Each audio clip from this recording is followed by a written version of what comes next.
Let's put our living stereo stylus in this groove.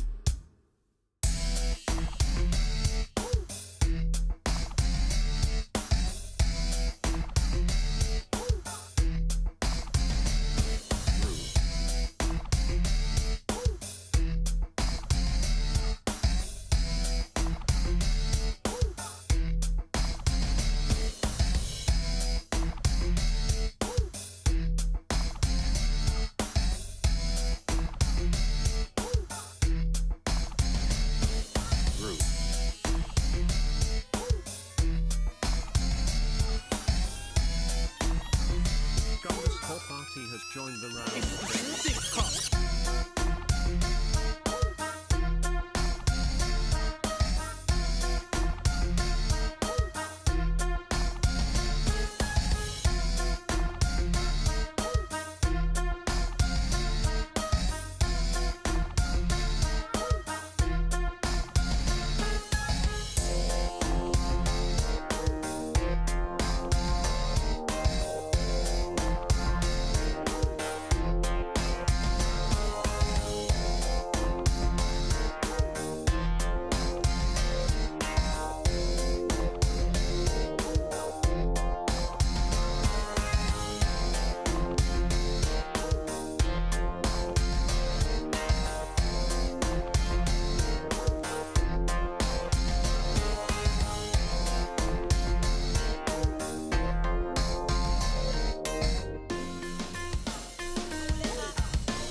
To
the limits of his knowledge or beyond.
without any warning. You'll know when it comes. Come.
Think of what it is when God himself puts his arms around you and says, welcome home.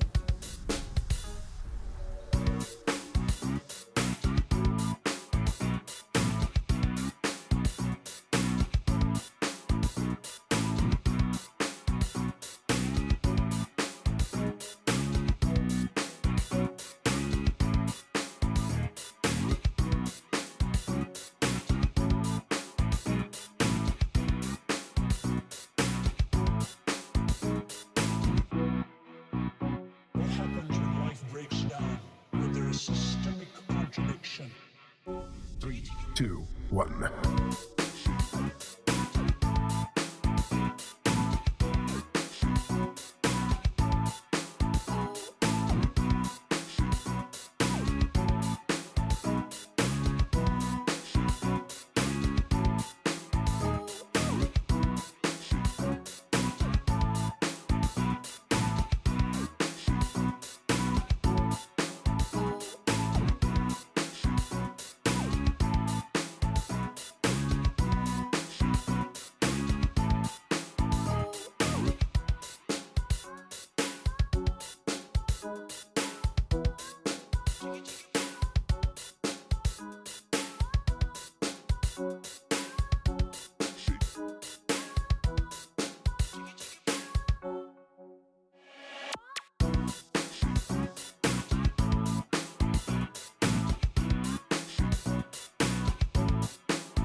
Hello and welcome back to the second semi-final game between MFD, Meow for Delegation, going against Freritos de la Vega. Yesterday we had quite a comeback coming out from MFD. They did manage to get that win, exhausting basically FTLV's resources. We do need to see what's going to happen today on the Lakes map.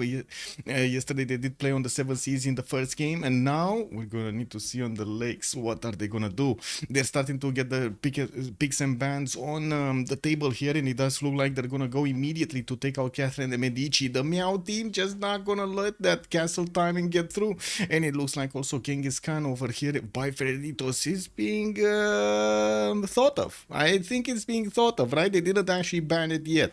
They're still thinking about it, and let me actually put it up on the screen because I just realized, oh my god, it wasn't showing. Anyway, I do want to say hello to everybody. Good evening, ma'am Linda. Also, hello there, ma'am Boobs. Good evening, sir. Lukang, hello there, sir. Good evening, good evening. Painter Q, thank you so much, by the way. Much appreciated for the sub. Thank you, thank you, thank you. Also, Bill, go Freritos. We got a fan over here of FTLV. Good evening, sir, and welcome. I do also see Blaze Cat Games. Hello there, sir, and welcome. Welcome to the party here, following ECG party. Good evening, sir, and welcome. Rafifi, bonsoir, monsieur, bienvenue. I just shouldn't forget I'm downloading. Oh my god, you're actually downloading City Skylines 2. Did they do anything? Did they do an update on City Skylines 2? Did they actually fix the economic system? Because that was the crux of the issue over there. They couldn't actually get it going. Also, Silicum, good evening, sir, and welcome. This is a best of 3 indeed, and this is the second game from that best of 3. And it does look like they did indeed take out Genghis Khan on the side of Freritos, while we do have Zulu being banned by the Meow team. Now let's actually see what the next choices will be. They still have 7 more bans to go for, and then we're gonna see what kind of picks they're gonna do. Meow is gonna have the first pick of the litter here, going for their advantages as a first picker. We're going to need to see what kind of tone of the game they're going to set, and Freritos, how they will respond. Now, a lot of the times actually the players did think it's much better to actually have the second choice instead of the first one. Well, let's actually see it. Yesterday it does seem like MFD did manage to counter properly their opponents with kind of out of the box civilizations there. We did actually have Ottoman's Kanuni getting in somehow. He did amazing. Are we gonna get to see something similar today? We'll see. Fortuna Belly, good morning, sir, and welcome. Also, Muzna, thank you. Good evening, sir, and welcome. Thank you so much, Fortuna Belly, for picking up that first promotion. Hello, sir. Also, hello there, sir. Good evening, good evening. Let me actually scroll down. Breaking news, right on time to break the news. Yes, indeed. Oh my God. Let's actually put up this. Get my chats in order. K Thunder 95. Welcome, sir. Thank you so much for the follow. Let's put it up like this. Just getting my chat windows in order so I can actually see at the same time, you know, the YouTube chat and also Twitch chat. Good evening, also Jacob on YouTube. Hello there, sir, and welcome. Let's see. We do have Mapuche being taken out by the Meow team. On the right side, Scythia. I do have to point out, Lakes is quite a map. It will have a lot of quote-unquote highways, basically what I call a lot of land tiles, flat land tiles that are connected to each other, allowing them to pass armies through much more quickly than normal, of course, through hills, through forests, through rainforest, not getting stopped by the land. We're going to need to see how they're going to get to use those highways to take out their opponents, if they can apply that pressure at the beginning of the game or even at the mid game. I'm pretty sure they're gonna try to get some civilizations that will have bonuses towards calves, because those are the ones that are gonna move fast on the land here and get to their opponents. So at the same time, I would expect to see some medium timings over here, and of course the gold generation. We do need to see how they're gonna get that gold. If they do manage to get some coastal trade routes going, it is the Lakes map. There is still a lot of water, but not that much. I gotta say, there's a lot, significantly more land than water on this map. Now, actually trying to get some coastal trade routes between you and your allies might be a challenge. They do have remap tokens, and I'm pretty sure they're gonna try to get as much information around their land as possible before they make a decision, and of course take a look if they can actually see their opponents. Meow Margin, hello there, sir, and welcome. Mr. Berkey knows. Meow Scratch, and Claude, Freritos in game. One like Athena cutting off the power button. Yeah, man, she's pressing it. That dirty paw. That dirty paw press the button. It is what it is. We do have Macedon and Babylon being taken out by Freritos here on the right side, while it looks like on the Meow team, Hungary is the one that's gonna stay on the sidelines. They do have one more ban. That's it. One more ban, and then they're gonna need to go for the picks after Freritos is also gonna get their last ban on the table here. They're gonna go for Trajan, which is a lot of the times one of the most picked civilizations and the most banned, extremely flexible, and oh my god, I've talked about it so many times. The extra monuments of the beginning of the game and the rows just make your game so much better. Now we do have also Freritos needing to choose their last ban here, and we're gonna need to give them a few seconds to put their choice on the table, and then we're gonna see the pick from Meow. Let me actually get my coffee.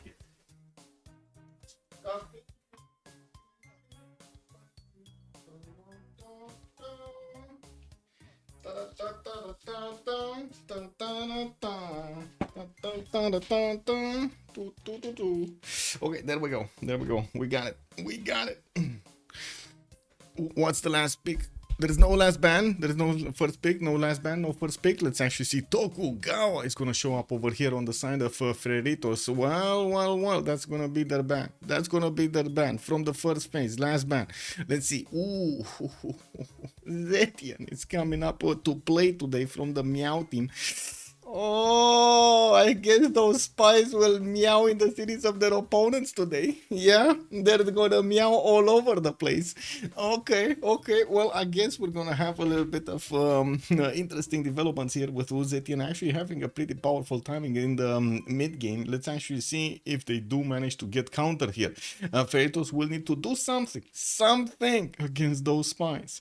Let's actually see what the Freritos are gonna cook up here, because I'm pretty sure they're thinking how they can counter this properly. Taking a look at the lobbies over here, we do have Chuck with Sprig, Firsos and Tirits showing up today for Freritos de la Vega, while on the other side we do have Nick, General, Darius, Daniel, Kyber and Sandro, but I'm not sure exactly who is in the lobby. Any immediate picks over here from Freritos de la Vega, they're gonna go for the double wham bam over here. Gol and Sumeria gonna be picked up on their side. We're gonna have a Civ that actually has quite a few good bonuses when it comes to that. Temenaki, wait a second, are we forgetting a Temenaki? I might be getting excited for nothing. Is it, chat? I need to double check my own feelings over here. Is it Temenaki actually worth it anymore with Lady of the Ritzer Marshes, or is it just one of those wonders that I could get it, but not right now. It doesn't give me the tempo I need. I mean, it's not worth the investment at the beginning of the game. I would rather do Scouts and Builders. Well, what is it, chat? What is it? Is it still good or is it not? We do have Coupe being picked up as the second civilization on the Meow team. Yesterday, we've seen it on Freritos de la Vega. They did manage to do quite well with him, but couldn't actually get that win. Maybe today, Meow team is going to show us how Coupe is getting played. Wait, Etemenaki always been broken, always will be broken. Under is the legend. Good evening, sir, and welcome. You need a lot of floodplains in one single city, Moonsrat is saying. Yes, but what is that a lot? Can we define a lot? Is it like more than 5, more than 7, more than 10? Oh, breaking news is actually defining it. 7 plus floodplains, okay. Also, MFC Nemesis, good evening, sir, and welcome. It is good, but you need to delay it. Indeed, or it is very irrel. Okay, let's actually see if it's gonna be full irrel or not. Now, also, Kilga played in the earlier legs game today. Did he do well? Did he actually get a Temenaki? That's the biggest question. Also, Space VK calling out, where is Spain? Where is Philippe? Philippe, where are you, Philippe? Well, we do have Gran Colombia being taken out by the Meow team. I do have to say also on the right side, we do have Ludwig being taken out by the brothers Freritos. And well, 2 more bans, and let's actually see. Montezuma being taken out on Freritos side. Left side, Meow. Yeah, 7 is too low. More than 10. Wait, more than 10 throughout your empire or more than 10 in a single city? Because actually getting more than 10 in a single city is quite a challenge, I gotta say. It's quite a challenge. Okay, so he did get a Temenaki. Oh, maybe we get to see a Temenaki in its full splendor. I gotta say, a lot of the times in these, nerfs and buffs that happen in BBG, the players do tend to actually overestimate or underestimate some of the changes of the bonuses, and they just don't want to, take the risk of actually doing, trying to get what they wanted to get in the beginning, like an pretty powerful Temenanki, because they think it's not worth it. Let's actually see it. A few games, maybe it's gonna be worth it. Yesterday, it did show up with quite a few science points on. I forgot exactly who was playing that. Was it Darius? I think it was Darius, right? Daniel did get Lady of the Reeds, and then Darius got Temenanki. Kind of bad combination over there. But anyway, Varangian gonna be picked up by Freritos on their side. They're also gonna ban Philippe. They banned Philippe. Oh my god, chat over here gonna go crazy. Chat, don't actually wait a second. Throw tomatoes, right now is the moment to throw tomatoes. They did ban Philippe. What do you mean ban Philippe? Philippe, our love and our soul over here.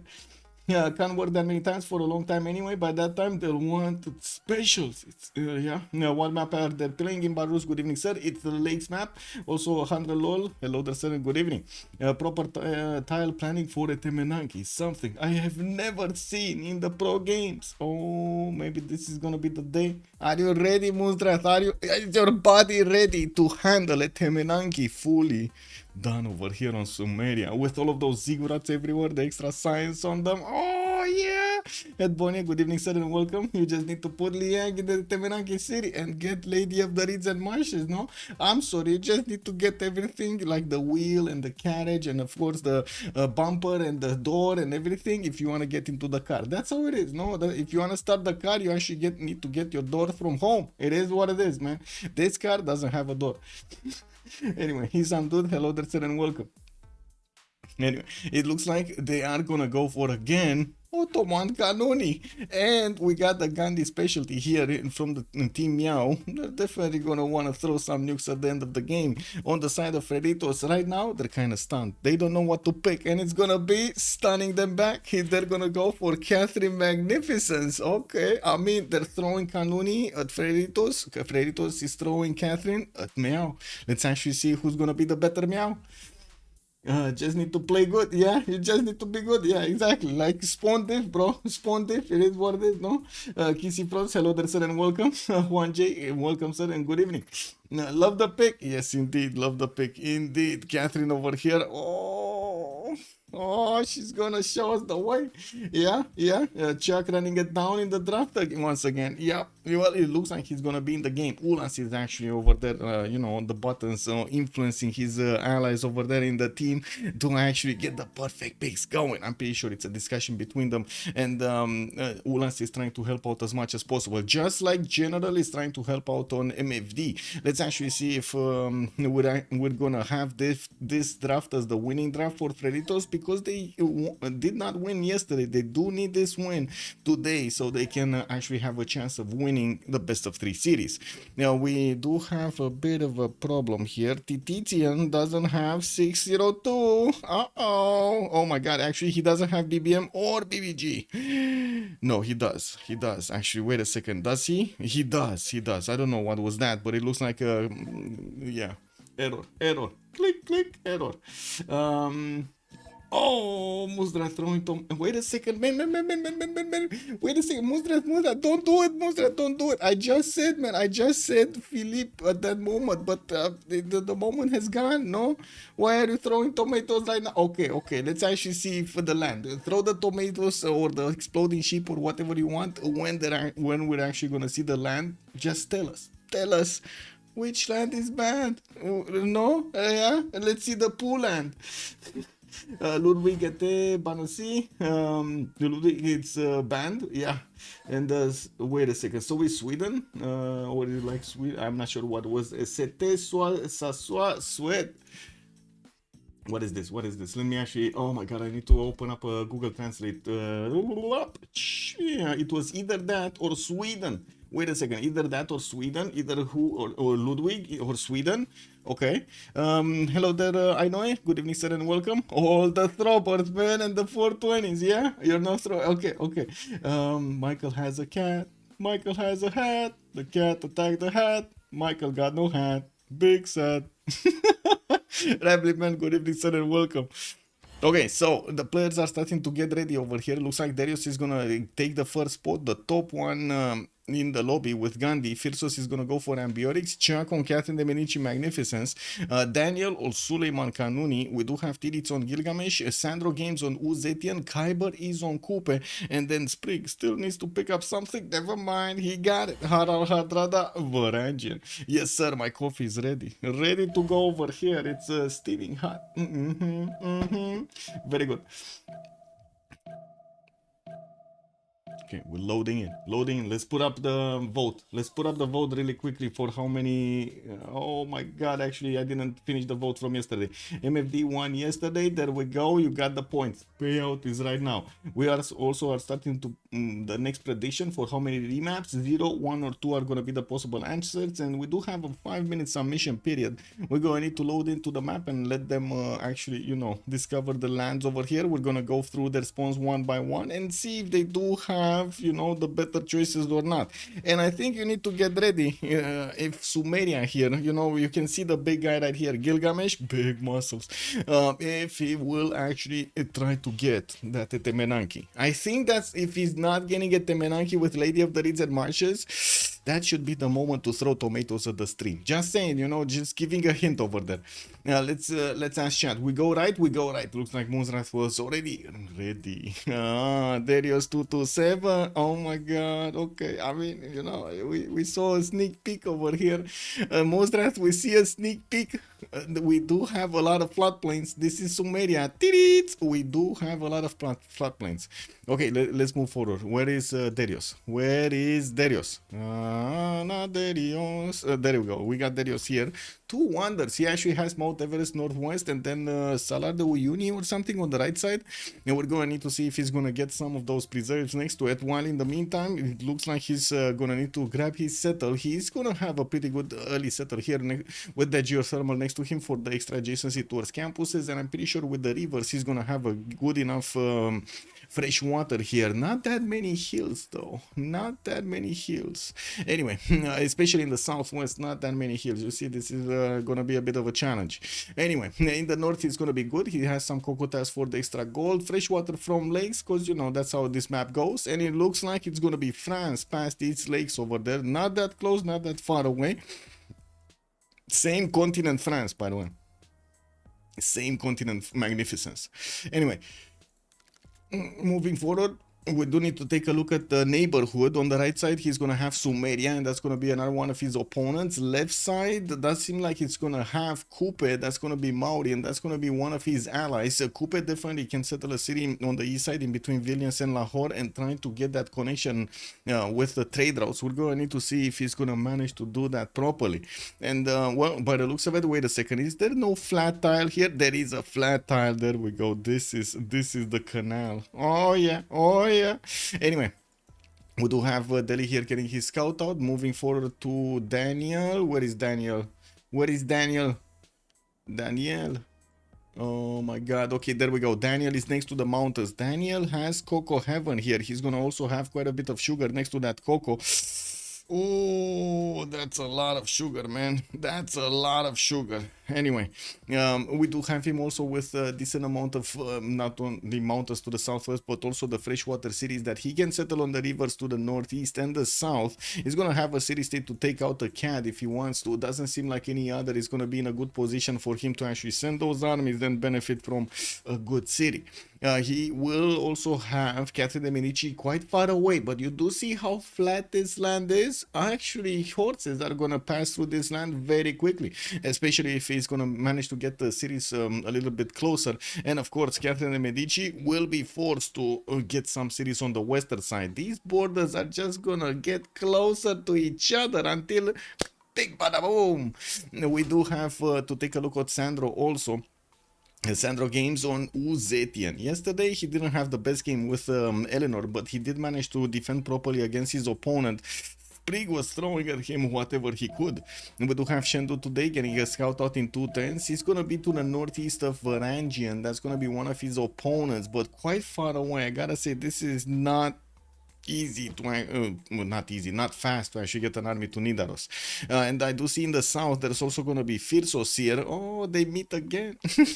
We do have Firsos with the Gesates starting to explore the north, and I do see Shendu will have the opportunity to keep Foro settling towards the south to get those cities closer to his opponent. Although Gol is usually kind of a barricaded leader here, it's going to take some time to actually get all of the attack strength needed from China to go against Gol. We're going to need to see if he's actually going to want to do something about Gol here. Shendu does have Dead Sea on the left side, Galapagos Islands on the right. This is not a good wonder. I mean, sure, he can actually settle these cities, get some extra era score, but that's just not a good wonder. Only a single fish tile, maybe, I guess the other one if you settle directly on the T tile to get it. Other than that, this is going to be kind of a weirdish, wonder they're just going to settle over them. They're just going to be there, not settled. We do need to move forward towards Khyber here, who is Kupe. Tehonyanga nu ia Kupe. Capital city, got settled next to some deer tiles. He does have the reef fish to get him the extra food and some sugar in the capital. We do have him with Lake Victoria settled on the western side to get some extra era score and of course the culture and the gold from those tiles. Oh, not very good tiles, but I guess you gotta do what you gotta do in this game. And we're also gonna see him definitely develop his cities to the northeast on this coast, not to mention northwest. Doesn't have that many of these forests and rainforests in the capital city, although it does look like in the north he's actually gonna get to settle quite a few ones with a lot more tiles. Why do I mention this? Because Kupe does have that extra production that's coming out of political philosophy, I believe, or it's early empire. One of the two. Is it early empire or political philosophy from Kupe? People, not this. It's unimproved wood styles gain when. Okay. One early empire. Okay, one at early empire, one at mercantilism, two at conservation. I love the drop down, by the way. I love the text. Oh my god, it's so much better. We got settlers coming up in 5 turns here from Tehonyanga nu ia Kupe. Khyber is gonna need to choose his next settle location while he's exploring the southeast. I'm pretty sure he's not gonna wander Netemenanki here. Well, let's move forward towards Gol. Let's see his awesomeness.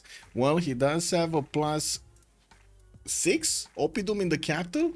2 +6. He has a +6. Oh, actually, wait a second. 1, 2, 3 +6s.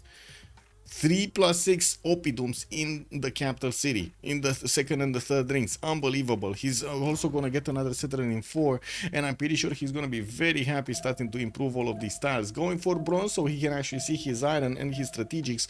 We will need to see where is he going to settle his other cities, even though I gotta say they probably get these +6 Oppidums first and then worry about something else. We're going to need to see where is he actually going to place all of them, and I gotta say he needs to be careful over here with the placements of his cities. Remember, Gold doesn't get to actually place his districts right next to his capital city. Also, he can naval trade to Ottomans probably through Galapagos Islands. Wait a second here, Galapagos, Ottomans. You say trade to Ottomans, but it's gonna take a lot of logistical effort over here getting that settler to the north of Mogadishu. That's gonna be quite some time. Let's take a look also at Catherine de Medici. This is gonna be magnificent. This is the one that gets the extra culture on its resources, and you do see he already improved his deer tile here. Where is he? Wait a second. Did they let me take a look at over here. 1 second. So improve resources, 1 culture after researching craftsmanship. This is what I wanted to see, because there is a bit of a delay over here on the culture that she's getting from resources, and I do see he's getting his settler out in 1. Will start to improve his ship tile there. And looking at the text, his potter in 1, craftsmanship coming up in 12. Well, getting the 3 improvements is gonna give him that craftsmanship boost, getting it much faster to get his culture. Also, Catherine definitely going for Artemis. It kind of looks like, also different teams. Different teams between Kupe and Ottomans. Wait a second. No, Sandro with Ottomans. No, Sandro with Ottomans. They're actually in the same team. Did I miss something? Anyway, no, it is what it is.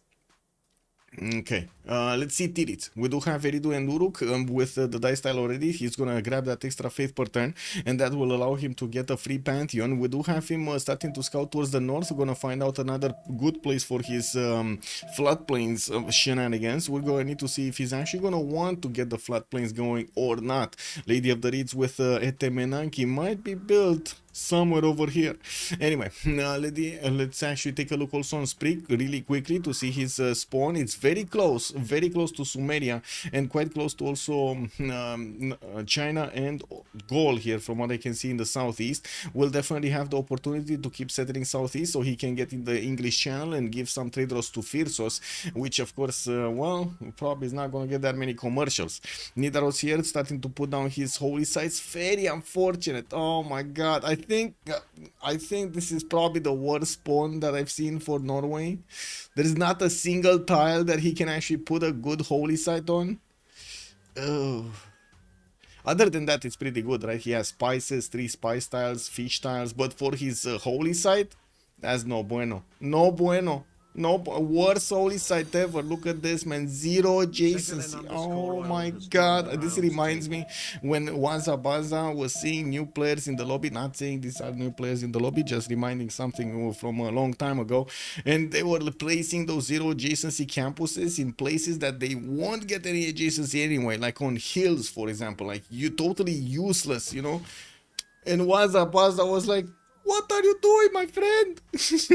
Yeah. Do they have restarts? They do. They do have one remap token for each team, and it looks like we did have a remap token chosen.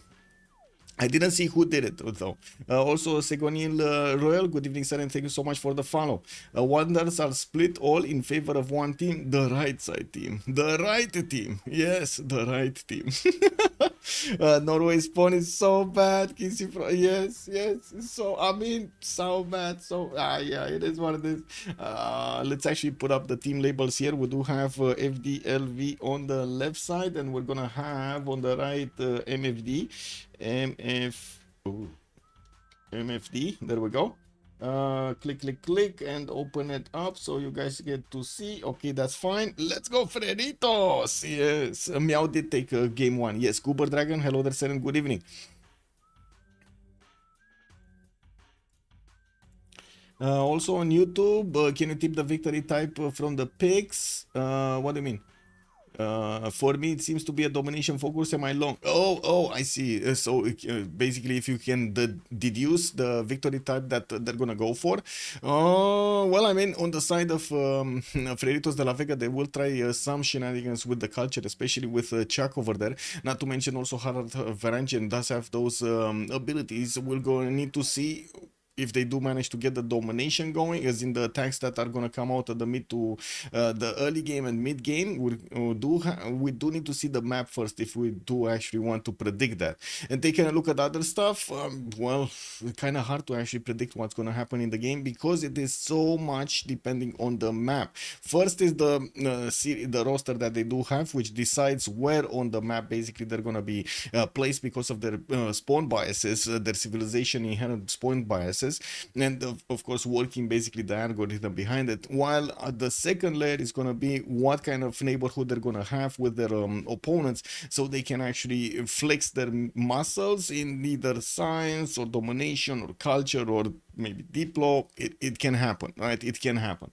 Agrugru, hello there, sir, and welcome. Also, Cool Boy, good evening, sir. This is the first remap. Yes, first remap. This is the first remap, and they still have one remap token available. Gandhi has 2 wonders. Uzetian has 2 wonders. The last one is Don Coupe. Moosrath, well, is it gonna be the same tonight? Moosrath is gonna say left. We're gonna go left. Let's see, Sprig. We're gonna need to take a look at Sprig. Where is Monsieur Sprigante? Well, we do have him here with his 2 twos around him. Looks like he's gonna get the opportunity to settle the marble tile if he wants to. This time around, at least he has a +1 holy site. Anyway, we do need to see if he's actually gonna settle in place there. The same problem arises. He doesn't actually have coastal tiles that are not filled with, you know, forest or rainforest on them, so he cannot settle those holy sites. That's kind of unfortunate, but it is what it is, no? He does also have quite a bit of a coast here towards the north and the east side. I do see this these two inland lakes, or I should say inland seas, are going to help him out get all of his cities going. Also will have on the west side Ottomans here. Daniel is going to be there. Looks like he's not going to get to connect with him. And Aduatuca to the northeast. I guess this might be at some point a way for them to trade. If Varangian is going to get a city here to connect to Aduatuca, then we're going to need to see. It doesn't seem like it's going to be easy or obvious to actually get those trade routes. Gilgamesh. Oh, we're going to see it. We're going to see it. We're going to see it. Oh. I think we got that city, Monstras. I think we got that city. Let's see. 2, 4, 6, 8, 10, 12 tiles. Is 12 tiles enough? You just get a city in the middle. 12 tiles is enough? 12 tiles, man. 12 tiles in a single city. You know, you get it here, you get all of them. Is that enough, Monstras? What do you mean it's a remap? No, Tidits has the biggest Tetemenanki. Oh my god, man. The biggest Tetemenanki. 12 tiles to work.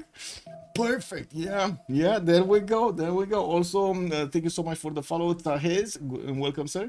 Each team gets a remap token. Yes, so if both teams want to remap the first map, they both use their token. That is correct, sir. Also, it's never enough, Rafif is calling out. Okay. So let's actually see if this is gonna go through or not. We do have Uru getting his war card. We do see his warrior is starting to explore the southwest. He doesn't know that he has the biggest Tetemenanki in the game over there towards the northeast. And from what I do notice, he will get quite a few cities to settle all around these rivers. To the south, he's gonna get quite a diamond heaven over here with 3 tiles that he's gonna get to improve. Just bought a scout with his team gold, and by the looks of it, we're going to need to see him start exploring everywhere. Now, Ottoman Kanun is southeast. That's going to be one of his opponents. We might actually get to see them doing the big booms over here between. And I do see Sandro is also going to be southwest of Tidits, again able to actually apply quite a bit of power against the Sumeria, pressure against Sumeria. And let's take a look at Chuck here. What do we have? Starting off with scouts this time around. No more free builder. We do have him with quite a few horses around. That's a lot of horses around. We got 1, 2, 3, 4, 5, 6 horse tiles and Motlatse cannon in the south. Oh my god, man, this is some serious emotional damage to his opponents. Can you imagine? Motlatse cannon. Look at that beautiful wonder over here to the southwest, giving him the free faith and the culture at the same time. Anyway, we do have his scout coming up in 2 here. That's his second one, and I do see him about to pick up a hut from the north. He will get to settle the tobacco if he wants to on the river bend there with enough hills around and quite a bit of floodplains. He does have oh my god, more emotional damage happening in Cooper's territory. Did you guys see that? Did you guys see what was on the top of the screen? Well, do you see what's on the top of the screen, guys? Oh my god, I actually want to look at that rather than look at the other spawns. I'm going to quickly take a look at the other spawns and then come around here. Firsos, let's see Firsos' quarries, because that top of the screen over there, you know what it is? Oh my god, man. We got gold here, getting his 2-3 deer tile already to work. He's going to have a +4 soon. Well, at the end of the game, he's going to have a +6 Opidum towards the north. Looks like more +4s in the southeast with the marble tile helping out those irons to get the extra adjacency. And we do have him with quite a few cities, quite far away also from his opponents, except Gandhi. Gandhi's going to be kind of a problem here for Aduatuca. Oh, wait a second. Who? Oh my god, he threw the cat. He actually threw the cat at me. Oh my, it is what it is. You forgot to watch Right of France. More culture. Oh, Gobustan. Yes, but man, it's about that time, guys. It's about that time. Who the Priester, good evening, sir. And yeah, 3 Wonders France. I mean, that's not the French one. That's not the French. Check this out, guys. Oh, tan tan tan tan tan tan tan tan tan tan tan. I think this goes this is prime emotional damage. That's a big bias. I mean, you say big bias, but I think Tehonianga nu Iacupe kind of won the tournament, the fields over here. He's gonna get a city immediately to the south. I think this is a no-brainer, no? This is really no-brainer. You just go and settle that wonder win game. Please remap. What do you mean? Oh my god. Can you imagine when he's gonna get all of that extra production on the forest and the rainforest, guys, for free? He doesn't even need to upgrade anything. He's just passively getting it from his Civ6. Oh my god. Oh my god, man. Oh, don't know. Helicopter kicker, good evening, sir, and welcome. Go game 3. Yeah. Look at Kuiper, man. Right now, I think right now, if we actually had a camera on Kuiper, we would see like a drool, you know, dropping down to his chin over here. He would be like, the yields, the yields. Yeah. FDLP agent era culture, yeah.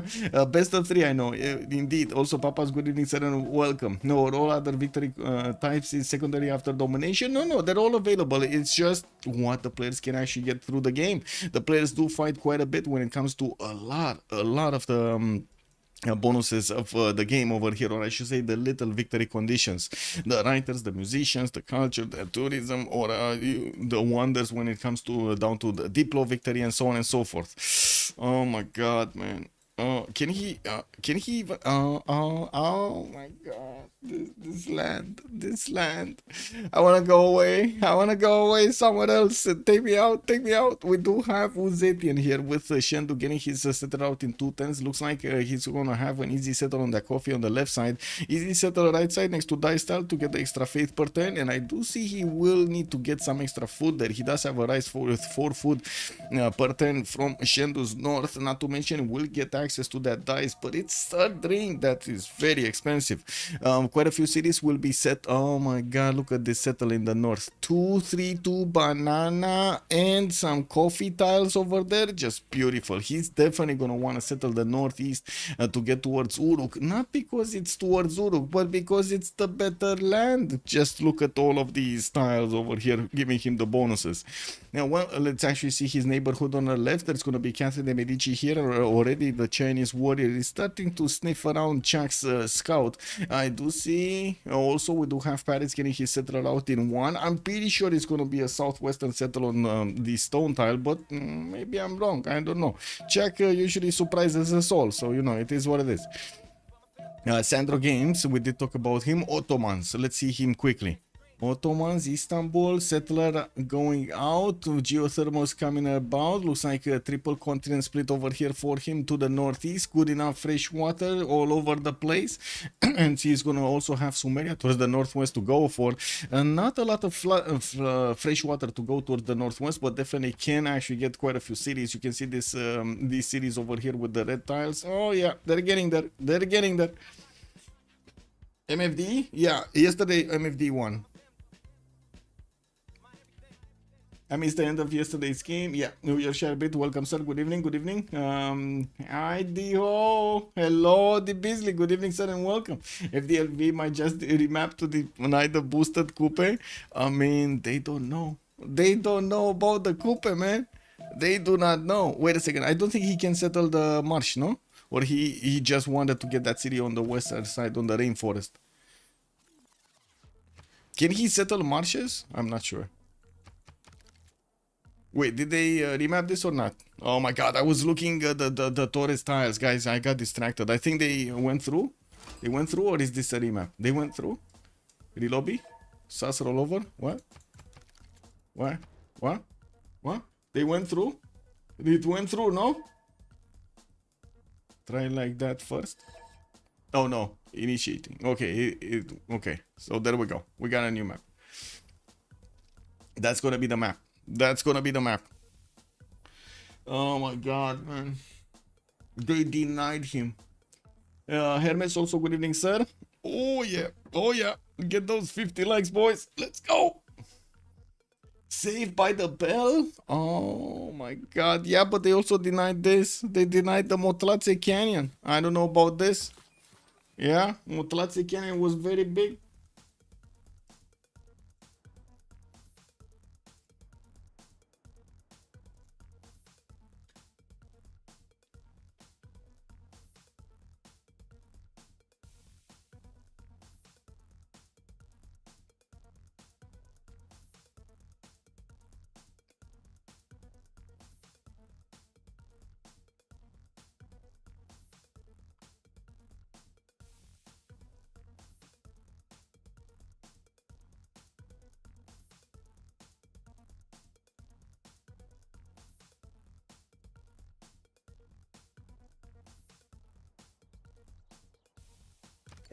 Let's see. Last map. This is it. This is gonna be the map. We go from the right. Bordan is saying we go from the right. Okay. Cool Boy is also calling out. No, not the remap. Coupe is in despair right now. Yes, I think it went from a droll to a tear. It is what it is, man. It is what it is. You don't get to see that Torres that often, you know. Oh my God. You see? Can you imagine? Can you imagine right now if Coupe actually has Torres again? Like, oh my God, we're gonna go crazy. We're gonna go crazy. Yeah, I'm gonna wait for it. Okay, let's see. Let's see. We do have Darius 227 to talk about on the right side. Where is India? Where is India? Ooh, we saw Sumeria, but we didn't see India, right? Yeah, Sumeria. Where is India? Where? Hello? India? No? Okay, let's take it from here. No. What do we have here? No. Here, no. Oh my God, India is incognito. Where is India? Oh, I see. Okay, Darius 227 southwest of the map. He does have 2-3 deer tiles, quite a few quarries to improve, and I do see he's gonna have a lot, and I mean a lot of marches to the southeast. Gonna have some spice tiles also there to improve, and what I can see is the land to the north is gonna give him some lakes with the fresh water. Not a lot of rivers next to him. He's only gonna have this one spanning to the east side, and then another one to the south. But then in the north, he's gonna need to move quite a bit. Looks like also on the right side, he's gonna have a lot of flat land between him and Sandro. Sandro gains is his ally, so I don't think armies are gonna pass through. We do have him on the western side, also with Montezuma. That is gonna be sorry, Maori.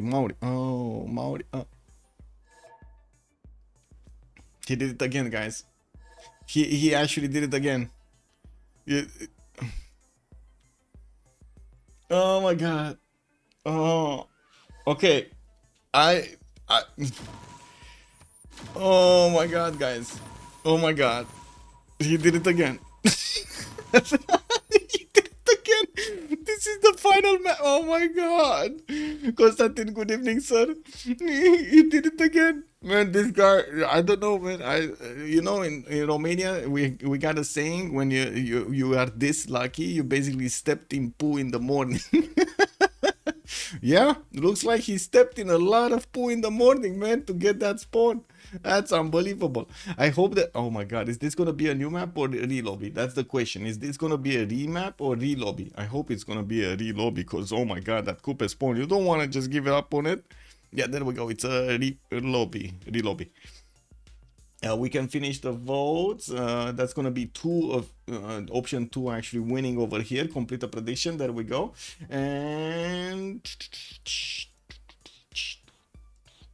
just taking a look at other stuff. Okay, we're fine there. We're fine there. We're fine here. We're fine there, and we're fine here. Okay.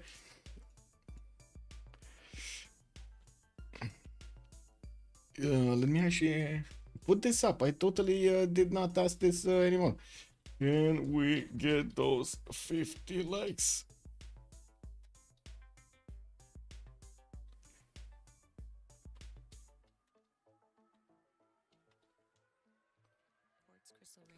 Let's see.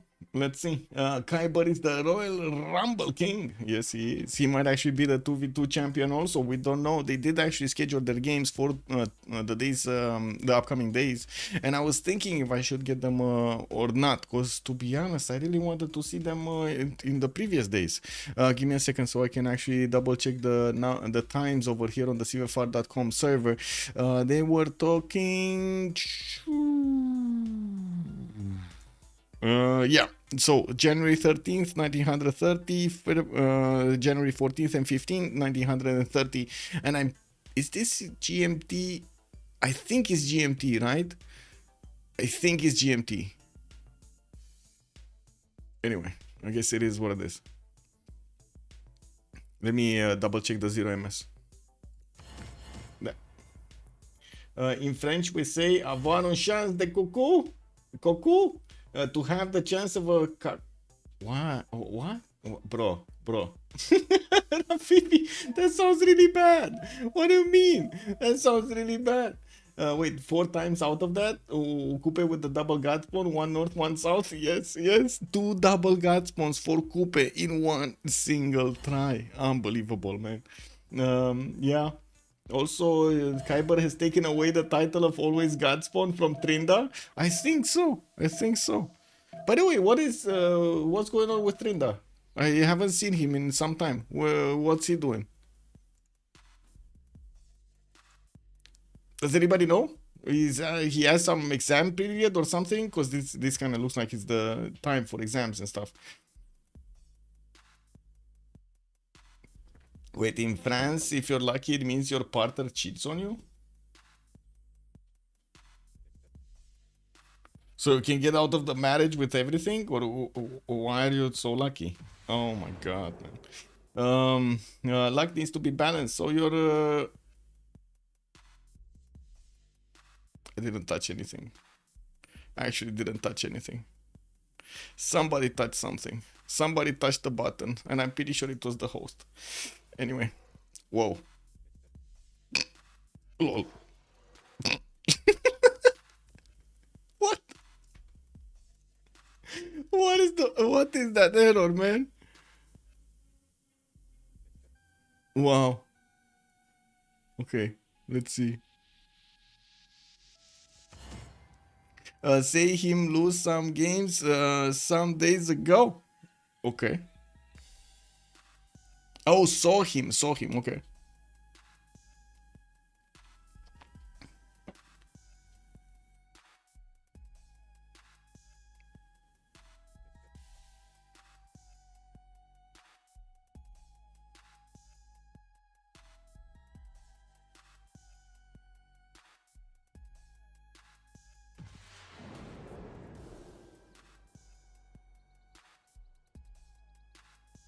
Okay.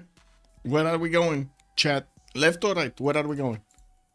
This is it. This is it. We're actually going to need to take a look at their strategics. We're going to need to take a look at a bit more in detail over here on their spawns.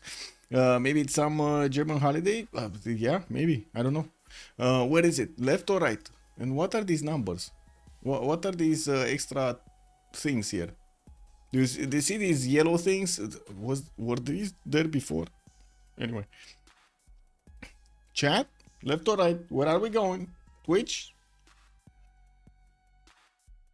Okay, we're just gonna sit here. We're gonna watch Nidaros. Oh, okay, okay. We're taking it from the left or we're taking it from the right? Left. Juan JD. Okay, left.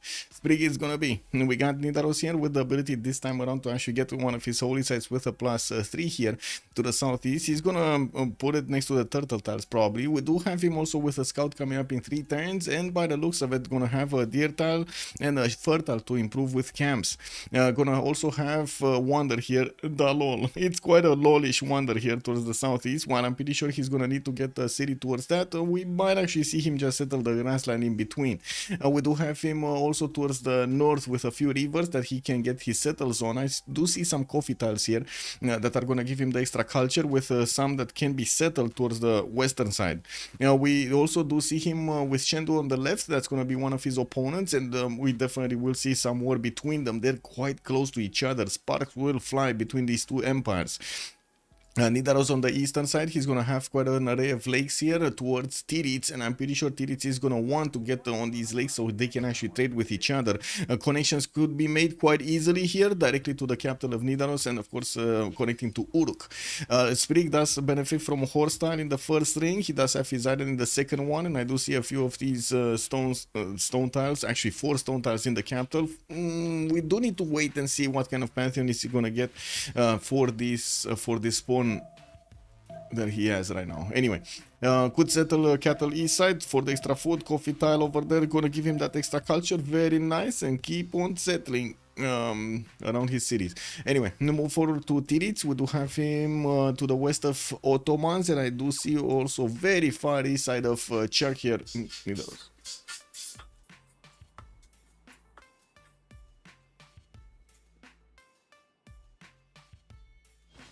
Sorry about that. Okay. We do need to take a look at Tirits, right? Tirits. We do have Voodoo getting his war card in 2 turns. We're gonna have him with the cattle set on the right. He does have another powerful Etemenanki city in the north, and by the looks of it, he's gonna get a plains Etemenanki. Oh, that just sounds much better.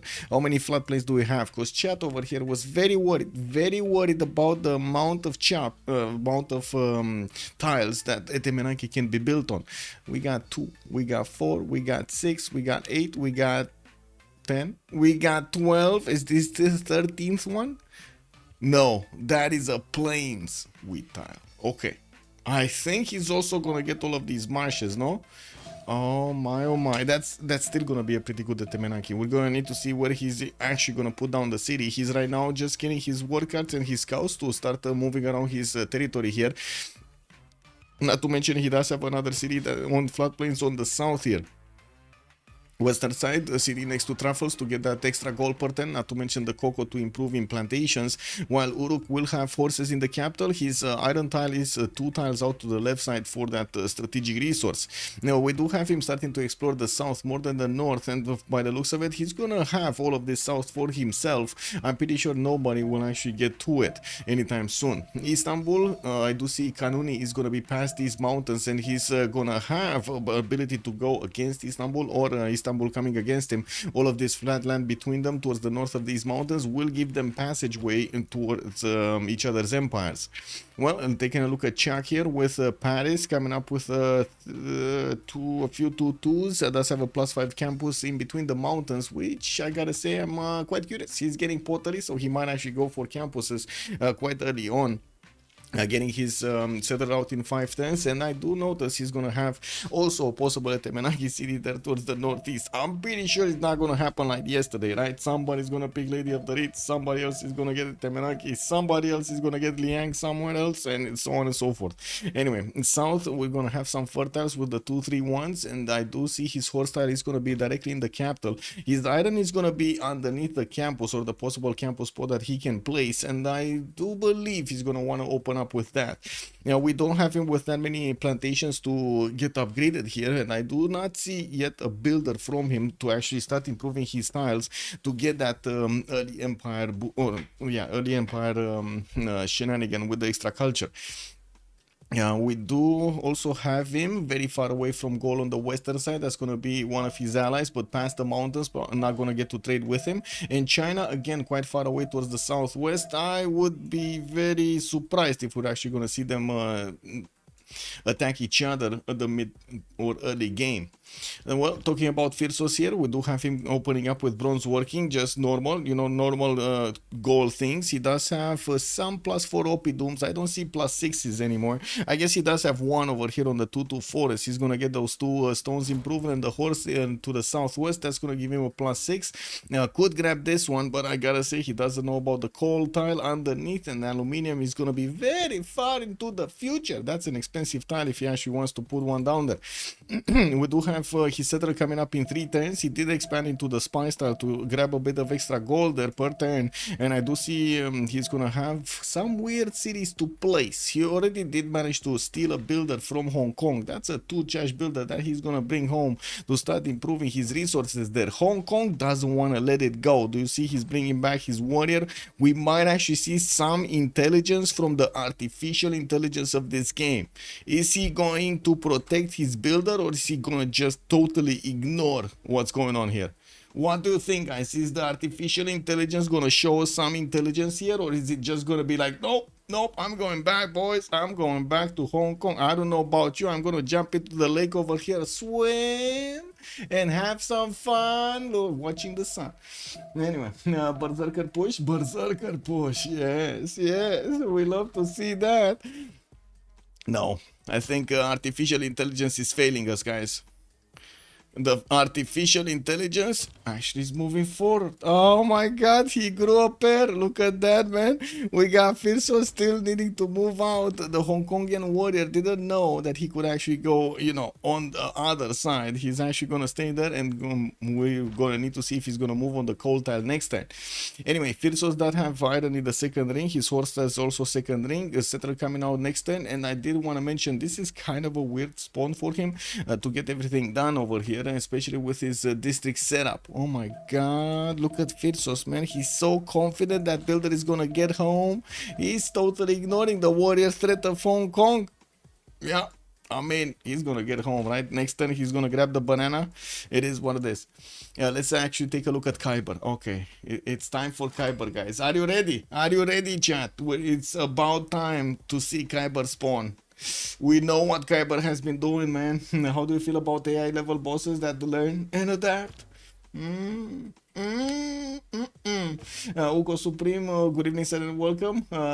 Also subs, bună seara, domnule, și bine ai venit. Some alternative filler phrases, so it goes. Oh well, that's that. Such is. It is what it is. That's reality. That's fate. That's how it is. That's the karma. Yeah, that's the way. Let's actually take a look. Okay, ready. We're ready, guys. We're ready. Oh my god, it even started. Oh, actually, this is bad, right? It started exploding, so you actually need to put mines. Ew. Mines on Coupe. What is this? Coupe doesn't need mines. We do have him with the possibility to settle on that forest right next to the freshwater river, next to Mount Kilimanjaro. We do have also Kyber. Oh my god, man. Oh my god. Oh my god.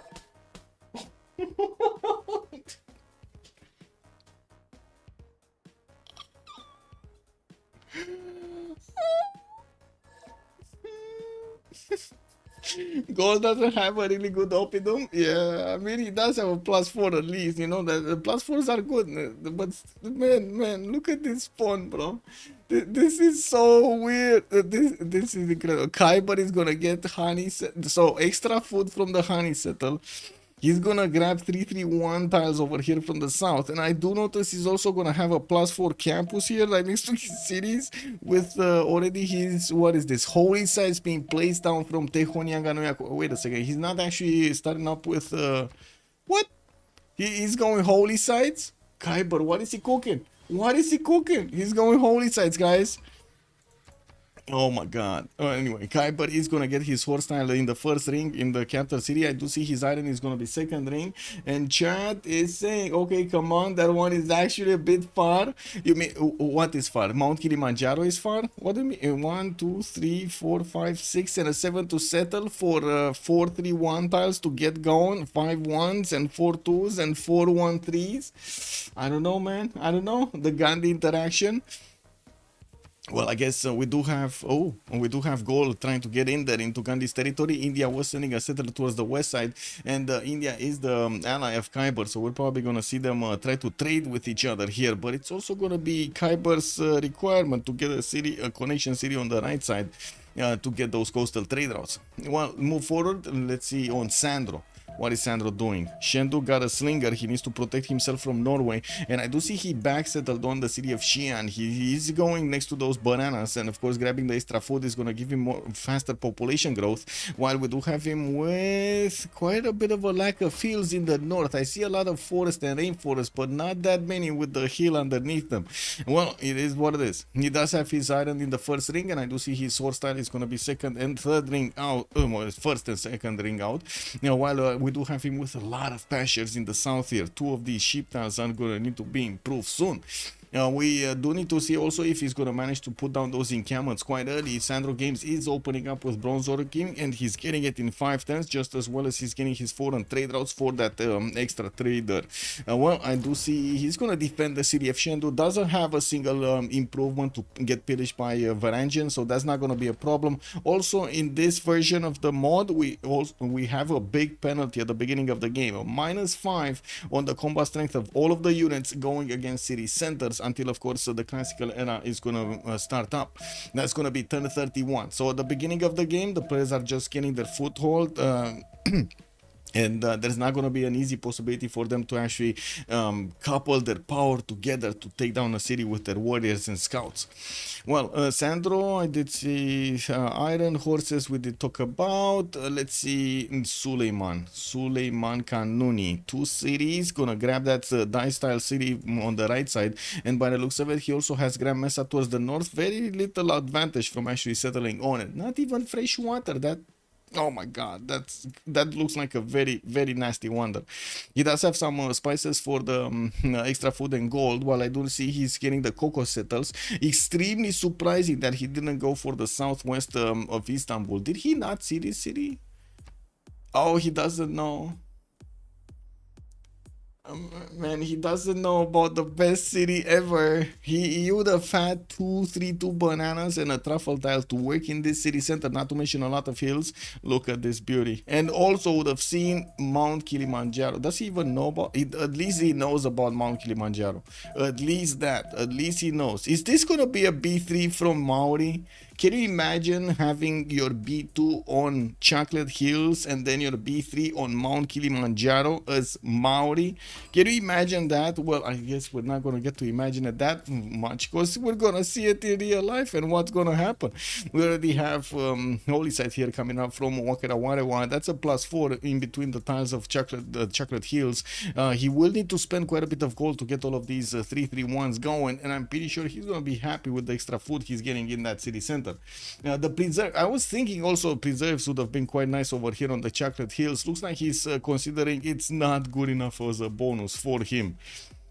Well, it is acceptable to preserve them. Usually it's good enough that you don't need to. Preserve is better on something like Obustan that's literally unworkable without a preserve.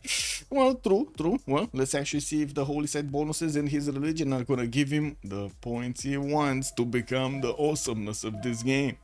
Well, let's take a look back at Daniel here with Istanbul benefiting from a horse tile in the first ring. He's gonna grab his third city soon. We do have him with iron in the second ring here, and he's also getting a Dirne with the extra faith button that will allow him to get a Pantheon in the next 12 turns. And I do see he's gonna get his trader out from Edirne to connect those cities.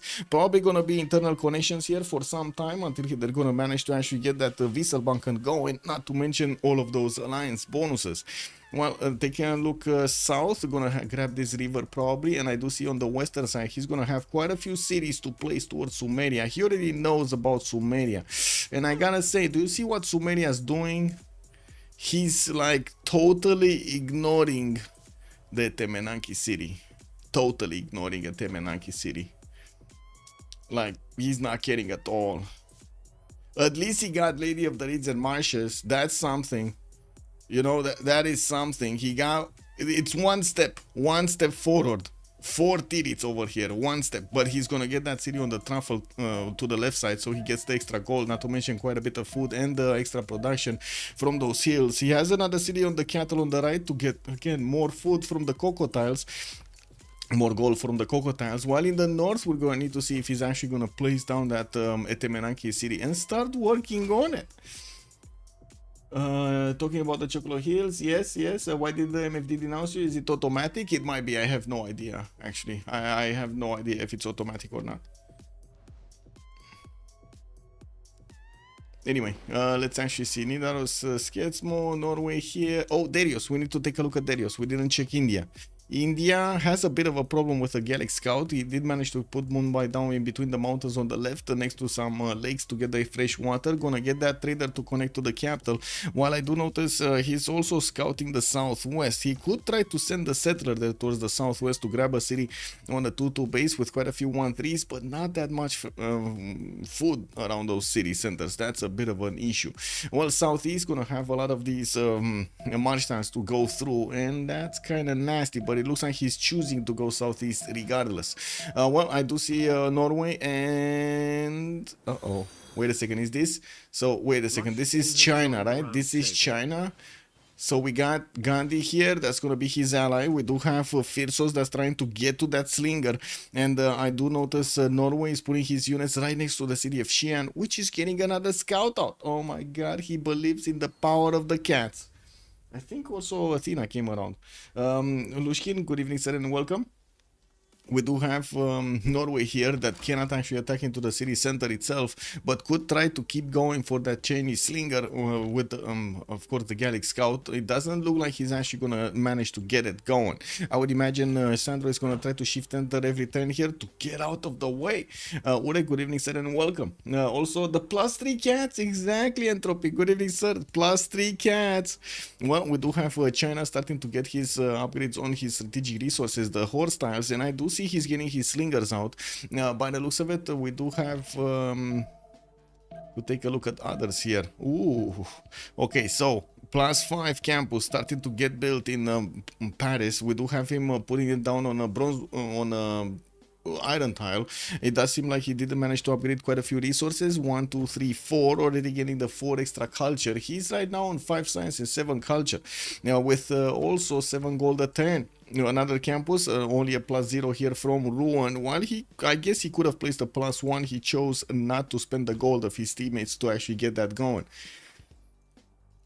Getting his third city, probably on the Mercury tile to the southwest of Paris, or let's actually see if he's gonna try to put his cities next to resources and not on resources, so he can actually improve them and get all of those bonuses from.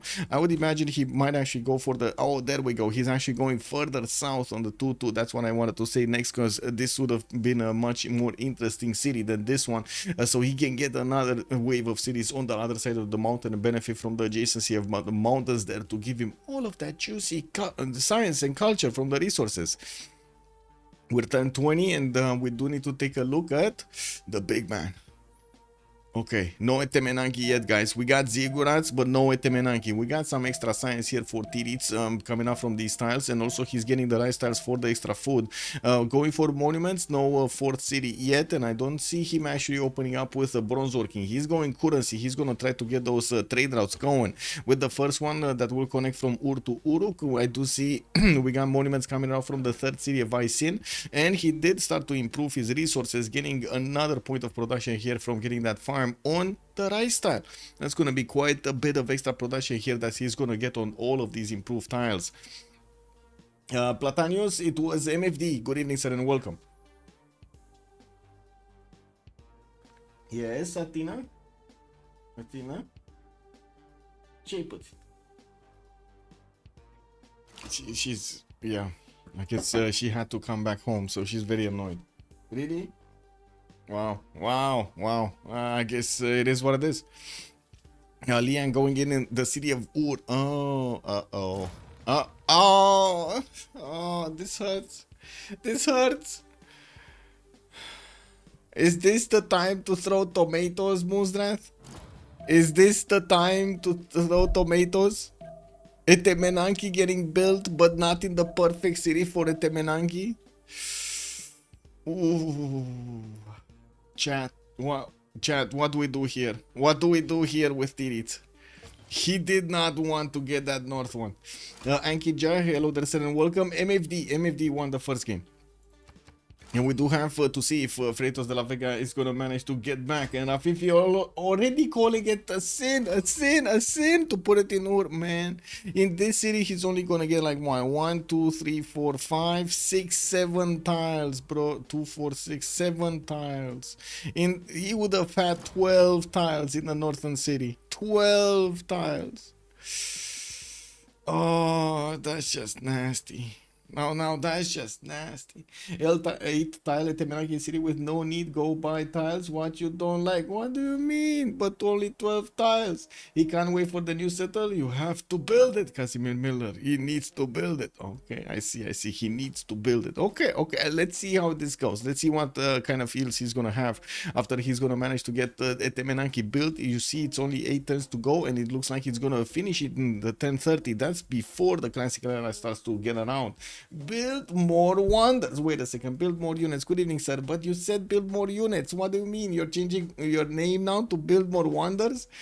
Oh my god. Anyway, let's actually take a look at the city states here. What do we have? Vega City with La Venta, Candy, and Armak would be appealing for the religious bonuses, and I'm pretty sure Gandhi is going to be very happy with this. Not to mention Varangian and also Coupe, since he's getting a religion. We do have Volin with Preslav and Granada coming out for the military bonuses. Buenos Aires, Auckland, and Hong Kong for the industrial bonuses. While Caguana will be the one for culture. Nalanda will be the one for science. And well, by the looks of it, we do have Liang establishing establishing the city of Wood here for that extra point of production on his floodplains, not to mention protection. Now, while I do see new settlers, a fourth one coming up from gold, he did start to upgrade his tiles here, especially with the mines, so he gets the extra culture per turn. While he didn't yet put down his oppidums, he's 3 turns out from getting iron working.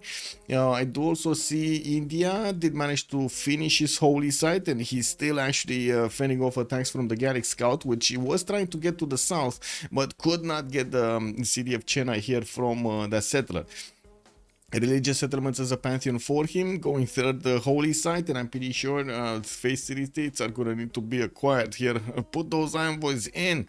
I do have to say he's kind of spreading these cities quite far and thin. Let's actually see if he's gonna manage to get these ones over here, east, northeast, and so on. We do have Kupe with also Earth Goddess. Oh, this is gonna be beautiful, guys. So Khyber already has 14 faith a turn. Already. Constantine, look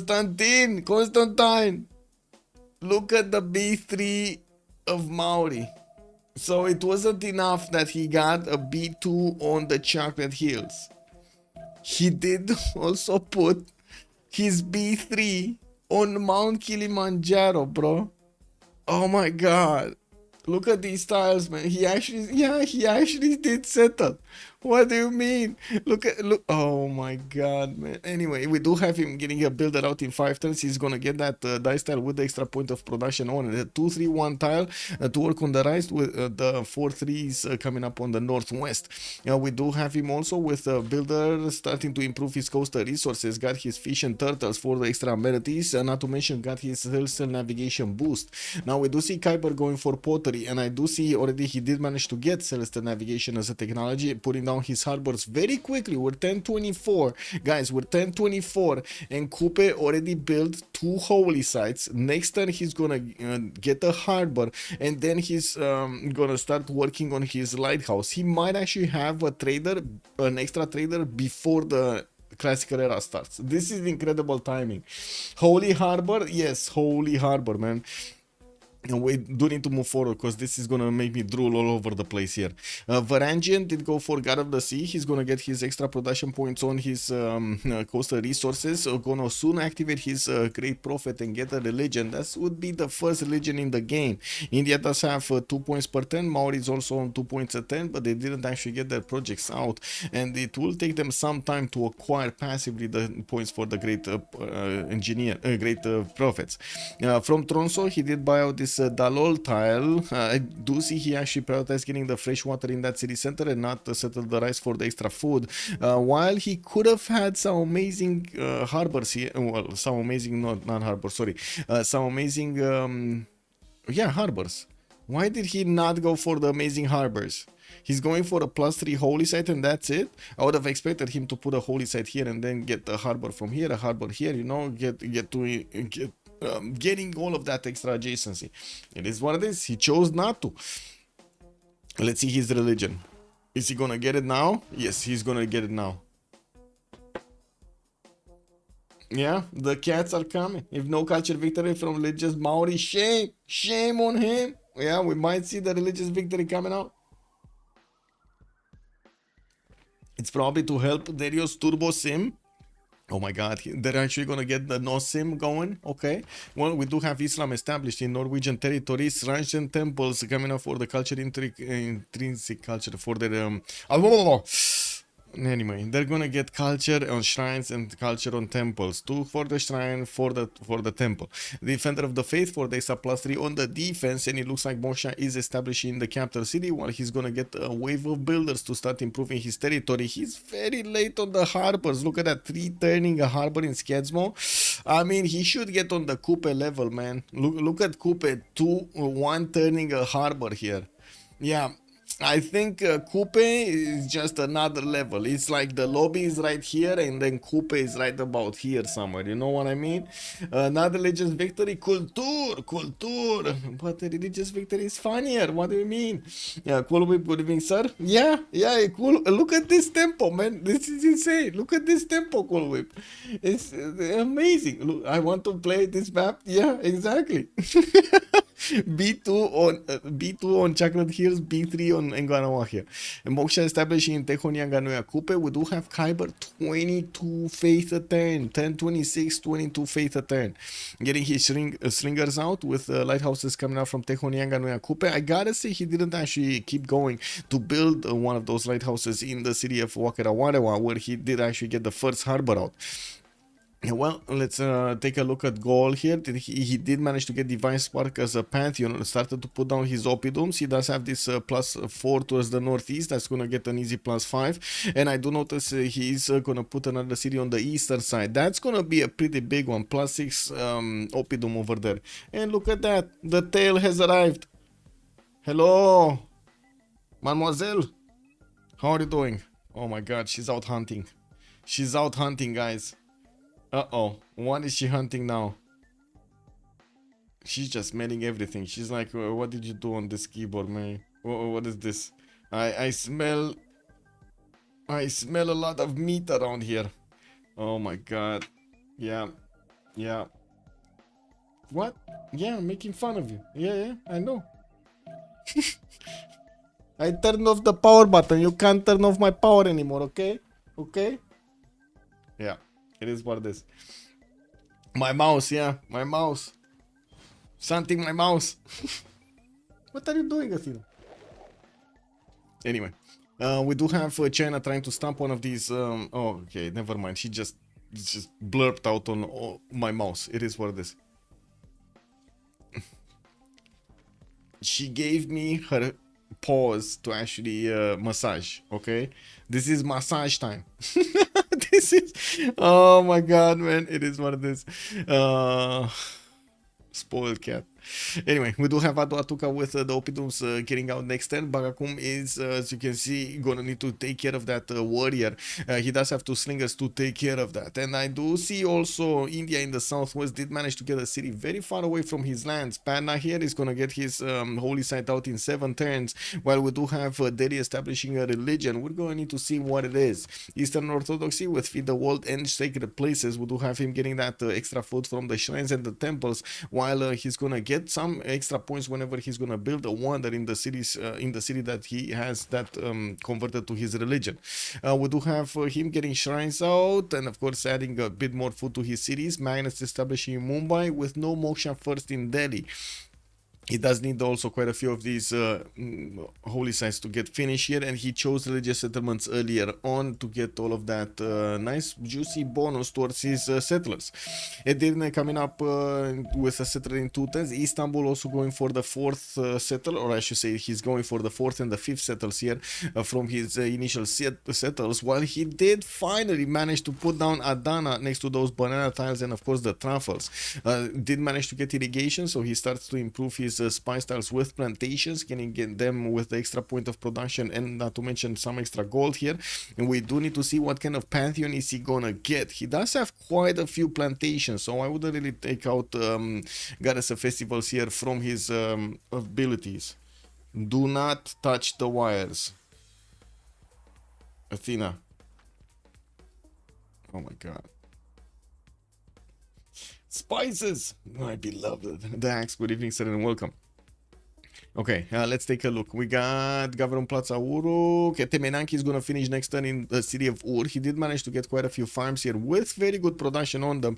I do see he did also get to improve that Ziggurat with a bit of extra production. A 2-2-2-1-2 tile, very nice.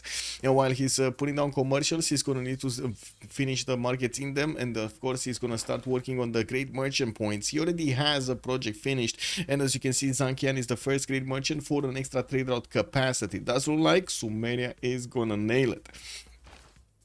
Stop giving orders to the Greek goddess. I mean,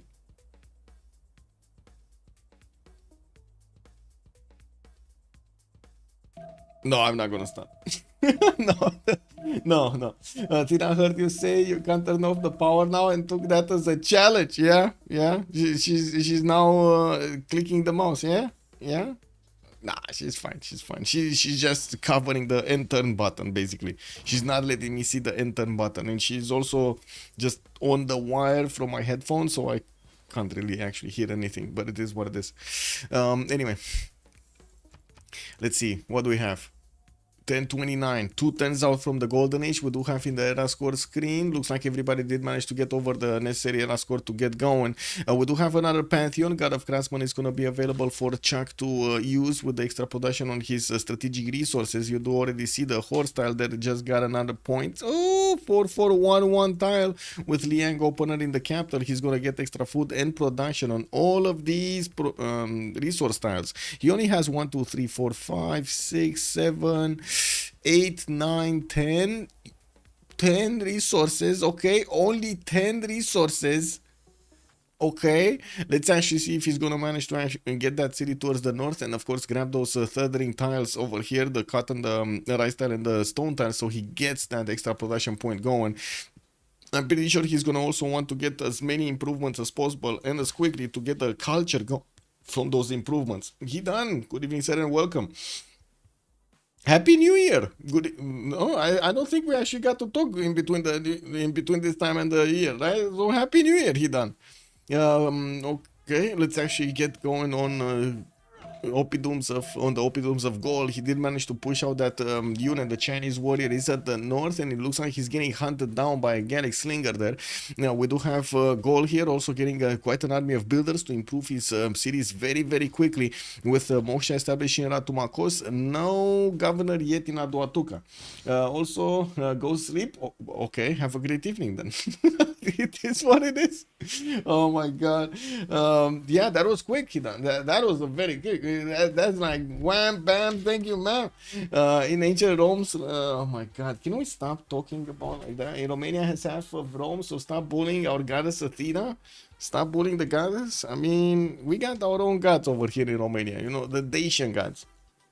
We weren't, as far as I know, we weren't that much into the Greek gods or the, actually, wait a second, there was a guy, if you actually hear the story of Zamolses, there was a guy that was, well, at least that the story goes, I just read it today, because, you know, at one of the protests, there was actually a dude that came out in actually Dacian outfit and so on and so forth, like basically our ancestry, very, very long ancestry, and he, like, taking a look at what Zamolse was doing, it looks like he was taught by the Greeks. He stayed next to Pythagoras as a scholar, so he basically learned over there, and then he came back to Romania. And what the guy did, check this out, guys, he actually made everybody, you know, understand that after they die, they actually go to a beautiful place and it's gonna be fun and it's fine and they're gonna come back from there. So what he did do to convince them, he just made himself somewhere underground, a place basically for himself, stayed there 3 years without letting anybody know of him, and then came back and everybody was like, he's alive, he's alive. Amazing. Oh my god, yeah, he did it, man, he did it. Anyway, we do have China starting to move that settle towards the northeast of Xi'an, and it looks like Shendu here with a builder coming up into. Now he's gonna need to get those production points going from his improvements. He did choose to go for Governor Liang, and we are 1031, so we're gonna need to start talking about the how to say, their pen brush and voices, their free inquiries, or maybe monumentalities. Also, yeah, Casimir Miller, yeah, surprise, yeah, he's alive. Anyway, we do have to talk about Sprig, right? He's the first one on the map here. He did get a religion that's gonna be Islam, right? Choral music, and then we did have Feeder World on India.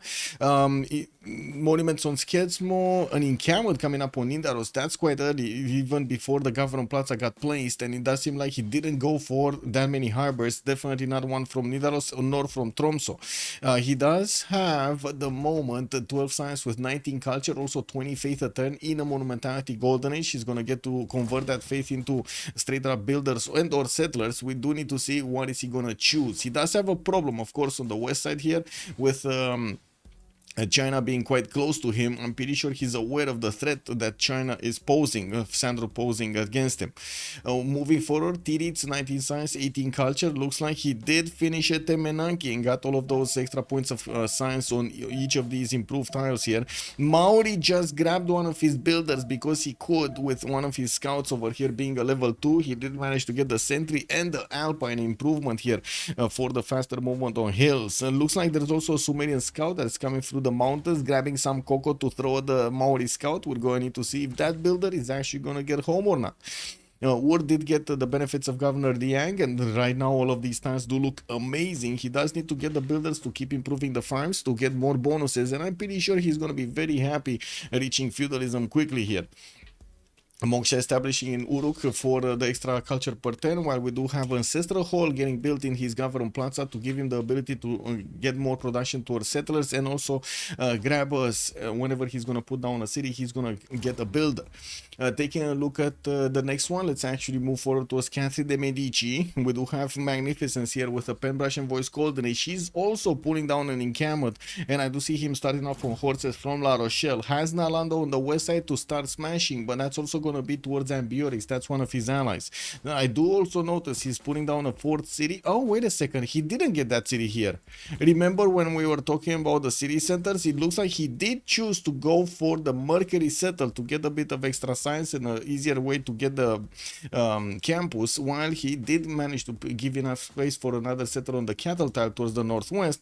He's gonna put another one on the cattle in the south of La Rochelle, and that's actually towards China, towards Sandro Games. Sandro looks like he's gonna be in a 1v2 war quite quickly here, and we do see him already grabbing a great general to fend off attacks from both of his opponents. Chuck 22 science, 22 culture. He does have 43 points of production. But I do have to say, Gilgamesh's production is starting to be a bit disgusting. I don't know how to call it otherwise. He has such a disgusting point, how to say, production per turn. Then even Kyber with 2 wonders settled has less production than Tirits. Wow. Also four Chash builder. Where's the 4 Chash builder? Wait. What? Was that the one that got grabbed here? Oh, it is a 4 Chash builder. Oh my god. I mean, it was the one from Governor Liang, right? He took that one because Liang does add another charge. Okay, let's take a look at Firsos here. He's the next one on the chopping block. 14 science, 21 culture. Finished 3 of his oppidums, 57 points of production. Getting hanging gardens in Ratumakos for extra growth in all of his cities. While he's going to get some housing and food in the ones that are getting hit by that hanging gardens boost. We do have Bagakum getting another wave of settler, or I should say getting another settler, while Lutetia did place down his +6 soon to be oppidum. He does need to start improving all of those quarries if he actually wants to get the adjacency towards his districts here. We do have his Government Plaza coming out next turn, getting 1 turn here from Aduatuca, and it is going to be placed in such a way that he's going to boost both of these oppidums with adjacency. Well, we do need to move forward towards Kyber, which is right now on 14 science, 16 culture, monumentality, golden age, got his religion finally, and we do have him with work ethic and pilgrimage. Oh my god. How is he only 57 points of production?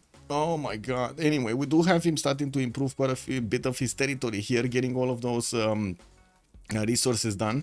We do have him also going for Ancestral Hall from Engarwahia, that's the city with Mount Kilimanjaro, and I do notice he did manage to put some more of these settlers in the water here towards the northeast. He's gonna start expanding quite quickly, gonna get trade routes with Ottomans, and we'll get trade routes with India here on the right side. Should be quite big as how to say, as an economy soon. Kyber here with monumentality, gonna get to use his 48 faith a turn for those builder buys, and of course you do see he's chopping out as quickly as possible his how to say, his settlers, so he can expand as quickly as possible here. Yes.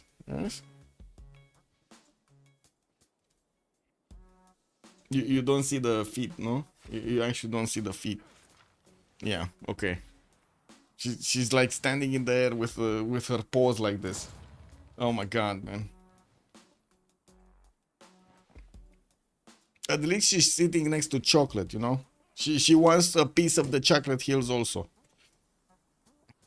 Anyway, Let's move forward towards Sandro. Uzetian, what is he doing? Got that general north. Looks like he's going for another encampment training project. China is gonna have enough points right now to actually grab another one of these generals. While France did get a one of these projects. Norway also got one. That means, wait a second, that's gonna be fine, right? So if Catherine gets one, we do have Norway getting one, and it looks like we're gonna have two on China. He's gonna have these defensive generals on both sides, maybe even offensive generals on both sides. No, no, no, no, no. She's trying to eat the wire of my mouse.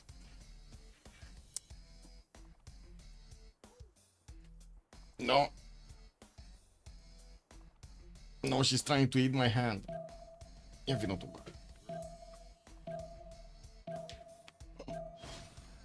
Uite, de aici. Okay. Busy, busy, busy. Okay, let's see Daniel. Wait a second, on Sandro Games, on the yields tab, I'm sorry, I'm using my left hand to actually get to see stuff over here, move the mouse. 15 science with 21 culture. We do have Sandro Games getting his 15 gold at 10 and also 59 points of production. Working on Warlord's Throne here in 3 turns, he's gonna get it out of Shendu. While he does have a few slingers to help him out with the military, he does have also the upgrade button on archers here to get them a little bit stronger. I do see he still is going for his encampment training projects, trying to get another one. Okay, and another one, that's the question. And another one, well, I guess he just moved because he is switching towards a builder here in Xi'an. That makes total sense. We did have all of the early generals being picked up, one of them by Norway, two of them by China, and then one of them here by France. While we do have France already with 5 cities, I do see he's not going for Warlord's Throne, he's actually going for Audience Chamber. Let's take a look at Ottomans before we're actually gonna start talking a bit more about the wars happening. Adana with markets coming around, commercials in Halep, the newly settled cities are all gonna try to get those commercials ready for the grand bazaars to get built. We do have him getting some of these greeneries in the cities that he doesn't have the fresh water. While he did manage to put down one of these +3 campuses, he's not working on it yet, and I'm pretty sure that's actually from Edirne, right? That should be from Edirne. Yeah, that is from Edirne. There we go, 2 turning that +3 campus. Yeah, we do have Istanbul also getting his Gavron Plaza. I don't think, but it might be possible that he's gonna go for Ancestral Hall after this. I think it's more gonna be either Audience Chamber or Warlord's Throne here. I guess we're gonna need to wait and see what Daniel is gonna choose to do. He does have Sumeria on the west side to trade punches to, and I'm pretty sure he's gonna want to get those attacks going at some point. We might actually see some of those Janissaries on the map today. Looking at Darius, we do have him with those 4 cities. Temple of Artemis did get finished in Delhi, and I do not see actually 5th settler coming around from him. Darius does have 25 faith at 10 to use with 15 science and 17 culture, finishing his Government Plaza next turn, and also plugged in Liang in the capital here. Did not go for Moksha, which would have given him quite a bit of extra faith per turn and also some culture. At the moment, it looks like we're going to need to see what is he going to do here. Hello?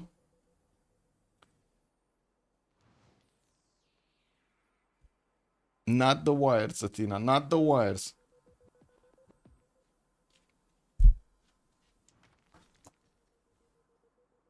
Page. Oh my god, no.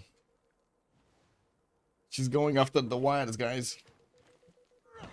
Big danger, big danger.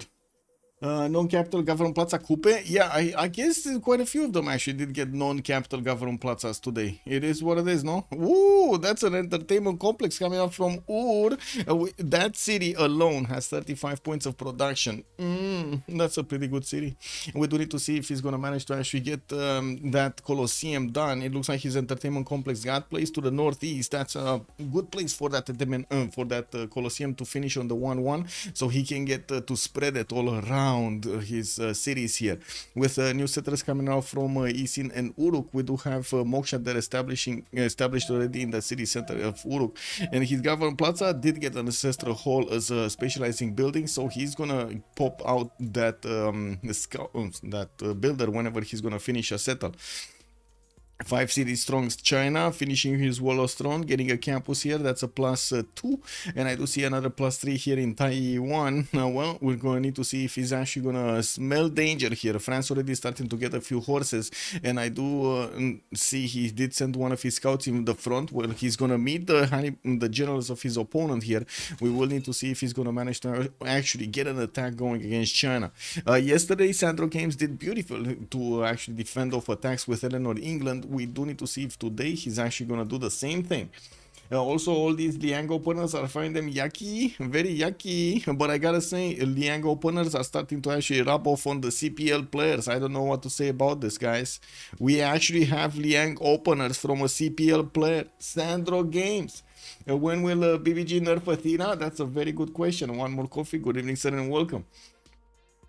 Yeah. Also, Coupe needs to buy all the tiles from Mount Kilimanjaro. Yeah, true. Well, he did finish that ancestral hall in the Government Plaza, getting his campus out next turn. And I do notice he started to finish his lighthouses in the harbors he built earlier. Now, we do have him right now with new settlers coming around from his capital. A 5th settler is... Oh my god, look how far away he actually sent his city. This is gonna be Spy 7 for him. Oh, wow. Wow. Okay, that's a good city. Why did he not settle closer though? Wow, okay. I was expecting him to settle at some point over here, you know, get pyramid. Oh, I see. Pyramids got built here in Mumbai, India. I actually did manage to get the pyramids for the extra builder and the builder charge on each of his builders from now on. We do have him one turning a campus. That's going to be only a +2 there in between the mountains, while he's also going to get one from the capital city. Did not go commercials. The economy of Darius here is going to be a bit lacking with only 7 gold a turn here on India, on Gandhi. Stonehenge is going to come out in 3. Darius did get a religion, right? Yes, he did get secret places with Feed the World here. Oh well. No more third belief though. That's quite unfortunate. No more third belief for India, for Gandhi. Oh well. Let's see. Horses, France. It looks like he's going to try to go against Nalanda here. He's generally still in Rouen. Just got teleported to La Rochelle. And we do see the builders have started to actually move towards the city center. We're probably going to see him get feudalism quite quickly with 33 culture turn. He's 4 turns out from feudalism, while Tiritz is going to boost it with all of those farms that he actually built after he got Etemenanki. Looking at the yields tab, I do also notice Firsos did manage to get more production right now than Tiritz and Sandro Games, while Kyber is still lacking his production points. He's on 70 right now. He does have 50 fate attempt to add to those production numbers. So all in all, I think he's actually a bit more, right? He has a bit more than his opponents here. Definitely a lot less culture though. When is the vote to know who's going to win? True. Don't touch the +7 attack against the mouse. Yeah, Prince. Good evening, sir, and welcome. Where is the Wu Spy? Where is the Wu Spy? Not there, not here. Does Wu Zetian actually see his opponent cities? So he sees, okay, he sees 2 cities here from Catherine and 2 cities at least from Norway. It's fine. He's actually seeing where he can place his spy. But 75 resistance to electricity against wires is a bit too much. And also 9 lives, man. You're forgetting the 9 lives. Yeah. I don't know what to say. 9 lives is 9 lives. We do have to put up the prediction for who's gonna win. Of course, on one side in FFD, which did manage to get the first game, and on the other side we got FDLV, and we are starting up to receive the points over here. So tell us who's gonna win. Put those points in, guys. Put the points in. Not to mention, if you do like the content, please leave a subscribe over there on YouTube, and don't forget to comment on the video. That lake on the left side of Amboise at the base of the mountains, I bet it looks awesome. Amboise, Chuck. Amboise, what is it? Here? You mean Hueto Cali? It would be nice. It would be nice, but only 3 amenities there. Anyway, the French horses are about to actually start hitting Nalanda here. It looks like he has enough movement speed on some of them to get to attack into Nalanda. He probably wants to do the damage as quickly as possible, so he doesn't actually get hit back. And I do have to say that's also the direction that Ambiorix has the city of Lutetia, so not gonna be worried that much about that city center. Now we do have also quite an army of builders getting pre-built here for that feudalism timing. He did manage to get it going, and I'm pretty sure... Oh, wait a second, did he actually finish feudalism? Did he actually finish? He did finish feudalism. Okay, I was curious why is he actually hard building some from the capital, but I guess it is what it is. Doesn't have the 30% off card. New commercials coming up in Sumeria. He did manage to get the first of these merchants, Zankian. Well, I do see the second one got picked up by Ottomans. That wouldn't really be a good one for him. No extra trade-out capacity, but at least he's going to get an extra amenity. Sumeria does have 32 points, and I do see he does have the ability to pick up Marcus Licinius Crassus for some 90 gold that he can get from acquiring tiles, while Gaul is on 9.2 Great Engineer points at 10. He's going as quickly as possible to get Isodor of Miletus, and I do have to point out the Colosseum is already getting built in Sumeria's territory. It looks like Tirith is going to manage to get Colosseum even without Isodor's help. Now we're going to need to see what kind of wonder Phyrsos is going to get with that great person. Getting another wave of settlers here. I do see he finished hanging gardens in the city of Ratumakos, and he might need to consider getting a great bath here to protect him from all of these nasty floods all over the place. Hong Kong has been defeated, and Nalanda is also going to die next turn. Where is Hong Kong and why did it die? Where is Hong Kong? And this is not Hong Kong, right? 2, 4, 6, 7 cities, by the way. 7 cities, Maori, 1040. Where is Hong Kong, guys? This is Hong Kong. That's a 6th city from Gaul. 2, 4, 5. No, that's a 5th city. 6, 7 settlers. Okay. So he's going to also get 7 cities, but in a few turns when he's actually going to get to their location with the settlers here. FD is gonna win trust. It might be also, yeah, it might be. We do have also Pingala establishing the capital city here of Gaul. Looks like he is sending traders to the capital city, and we do need to see if he's actually, well, at some point maybe we're gonna get to see it, the extra signs from those trade routes. We do have some new campuses coming up from Lutetia. That's gonna be a +5 in between the mountains. Very good adjacency for him. Not to mention he's gonna start improving all of these quarries around this. He did manage to get these next to his Oppidums, now making these +7 Oppidum and a +5 Oppidum there. Very nice, very nice. Okay, the horses are starting to come around from Norway. We do have horses also from China, while I do see he is noticing what's going on in the north over here. Sandro Games is going to need to figure out how he can actually defend against both sides.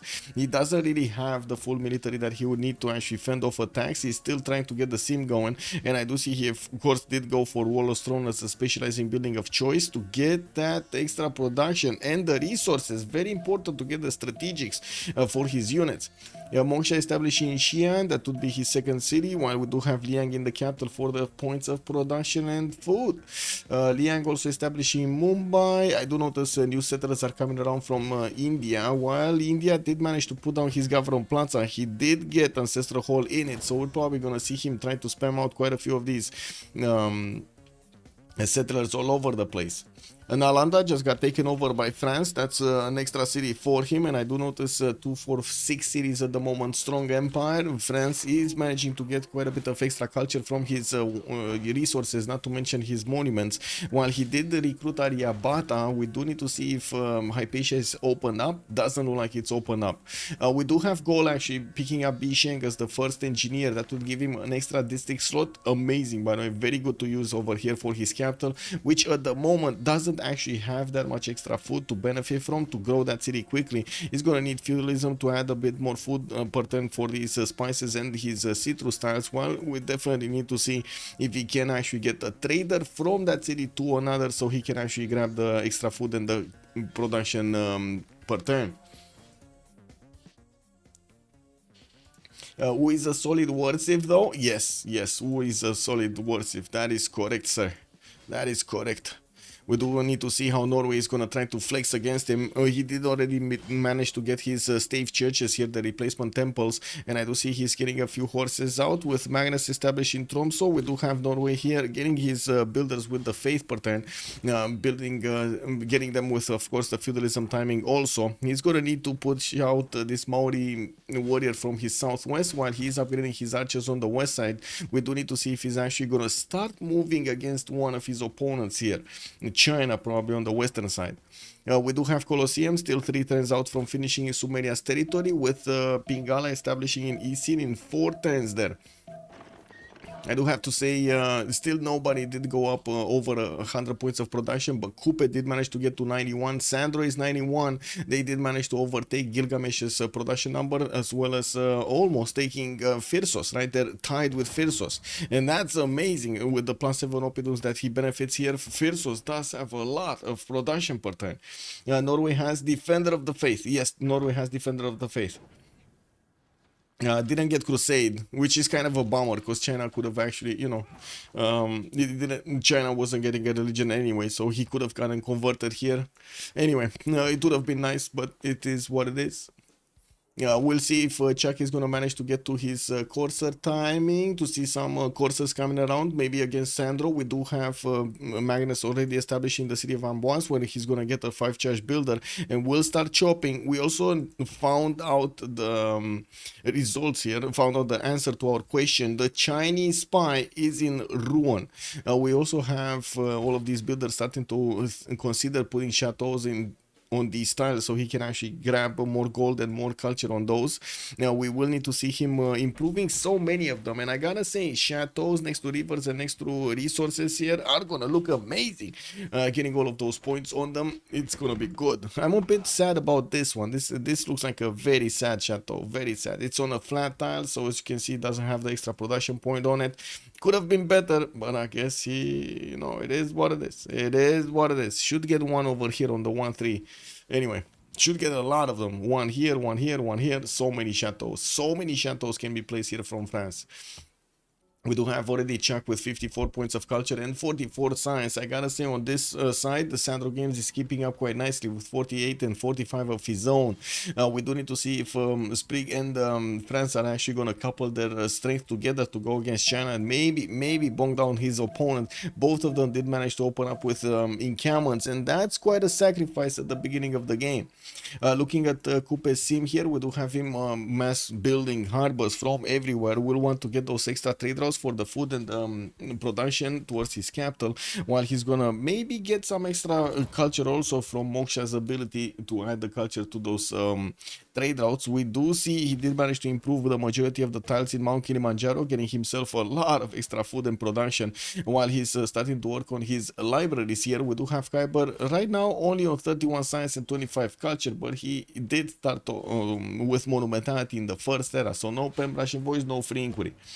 It gives 4 culture too. Yeah, do they have enough citizens for all those chateaus? Oh, I guess they're gonna find some citizens. Yeah, they're gonna find them somewhere. Horses coming up from India. He did manage to get those settlers right side, and I do see another 2 did get built. Oh, he did manage to also see the Gallic army in the north, and it looks like he's starting to put defensive units in Pana, with Varus starting to come around, which are gonna deal so much damage to the scouts. Goal is coming closer. He did take over Hong Kong, and we do see another city is gonna settle on the right style, right towards India. This is starting to be a bit awkward for Goal here. He's gonna need to get an army out. At some point, he's going to need to get an army out. India, I mean, they're already close. They're almost touching borders. They're very close. What does give 4 culture, by the way? What gives 4 culture? Was that a resource or something? That's a lot of culture. 4 culture at 10. Anyway, Harbors finishing here from Norway. We do have another settler from Nidaros, and it looks like he did manage to take care of that warrior from the south next to Dalol. While we do have a few units from China, just a horse and one of his scouts, and of course a general next to them. We're going to need to see if Norway is gonna get sniffed out here. You do see there's no defensive unit in Shenyang right now. If the horses of China are gonna move quickly, Sandro Gamesman might be caught on the wrong foot, or I should say, if the horses of Norway, that's what I should have said. We do see also Daniel here is starting to get his economy going with 42 gold a turn on him. 50 gold a turn on him. We do have him with 22 science and 46 culture. Did manage to get those 5 cities, and did manage to plug in also Governor Ibrahim in Edirne. I do notice he didn't settle the western side towards Sumeria's borders, while he's getting his Diplo quarter from Halep. We do have Istanbul here getting another settler, and this might be the one. This might be the one that he's actually going to move forward. I don't think so, though. I think he's actually going to want to be defensive here and try to be as as effective as possible when it comes to getting the goal pattern for his teammates, especially since he did manage to get coastal trade routes, possible connections here towards both Coupe and soon to be India, right? We should see India. Oh my god, he can't actually settle this. He cannot settle this anymore. Maori did him bad, did him really bad. Oh well, I guess it's gonna be Maori trading to Ottomans, Ottomans trading to Maori, and India is just gonna be left alone. It is what it is, guys. No bonuses, India. It also wait, Chateau gives a lot of culture and tourism. Yes, it does give a lot of culture if you do place it properly, right? Look at that. He's getting these going. He's getting these going. Still flat tile. Still no point of production there. That's kind of a problem. Another one here. That's a grassland here. 3132. And look at that culture. Just keeps going up with us without a single theater square getting there. India have bonuses of 2 religions. Did he? Oh yeah, he did get the religion. He's gonna get the religion of Maori also. Yes, you're right. He's gonna get work ethic and feed the world, right? He got feed the world. Very nice. So getting his temples going. We do have him with quite an army of builders, and it looks like Darius here did finish that Stonehenge in the city of Chennai. Did also put down entertainment complex, but it's too late. We did have Colosseum finished here in the city of Ur. While I do have to say also we do have Sumeria getting quite a wave of campuses for that extra science. He's right now on 37 with 51. He will jump up to 41 and 56. Gilgamesh 111 points of production. Kyber is on 112. Sandro on 100, by the way. Very good production numbers coming out from Sandro Games. And look at his horses go. Sandro getting all of the ponies. All of the ponies are starting to come around from the city of Changsha, going towards the north. They are also covered there by the great General Shun Tzu. While I do notice in Nalanda's defenses, Chuck does have 3, 4, 5 of these horses available for him. He's also going to get the Corsair upgrade next turn. The biggest issue would be gold per turn here, and of course how much gold they have in the bag, not to mention Chuck's ability to get to mercenaries. Looks like he did manage to get to mercenaries. I do have to say also Amboss is going for a theater square here. We do have new commercials from La Rochelle, which are going to beef up with another point of science on this campus. While I do see him just keeping on upgrading stuff over here in his cities.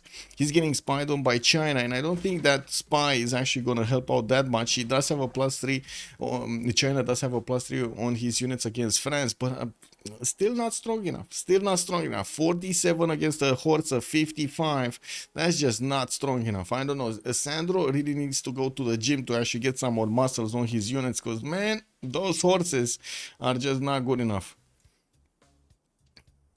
From the right side, Norway is pushing forward a little bit, trying to actually make himself a little bit of space over here, not to mention get the vision towards China. And Fierce was just disconnected. Oh no! Beep boop! He already have it, yeah. What does he have? What does he have? Minia Shukobli, good evening, sir. Wait, what does he have? You mean the religion of Coupe? Does he? So he has one. Hello? Another one. This one is converting soon. This one, he doesn't have it here. And this one doesn't have it. So he only has it in 2 cities. He needs to get converted a little bit more. Oh well. Well, we do have the temples that are going to get out to give him all of those bonuses. And we do need to wait for Firsos to come back to see what's going on over there. More encampments coming around from Gaul. He did actually place one back settling with a great bath coming out from Bagakum for the defense on his districts. He's also getting Oracle importance from Aduatuca. Quite a bit of a wonder builder here. I gotta say, Gaul is getting quite a few wonders. Another plus for Oppidum in Hong Kong. That was quite expensive. Okay, let's see France. No, we saw France. Let's see Norway, getting more horses. Another setter from Nidaros, also working on his water mills to get the triangle going on the farms over here between Skedsmo and Tromso. India, the The units in the north do look like they're just watching the Gallic units, not actually going for them. And of course, the Varus do have quite a bit of a punch against the archers as well. We do need to see if Gaul is going to get a few more units, and it does seem like he's hard building some horses there, or I should say getting some horses out. Now, while India is sending quite a new wave of horses, another 3 with another 2 archers are coming in from his capital city going towards the north. Doesn't need to pay attention towards the east because he does have China there, and on the west side it is also Maori. So only thing he needs to worry about is the northern Gaul. Now Gaul does have better stats though, 39 and 36. Darius is 35 and 30. We do have 94 points of production on Darius and 49 points of faith there, while Firsus is only on 118 points of production. What about the CS? The CS, Sprig is keeping La Venta, Sandro Games is keeping Buenos, Kyber is keeping Auckland. Ooh. So Coupe is keeping Auckland here. He's getting that extra production point on his improved resources. Very nice. I'd also see he's going for pikes here. I just noticed the pikes coming out from that city of Wakara Warawa. Anyway, Kiaguana none. Tilitz is keeping Preslav. And I do see Sprig is also keeping Candy. So wait, Sprig on Varangian actually has 110 faith a turn. WTF bro, 34 science, 59 culture, double city states with faith. He's getting 110 faith. Beautiful. That's gonna help him out quite a bit to get a few berserkers going, man. Wait.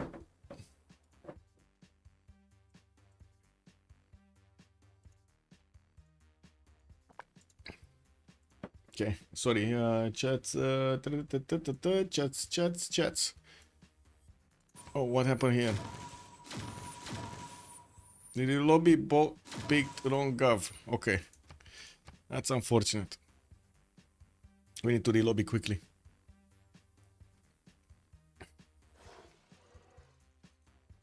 Well, I guess this is a good time for me to showcase song. Kick.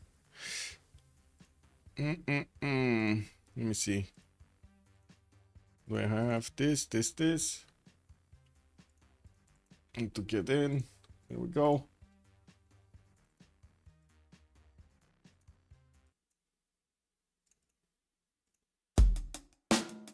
Ooh.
Right on time to see her champi.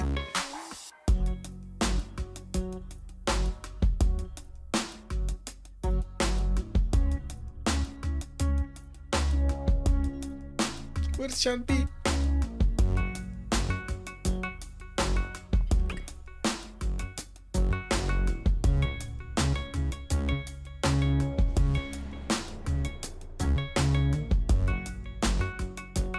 Hey, look at that. I got myself a soundtrack for the in between in the poses, right? Oh my god, it is what it is. Okay, we're coming back and we do see China over here did manage to put that spy in ruin and still doing the listening post mission. We do need to see all of the players joining and starting up this turn. Oh wait, I shouldn't actually have clicked anything. Anyway, it is what it is. I don't know how that song came out, by the way. It's too slow for me. It is what it is. Wait, wasn't Chuck one turn away from castles? Oh, this is the... Yeah, never mind. This is the turn a little bit before. Like, a little bit before the turn we were on. This is what it is.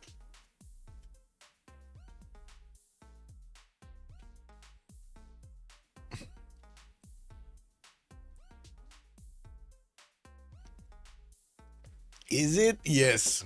Yes. Yes, it is.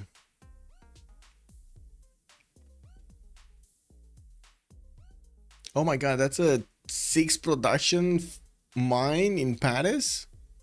That's a 6 production mine in Paris. On the river bend over there, you see the 26121? Cake double. Wait, I was the first one to load by a long margin?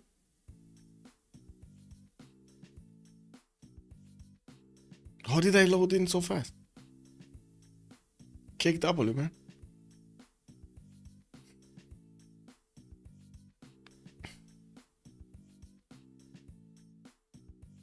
Still waiting for the game to actually load in for others.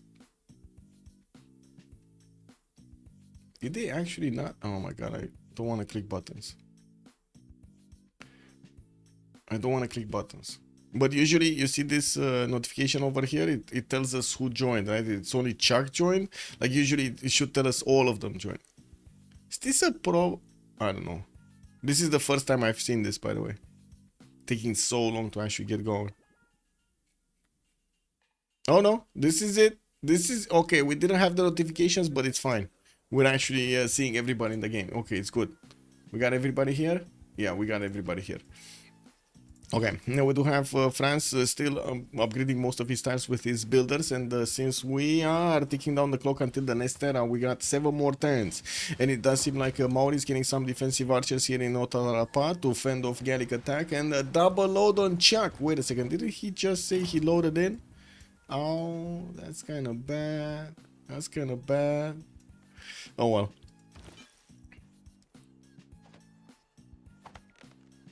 At least I do have to say, I do have to mention, we didn't actually have any desyncs, right? We rejoined at the beginning and we didn't have any desyncs. Maybe it will happen the same for Chuck and he's not gonna get desyncs. Oh my god, hopefully. Hopefully. Temples in Mumbai, we do have Reina coming up with in 3 turns there, and it looks like we do have some quite a few libraries coming out from Maori in his newly built campuses. He did manage to get 48 science with 31 culture at the moment on Coupe, while Chuck is 52 and 77. Looks like he has such a good opening on Catherine de Medici Magnificence. This is surprising, right? With this kind of a result, we would imagine we would see Chuck actually, no, what I should say, a lot more players playing Catherine de Medici Magnificence. Well, maybe after Chuck's example here, we're going to see a lot more of it. Oh well.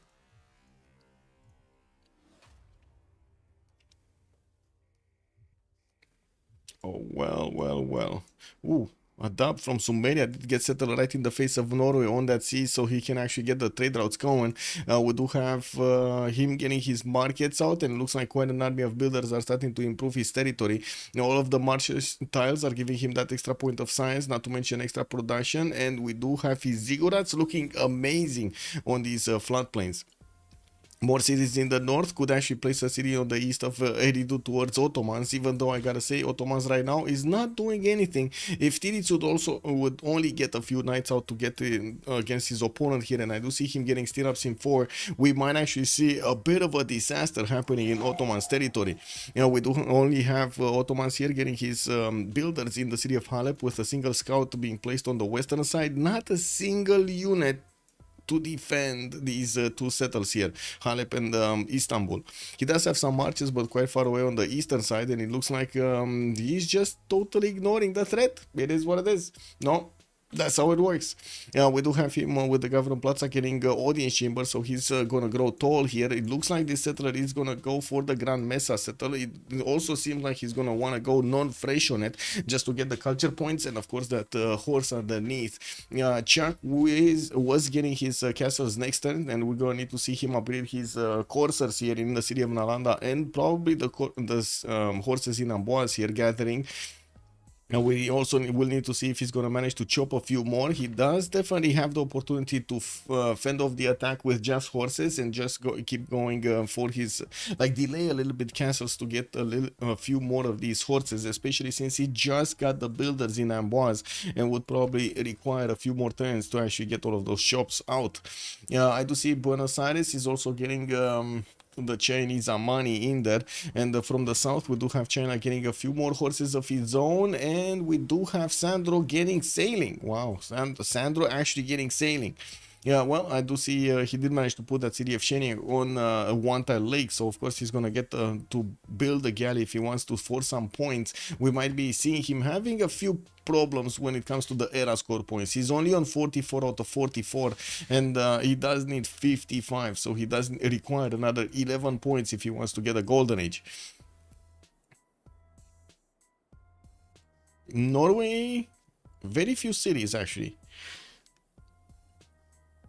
5 cities from Norway. We do have his 6th one moving on the western side, the 7th one getting built from Nidaros, and it looks like he's still gonna take 2 turns to finish that one off. While he's getting his farms for the food here, we do need to see if he's gonna manage to actually get an attack going against China. Oh, I would love to see some berserkers here, but it doesn't look like they're on the table. I'm just saying, it doesn't look like they're on the table. What do you think? Is Sprig actually gonna pull off some Zerker attacks here? It kind of seems like he's not gonna send the links against China, no? China's getting out for free out of this. Anyway, we do have China managing to get those units towards France, and I gotta say, if only he would take a little bit of a left here and go towards Lutetia, this probably would be a totally different war outcome. He might actually just keep those horses there and get the next horses across the river, just as this one did, so he can get next to Lutetia. If he does manage to actually get into the tiles of Gaul here, Gaul might not even have time to react. It's not like actually France sees this river. He has zero vision on this river over here to the southwest of Nalanda. You see, they can actually get the highway. They can get onto the highway. Okay, commercials coming from Ronald Shell, no more horses, a theater square, I don't know why he's trying to build it. I would imagine another horse would be required here, and we do have him with barracks in the encampments. He only got 2 encampments, which is still pretty good, but not enough to actually get his modern ones. We do have quite a bit of time until then, don't get me wrong. With also Norway getting his army of builders on the right side to keep improving his tiles, we would need to wait for him to actually get a few settles out and take a look at his plan when it comes to attacking and or defending against China on the left side. India is also getting quite a few horses to move against Gaul here in the city of Divodurum, which at the moment I do have to say Gaul does have mathematics coming out next turn, also civil service, allowing him to get the military alliance connected to his allies over there, actually shaking hands and getting an extra +5 against his opponent's units. India will have the opportunity to do significant damage to Divodurum if he gets close, since we don't actually have Corsair upgrades on those units of Gaul. We do need to see if India is going to start to move forward. He doesn't have a general, and of course that's actually going to be quite a problem for Gaul also. He doesn't have a general either. With the temples finishing here in Darius's 227 lands, we do have him right now with only 35 science and 30 culture. His goal per turn is going... down under. We got him on -3 gold, and of course with the temples coming around, he's also gonna get less. Let me get the countdown going for them. Beep Boop is on the job over here. We got ChatGPT doing the countdown, guys. 7, 6, 5, 4, 3, 2, 1. There we go. We got ChatGPT going. Yeah.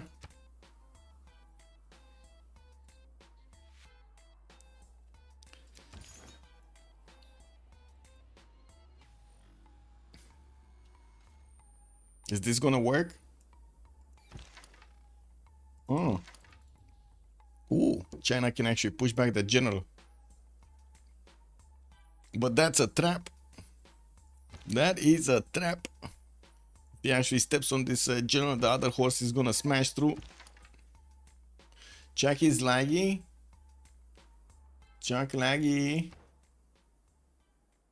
Well, I see him having ping, so I hope he's not actually gonna desync. Yeah, he didn't desync. Perfect. Oh, yes, yes. Anyway, we do have quite a few more Chinese units, especially horses coming around, and taking a look at his techs, he's discovering machinery next turn, while he's also gonna get his divine right going. Looking at the era score screen, since we're 6 turns out, we do have Sprig going Dark Age 45-46. He will probably get his Golden Age, to be honest. I don't think he built a boat. I don't think he actually did manage to get quite a few other points, like his Zerker, for example. So another easy 6 points can be acquired here. We also have him with the ability to go to finish his religion. He's 108 faith per turn, and he can buy out quite a few apostles with that faith to evangelize his religion there and get the finish the religion era score. Tidits is on 55 out of 65. He does need 10 more points by the looks of it. He is not getting pressured at all by Ottomans, and I do see Ottomans is still not having a care in the world. We do have Sumerian with the possibility to upgrade knights soon. He was getting stirrups, and he was getting them quite quickly. Looks like he moved away towards mathematics without giving these workers button to upgrade into knights. Well, we do need to see if he's going to get a few more. In the meantime, he's busy getting his markets out and more of these commercials on working on 37 points of gold per turn. That doesn't seem to be enough for him to actually upgrade a lot of units. 123 points of production is pretty good right now, since we do have Firsos on 134, Kyber is 113, and then also Darius 113. Chuck is on 48 out of 58 points for a Golden Age, and looks like he just discovered or he will discover castles next turn. He did manage to get a few more horses out before he did discover castles, so he can actually get the pre-builds going. It looks like he also got onto the coffee tile, and now he has the vision over these units that are crossing the rivers from the southwest of Nalanda towards Lutetia. And this is a problem. This is a major problem. Not for Chuck. It is a problem for Gaul. It could be, of course, that France can upgrade his coursers and then take out the Chinese army before it does too much damage in Lutetia. But if he goes for that, there is a significant chance the horses of China are actually going to take out that city of Gaul. And we do need to see when Sandro is going to get his coursers. Oh well. It looks like Sprig is getting into Sandro's tiles and is gonna start pillaging his mines over here, especially that iron. Looks like it's gonna go down quickly. We do have more horses from Sprig being sent, and I do see him sending 2 settlers alongside with Grandmaster Chapel finishing in 3 turns in his Gavron Plaza. He's gonna get the ability to build to buy those units with faith. And since he does have a lot of faith, very good. Okay, Chuck is 5 points off. We do have Tidits still 10 points off. Sprig 7. Firsos is only 4 points on goal. And it does seem like at the moment India is just flexing this military towards Divodurum, and slowly getting his forces on the east side of Panna, with Liang getting plugged into that city center. I did notice we do have Liang parks here starting to come around from the cities that Liang is puddle jumping in. Already 2 of them got built, and of course he keeps on cycling it through all of these cities. New settler coming up from Delhi will probably want to take this settle spot also towards Gaul, towards the north, while he doesn't really have any other settle location or easy to reach settle location. Grand Mesa just got settled over there by Who was it? Here, right by Erzurum. Erzurum. Anyway, Khyber is 63 out of 67 points to get the era score, and we do see him trying to get Mausoleum at Halikarnassus in the capital with another wave of harbors and getting his consulates in his Diplo quarter in Enganwahia. He's getting to plug in Liang in that city center for also the extra defense that he's gonna get, an extra production on these volcanic soil tiles. The left 3 Liang upgrade. Getting another settle in the south, did get Taulmutu as the second city next to Chocolate Hills over there, splitting those tiles in between those.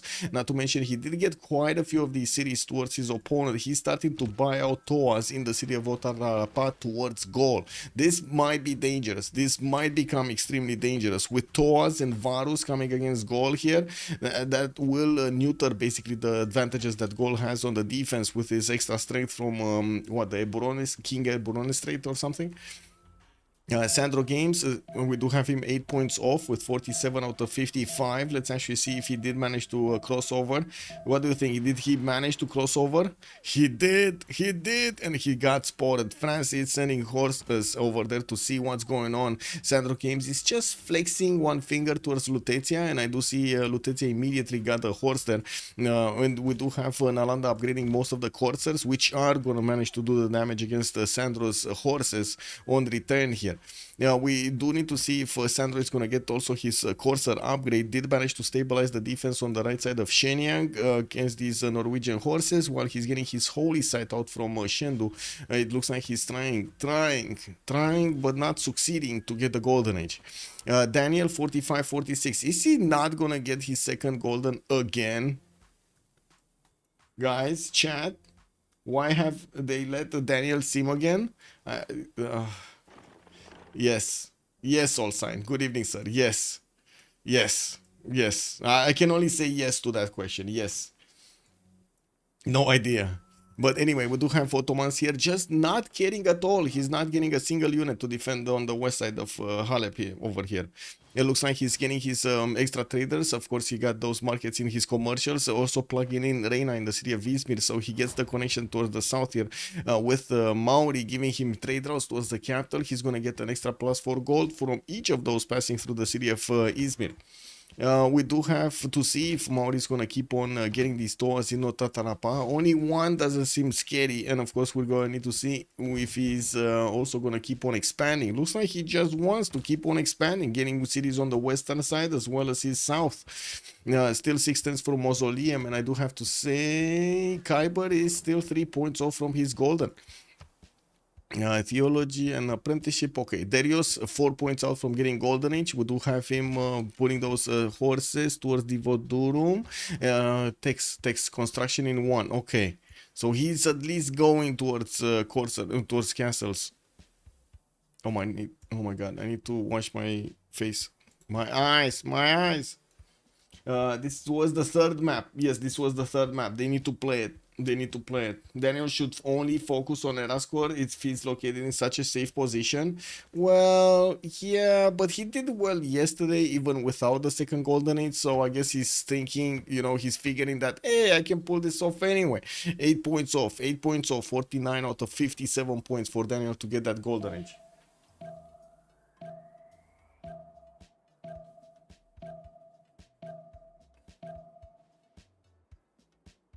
Okay, cat is again sleeping. It's fine. She took over the second chair. It's fine. Oh, CD Patreon got us, by the way, coming out on Ottomans here for the 40% towards the first district in a city, and it looks like Khyber is asking for a relobby. Oh well.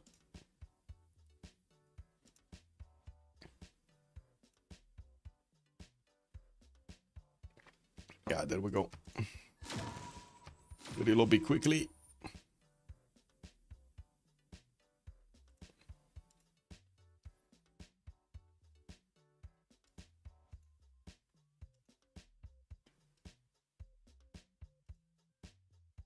It is what it is. Yeah. Cannot always live to fate. Yeah, true.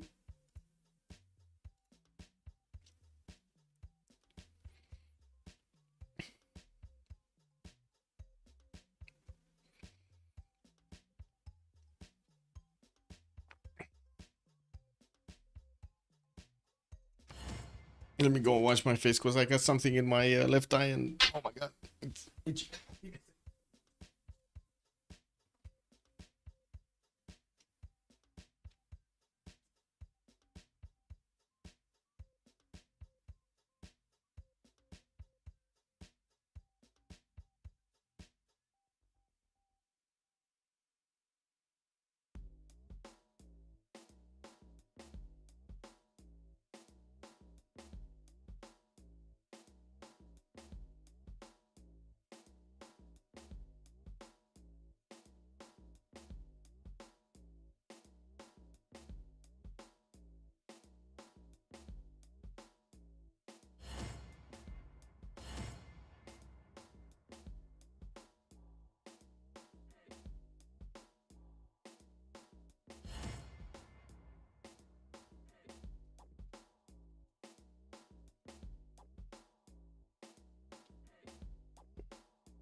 Okay, let's see it.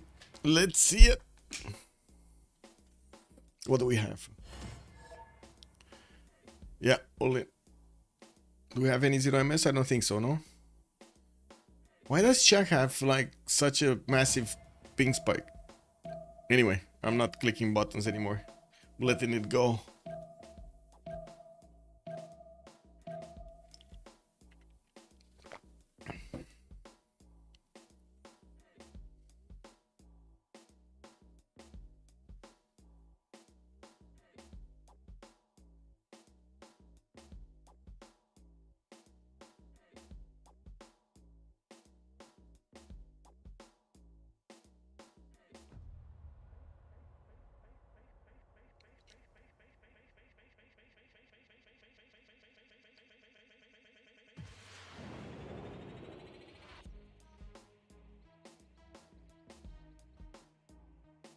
Oh my god, I double loaded again.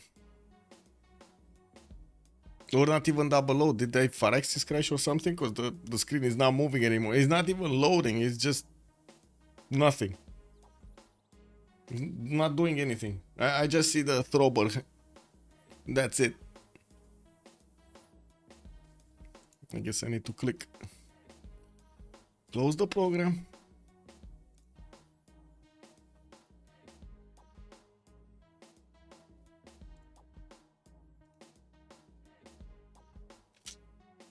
It is what it is.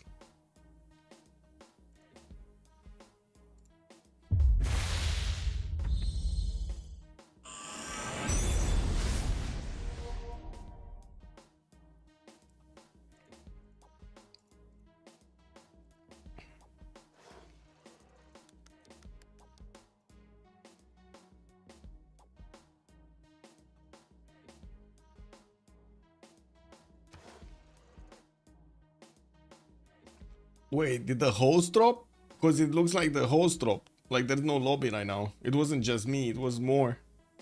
Wait, let me actually pull off pull Sandro's what? What's going on? Let's see, maybe it's different. Okay, they put up a new lobby. I don't know, Hey, man, 110, I'm good. Everyone's gonna suffer equally. 110 is my usual thing, so you know. They can suck my dick to template. Oh my god. I'm so sorry about that. Sandro Games just being Sandro Games. I wanted to write something on his chat. Sorry about that.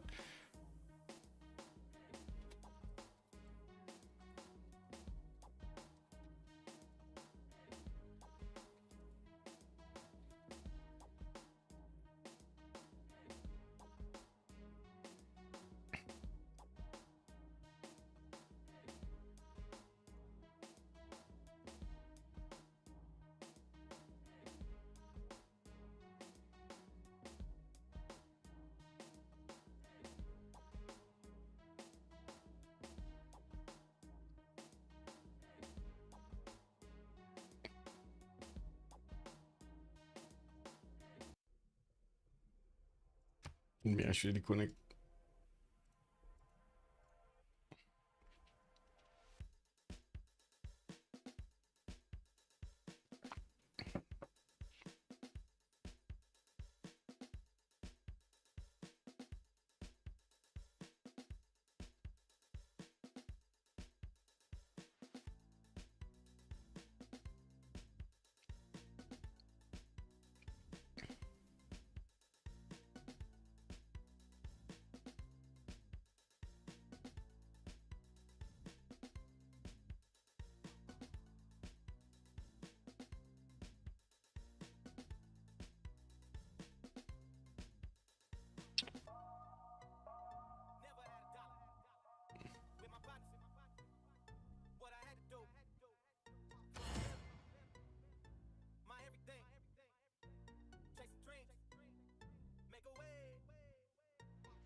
Uh-oh, download pending. Oh, okay, there we go. It's fine.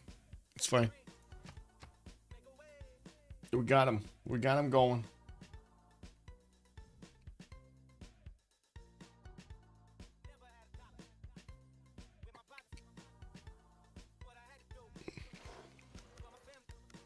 Oh, that's not a good sign. That's really not a good sign. Wait, did he drop again? Yeah, he dropped again. Like the whole lobby dropped. Go make team.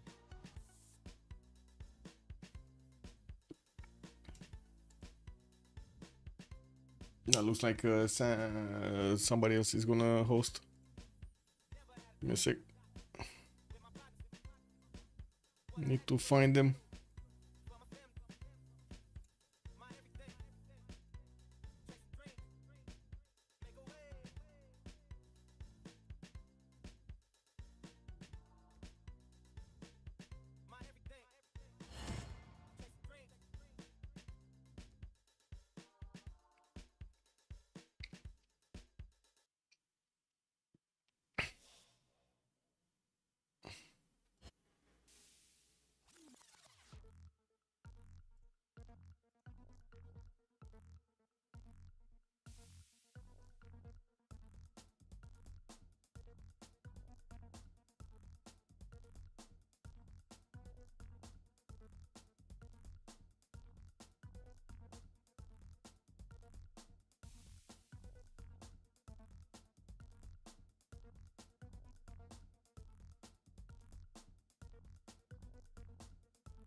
Okay. Well, looks like everybody's getting in. Check is also getting in, and hopefully we're not gonna have a problem with him anymore, as in his ping, not himself anyway. And hopefully we don't have any 0 MS to anybody. We're fine. So we can ready up and just wait for everything to happen here.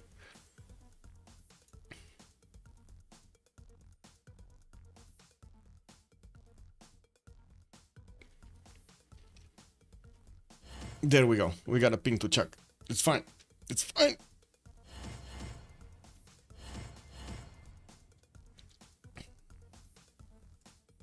Just gonna need to not click buttons.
In before Sandro's gonna touch buttons. Oh my god, I'm gonna even watch his stream. Check this out. I'm gonna. Oh my. Where is Sandro's stream? Here. I'm gonna watch his stream, touch buttons. Check this out.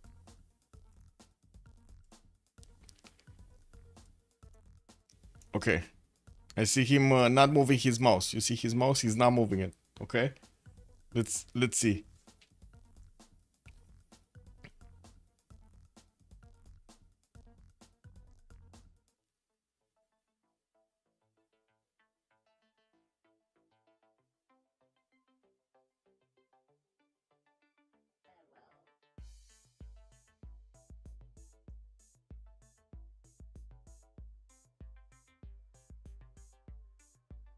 Okay, it's still It's still moving, and I got in before the host. He's clicking buttons. Okay. He's clicking all of the buttons. Is somebody gonna get booted off or not? Let's see it. Okay, this time maybe not, maybe not.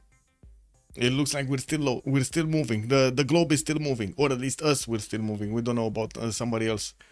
Still gonna need to let it load there. We got 7 players loaded in. Okay, okay. Oh my god, he's clicking a lot of buttons. He's not clicking one button. He's clicking all the buttons.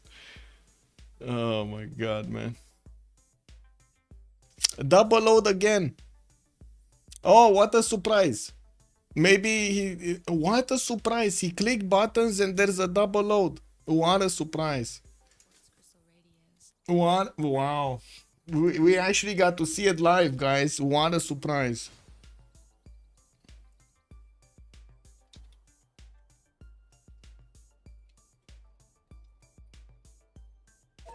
Oh my god. 2 double loads. He created 2 double loads. Oh my god. Yeah, I go host.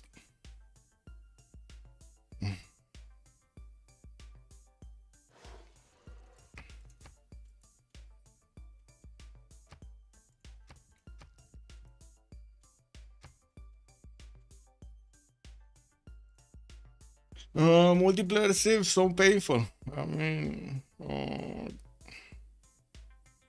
so rewarding and so painful, yes.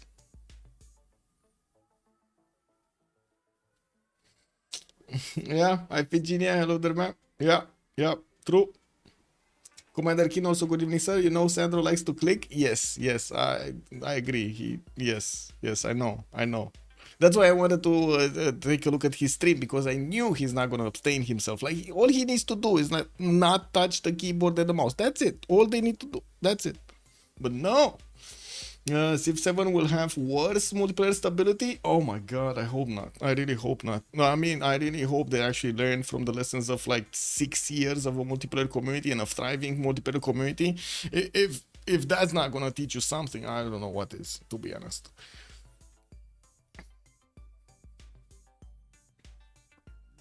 Welcome to Sismaer's Relobby Simulator. I hope you have enjoyed your stay.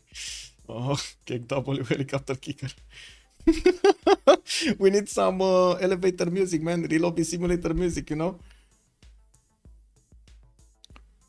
Is auto hotkey and similar tools allowed? Oh, no, I don't think so. I don't know. You're not getting Civ7? Okay.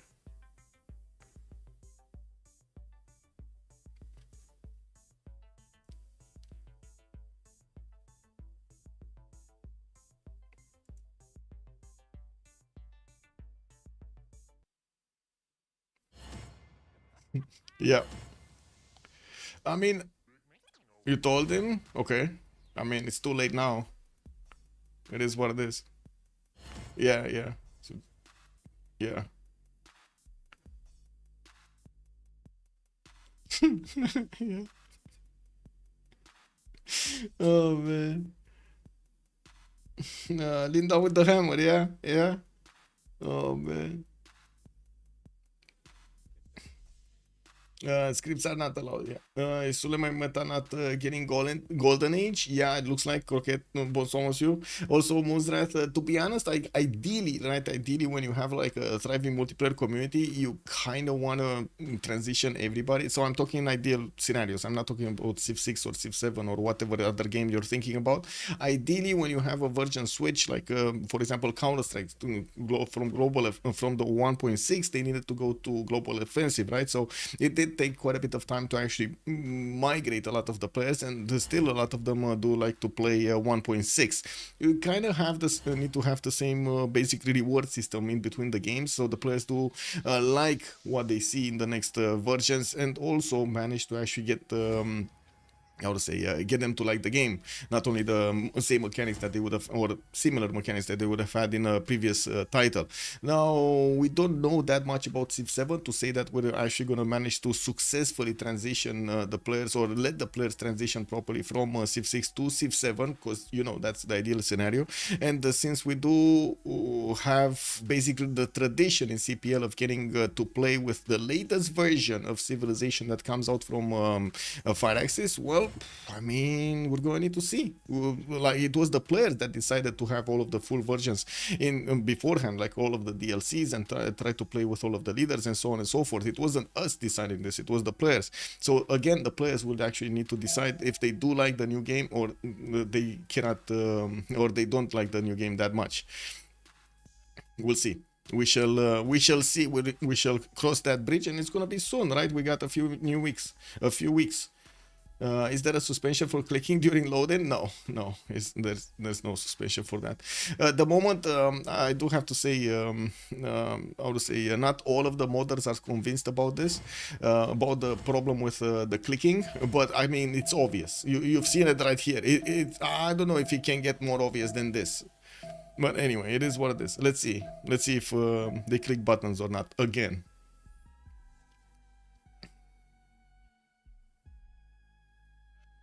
Yeah, I'm hosting this, and this time around I'm not clicking buttons, right? But it's not only me that needs to stop clicking buttons. Everybody in the lobby. But anyway, it is what it is. We're gonna need to see. Wait, give it a few seconds here.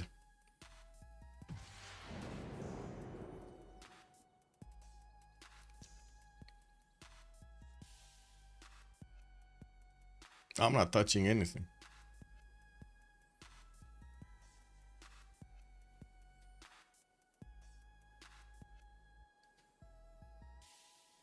Superstition. Yeah, there's a superstition for the loading. Yeah. Yeah.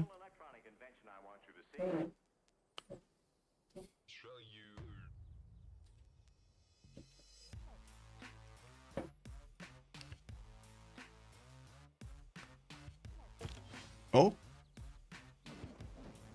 I'm giving it a few more seconds.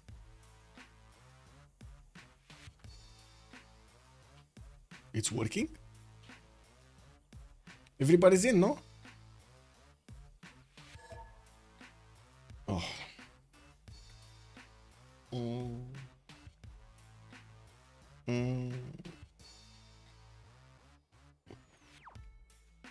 You've been watching Civ7 videos and looks quite bad to you. Don't know how they are gonna make multiplayer work. Yeah, with the 3-stage system, that's gonna be a very big challenge. Very big challenge. The 3-stage system is criminal to the game. Yes, I agree. Oh well, it is what it is. Not.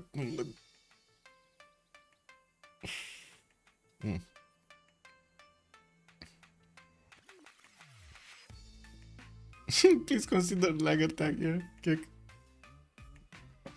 I think on Civ7, one of the things that I immediately noticed when I was watching the presentations was also the cluttering of all of the buildings. Like in Civ6, you do have quite a easy way to read the tiles from quite afar, right? You don't need to actually take a look at the tiles that close. You can see immediately that's a mine, that's a farm, that's a plantation, that's something, you know, something else.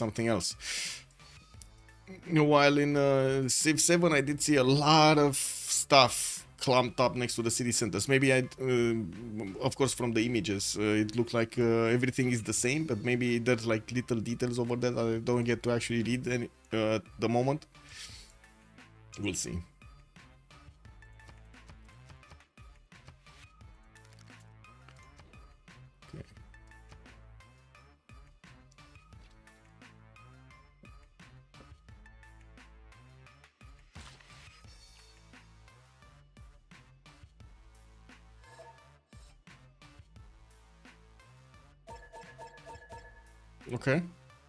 Okay. So we're trying this again. 4 turns for Terracotta Army coming out from Ruin. We do not have yet the spy, or at least I don't see the spy going down south. Paris is gonna get his intelligence agency in 3 turns, and I do notice Chuck is pushing back the Chinese horses. By the looks of it, also France did manage to take care of the horse that went to pillage this tile. That's a Diplo quarter that got pillaged here in the lands of gold by, I think, China. Because I wouldn't really know what something else would have actually pillaged that tile. We do have also some French courses coming in from Amboise. He did wait a few turns to actually upgrade these, and it looks like he only has 2 of them.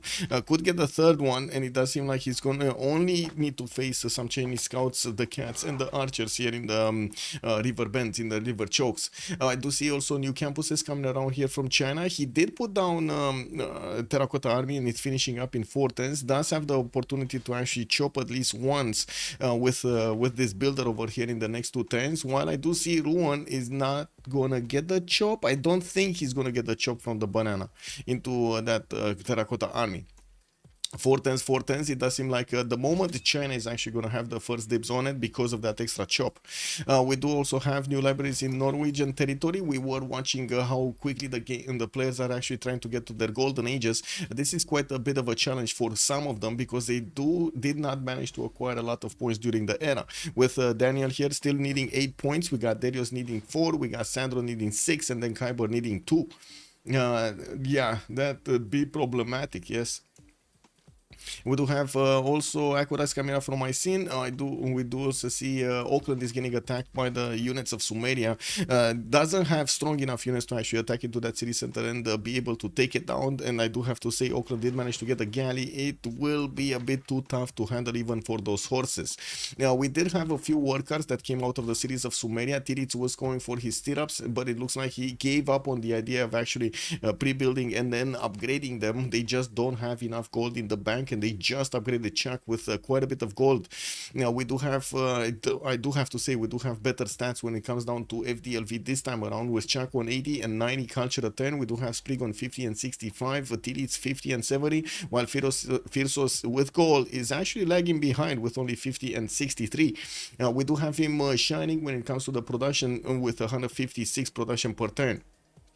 On the other side, we got Kyber here, 143 on Coupe. Looks like Sandro Games is going to be with 50 and 53, but he did manage to get that attack going, and he's trying to force a reaction here from France to actually get a lot more gold invested into these units, not to mention lower his gold per turn. You do see that Chuck is down to 17 gold per turn because all of these courses do cost you per turn. You do want to get something out of them.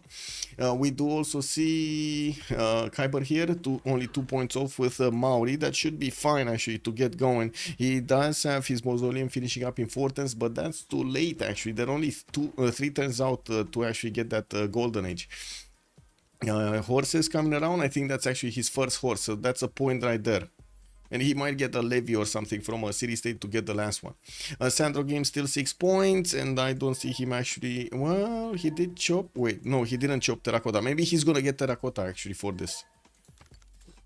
Yeah, he might get Terracotta, no? He has a chance for Terracotta. One chance, one chop, one chance, one life, one Chendu. Oh well. Daniel here also needs those 8 points to go. That's a bit too many by the looks of it. Trying to get a commercial hub investment. Ray from Istanbul and Edirne and Apadana actually. 3 of them, and it looks like Sprig actually did this thing. Check. 11 points at 10 for gold to get Imhotep. We do have where is it? Ottomans here. Ifadlan is the next merchant. That's what he wants. That is what he wants. Did we get the second one? Oh no, but France did manage to get Hypatia. We didn't see this because it just got picked up, and I don't see the second trade route one, the second trade route merchant. So Marco Polo, I think it's missing. Yeah, Marco Polo is missing. Okay, we did have Kyber 67-67 securing his golden age. Sandro Games 2 points off. 2 points off securing his golden age. And he's 2 turns out from getting his terracotta. That's 2 turns away from terracotta to finish in ruin. He does have his little builder to move on to that forest. And I think that's his only way, no? Did he get... I think he did manage to get one of those one of those walls, right? His... Chinese walls, the Great Wall. Did he not? That's a 4 points, easy 4 points. He's getting also a boat out from Shenyang, so it looks like he's gonna be fine here. He's getting the boat, he's gonna be fine. Daniel 49.57, still needs so many points, he doesn't look like he's getting there. Didn't get a boat out, and I don't see him having a horse out, so he could have actually got a few more points here. Doesn't look like he's actually carrying. While Darius is also 4 points off. With India, he did manage to get to 2, 4, 6, 8 cities, and I do see him putting down new holy sites for his face generation, and another settler is starting to move. Very awkward position for all of his settle locations here. Even got Calcutta down in the tundra here. What is this city?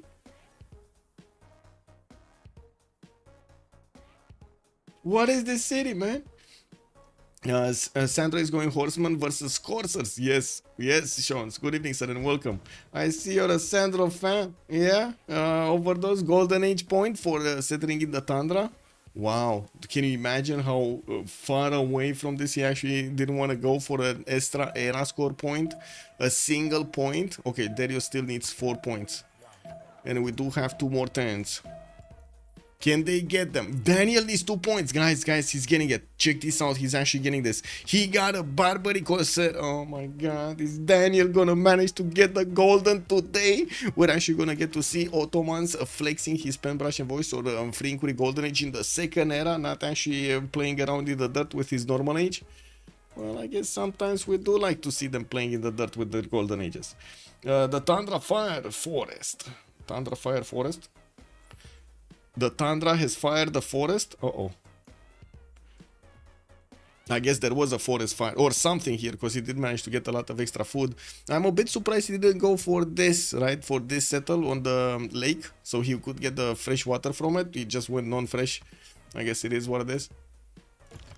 Okay, so we do have Sandro securing his golden age. Daniel still needs 2 points. Darius needs 0. He did manage to secure it.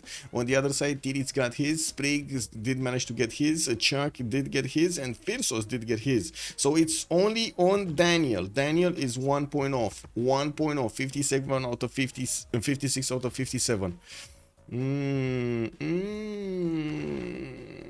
I mean, I don't know if he actually has the gold from his teammates to actually buy Piero De Bardi. That could be an option, but never mind. He just got something, because he's 58 out of 57 and got his golden. Very nice. Everybody in the game did manage to get their golden ages. They will have the option to go for another wave of pen brush and voices, free inquiry golden ages, or monumentalities.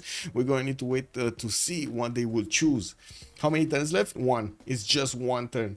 That is amazing if they all get down to a single point. Yeah. How did Sandro get the golden? Sandro get the golden. That's a good question. I don't know exactly how he got the 4 points. He was missing. He got from somewhere immediately 4 points. I think it's a great wall somewhere that I didn't get to see getting built. But maybe I'm wrong. I don't know. As in, I don't see a great wall anywhere. But it must be somewhere. He got a lot of points. 1 turn. Who got slot order for terracotta? It's still 1 turn, 1 turn. Oh my god, he didn't want to chop that. I was totally oblivious to this, because I thought he's actually gonna want to chop. It's gonna be Chuck. Chuck is gonna have it. Yeah. Chuck, wait, Chuck and Sandro. Yeah, Chuck is gonna have it. Sandro is third to last. Yeah, who is a good match to France? Yes, it is. And it looks like neither of them actually have enough strength to go against each other. Even if Chuck does have the higher strength unit, he's not looking at these horses that strongly. Yeah, we do have also a pause coming out soon after the next turn, when we're going to get into the Congress. We're going to have a bit of a pause during the Congress. We're just going to need it to give it a few minutes. It looks like also the Vadurum that got hit by a flood here. We do see Isodor of Miletus did get into that city center, and Cameron are coming around, and of course we're going to need to see if Gol is going to get one of those generals. He's working on intelligence agency to come out from Aduatuca in 3, and he did manage to get Oracle in that city center with a great bath in Bagakum and a lot of farms over here to give him that extra food per turn. We do have Firsos 54-51 next to Darius's 46-46. Does look good at the moment in between his stats. And I do have to say, Kyber did jump up to 81 signs, still in a pen brush and voice golden age. We did go into the next era, and now we do start to see all of the new bonuses starting to come around here, with Kyber getting 81 science and 72 culture in a second pen brush and voice golden age. We're going to need to see how he's gonna manage to get all of that extra science he would have gotten from his harbors. Mausoleum at Halicarnassus finishing next turn. He did manage to recruit quite a few admirals here. Sprig still didn't choose his. Gilgamesh didn't. Oh my god, neither of actually the players of Freritos de la Vega did manage to get his. Sprig Pantheon not working anymore. What's his Pantheon? His Divine Spark? Where is it? So 6 scientists a turn. 1, 2, 3. I mean, on my screen it's working. That's weird.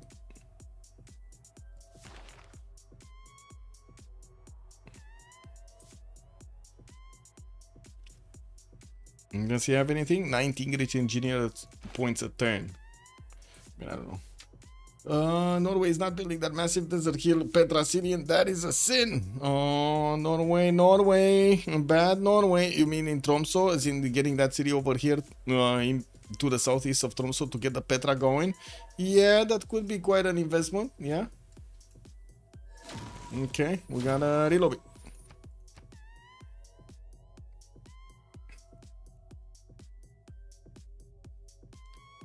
Oh well.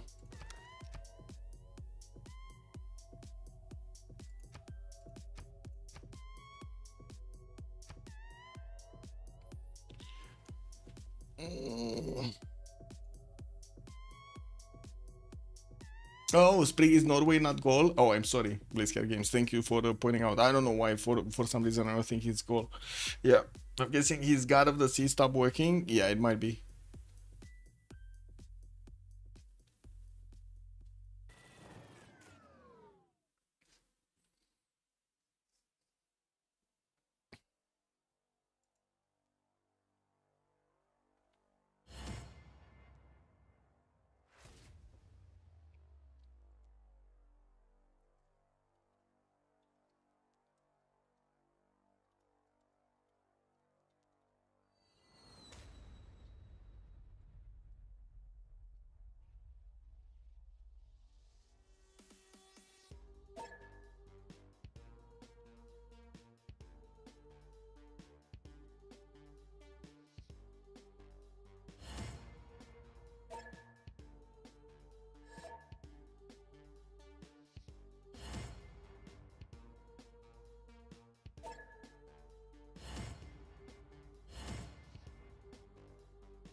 Good afternoon, Toxic Brain. Hello, Desert, and welcome. Also, Desert was better in Civ6 because Religion was better and Desert Folklore was better. I mean, Desert Folklore is pretty good in this one also. I don't know what you're talking about. What do you mean? What do you mean? +6 faith on each of those holy sites? Come on, man.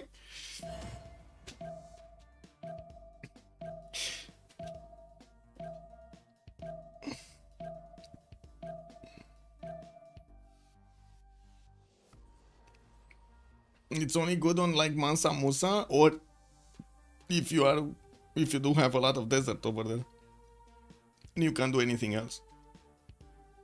No one else can really use it well. I mean, to be honest, not even the Tundra Pantheon, the Tundra Pantheon on the holy sites is not getting used anymore, right?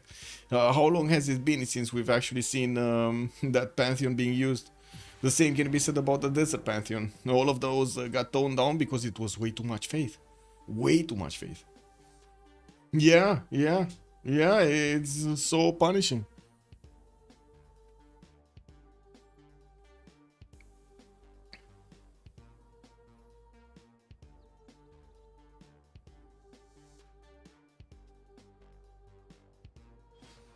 Okay.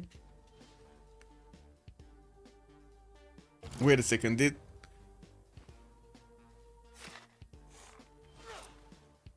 Oh, look at that. Sandro Games not clicking buttons. Game worked. No more double loads. Oh my god, man, this is magic. I'm calling it right now. This is magic. Terracotta Army did finish in. I'm gonna write it. I'm sorry, Linda. I'm gonna write it. Can I write it? Linda, may I have permission to say it's just magic? In the chat over here, please let me do it. Let me do it. It's just magic. But yeah, I don't know why Petra is a god tier conditional wonder in Civ 5, but so meh in Civ 6. I mean, Petra is pretty good wonder, but yeah, it's not that great overall because it requires so much production. Well, I do see Terracotta Army did finish here in the City of Ruin. He's getting his monument out after he did manage to get those promotions on his units. I do have to say he did get a promotion on his spy also. That's a level 2 here in the City of Changsha, giving him that extra intel on opponent's movements. But I gotta say, he only has +3 on the units. Actually, no, he doesn't have anything. It's still China that gets the extra promotion. Oh my god, it's still China having the extra intel on him. Incredible. Now, that spy did not. Oh, it didn't get. Okay, it didn't get plugged in. It's gonna get reversed. France is gonna get a +3 on China. The next turn.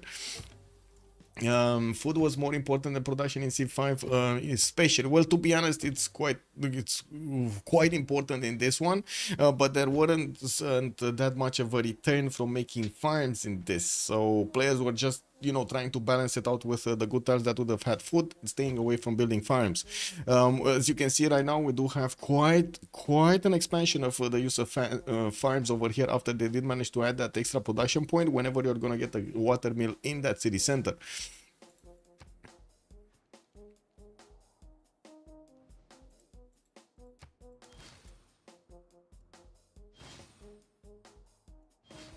Okay, big ally establishing in La Rochelle. We did jump into the new era. So Chuck, Pembrasian Voice, Tiritz, Pembrasian Voice. It looks like Sprig, Pembrasian Voice. Firsos, Pembrasian Voice. Kyber, Pembrasian Voice this time around. No more momentality for him. Sandro is still going to need to pick something up. Free Inquiry Golden Age for Suleiman. 80 Science and 43 Culture. While we still don't have him with units, it looks like a weird looking Gallic horseman did arrive next to the Ottoman's borders from the east side, where immediately FKDN sent a few archers to deal with the problem, not to mention a swordsman. We do have also Maori starting to get his Pa over here. That's his basically his fortified unique improvement there.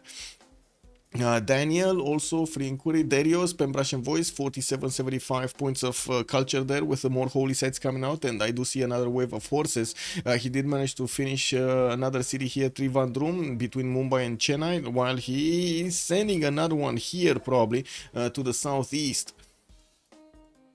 Production, wait, I mean, comparatively in Civ 6, production is much more important than it was in Civ 5. Okay, production was only super important after you were already like 4 pop or 5 pop. Oh, I see, getting that, getting those granaries built. Anyway, new encampment's gonna finish here in Divodurum, and I do see Firsos is gonna have Imhotep to use for a wonder. We still don't know exactly what wonder is gonna wanna put down. We do have also quite a bit of gold pattern extra on the side of MFD. They do have 100 gold a turn on Cooper and 124 on Daniel. They are trading with each other through these seas over here, and of course getting all of that extra gold from the coastal trade routes is gonna matter quite a bit. Mausoleum at Halicarnassus finishing next turn from Mauni, while we do have new campuses for that extra science. I do see he's starting to put down a few heavy chariots. I do also notice Sprig did manage to recruit some units from Vatican City, and he didn't upgrade them to send them on their merry way towards the cities of Maori. He just sent those warriors out to see what's going on there. Ataraxian, Freritos is really poor right now. I mean, 23, 54, 26, 15. They managed to at least get a little bit over 100. Like they're like 120, 130 right there. 120. Also, let's actually finish this vote. I think I'm the only spectator, so I'm just gonna vote down. And we're gonna have a pause for 2 minutes, and we're coming back.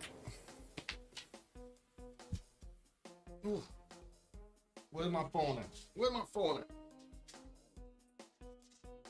Where's my phone at?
Pam pararam pam pam pam. Linda, please check the. Okay. Uh-oh. Uh-oh. 1 sec. Click, click. Oh, oh, yes, yes, yes. 1 sec.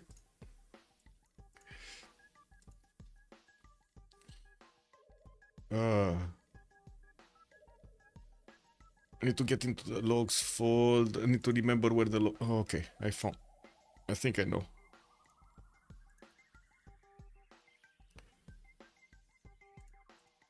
Yes, yes, yes, yes.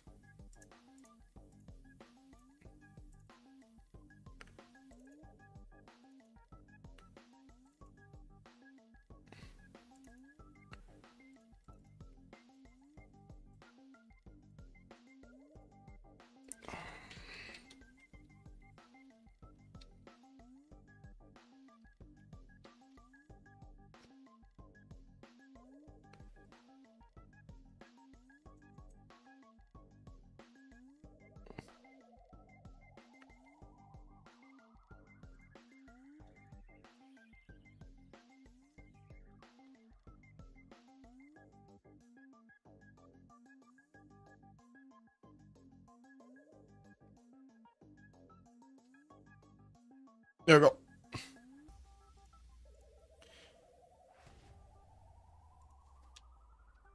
Yep, yep. Sorry, I don't get to see everything.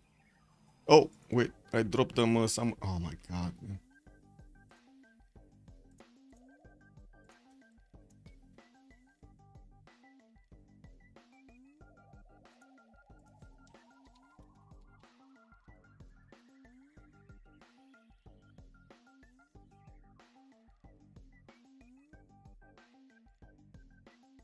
Uploading, uploading. Yeah, it's uploading.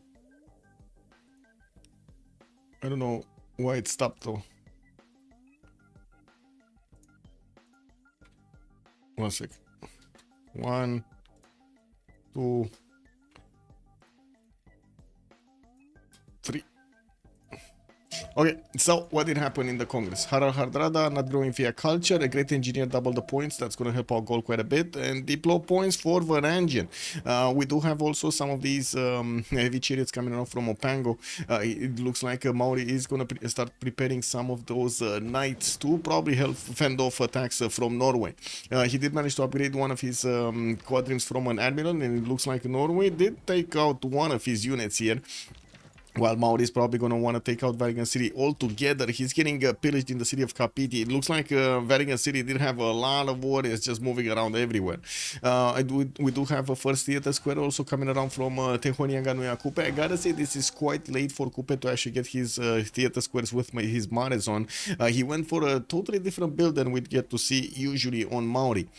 Chuck, by the way, is 95 size with 117 culture. Did go for a Pembrashian voice this era and putting pressure on his opponent here. We do have Chuck managing to get a +3 intel on opponent's movements, and somehow the units of China is still stronger than his coursers, even though they do have generals on both sides. We do have that level 2 spy activated here in the city of Changsha, and now yes, Chuck is getting an extra +3 against his opponent, but it's still not enough to actually give him that edge against the Chinese horses. Now we do have also some of these Chinese crouching tigers starting to get upgraded. These guys do pack quite a bit of a punch against the units. MBT, massively big turret. I don't know. What's wrong with the netcode? A lot of stuff is wrong with the netcode. Adam the engineer, good evening, sir, and welcome. I think it's the ideal terrain and the scout.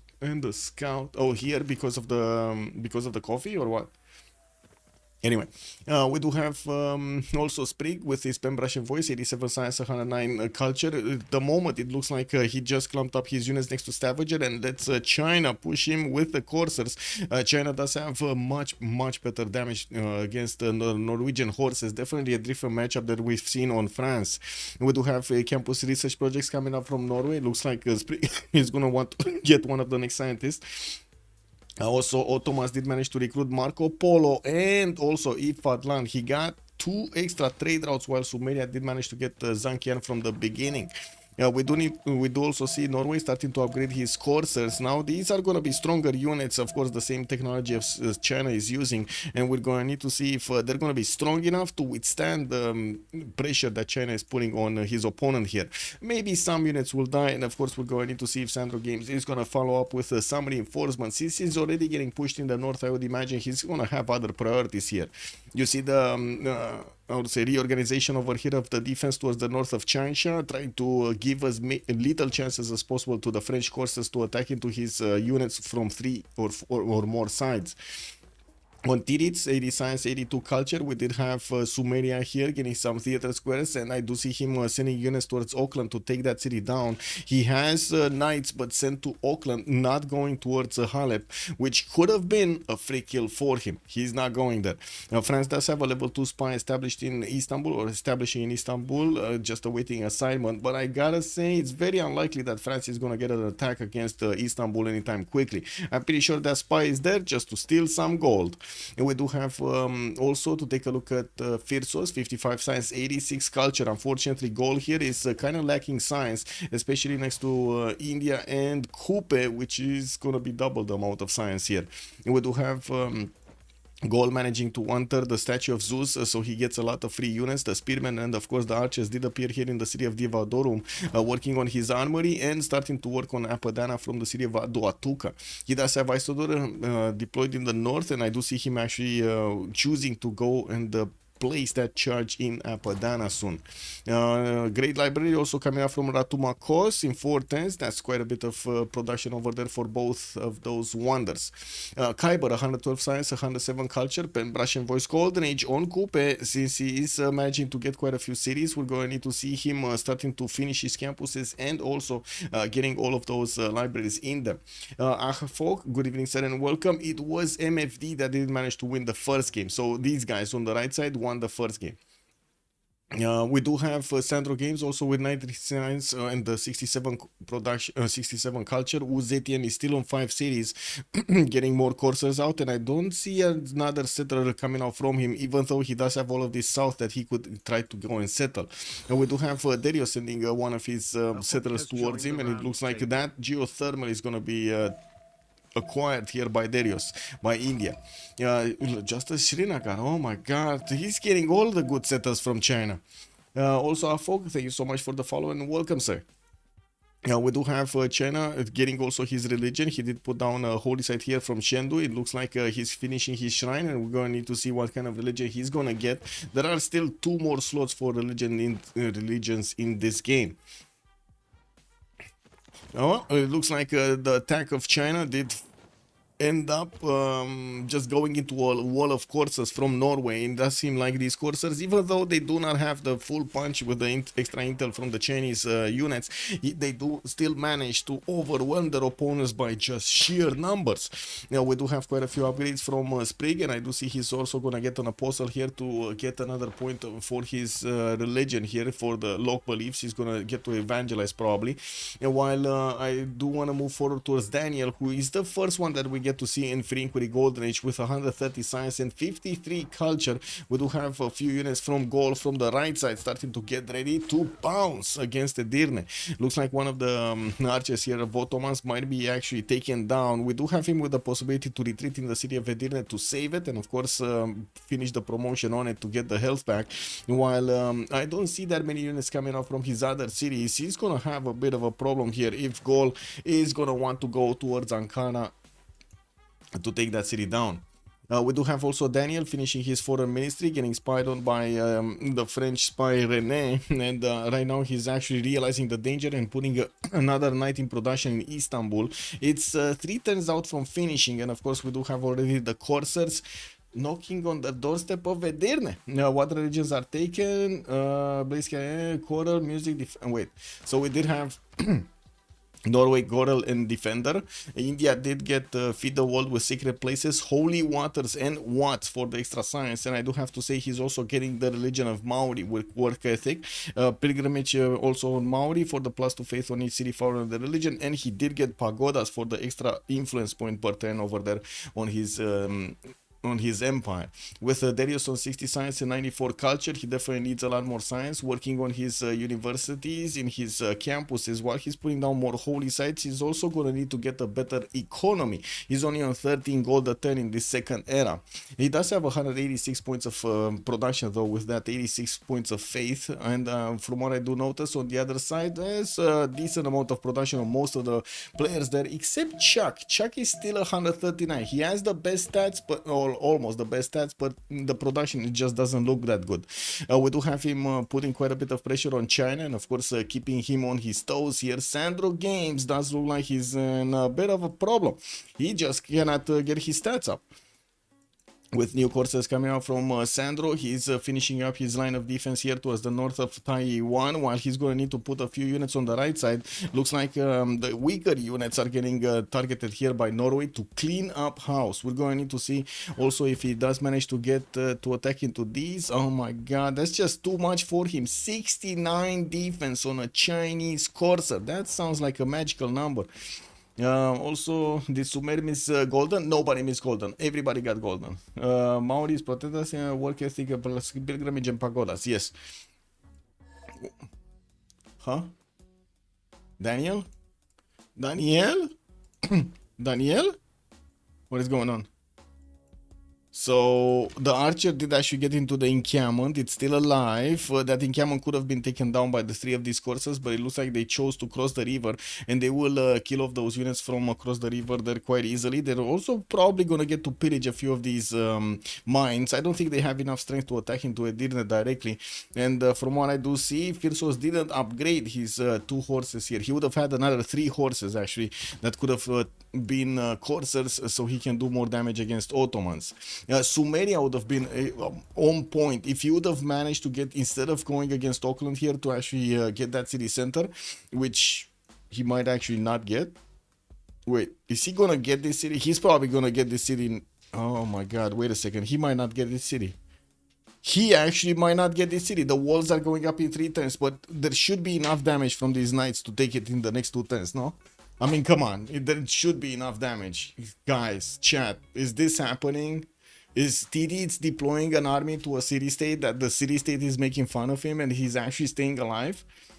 It's gonna die? Okay. Blaze Cat Game is saying it's gonna die. We're gonna see. We're gonna see. I don't know. I'm not that convinced, man. 4 slams, no chance it lives. Well, there are some heals, no? He's getting some heals. At least one of those is gonna be healed back. The CS goes down. All Triangle is calling it down. Okay. Well, good evening, sir. By the way, hello. Hello.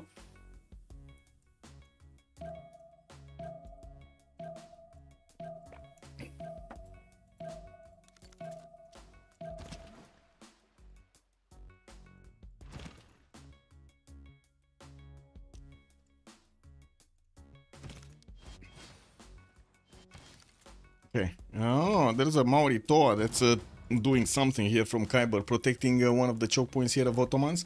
And while I do see Ottomans is going directly for the traders to pillage, he just got one. Wait a second, did he get any, or that was shift entered? Anyway, I didn't see the goal popping, right? So I don't think actually goal did pillage anything here. Lancer also, hello there, sir. Tiritz is killing Auckland. Yes, Tiritz is actually killing Auckland, or trying to kill Auckland. Oh my god. Okay, that's 1 slam. That's 2nd slam. And this horse is kind of like, okay, he's gonna slam. He's gonna take it. Oh! Oh! Oh! Oh, watch this city one turn the walls, guys. Watch this city one turn the walls. Can you imagine the sadness in Tiritz's heart if this city one turns walls? Oh man, oh man. Yeah, I know it's too. And Blaze Cat, how many times did we see this happening? with like CSS just magically getting walls or something. Good evening, sir. Yeah. Even with wall, it dies. Coachella, good evening, sir, and welcome. Yeah, it might die. It might die. Okay, let's see. New courses coming around here from Daniel to finish off the army that's coming against him from Goal from the right side. While I do see Goal, it did put down Apadana. He's not finishing it. Kilva Kisivani is on the production queues here in Aduatuca. He did finish another one, the great library in the city of Ratumakos. And from what I do notice, now we do have Freritos was getting a bit more science. Good. Getting a bit more science. India did also upgrade his courser count to match the Gallic strength from the north. Unfortunately, with so many spearmen, he's probably not going to get through. We would need to see a lot of crossbows being upgraded to get him through that possible pikeman line. With the industrial zones coming out from India, he's going to get a +3 by the looks of it to the northwest of Delhi, while harbors are going to come out from Mumbai. We do have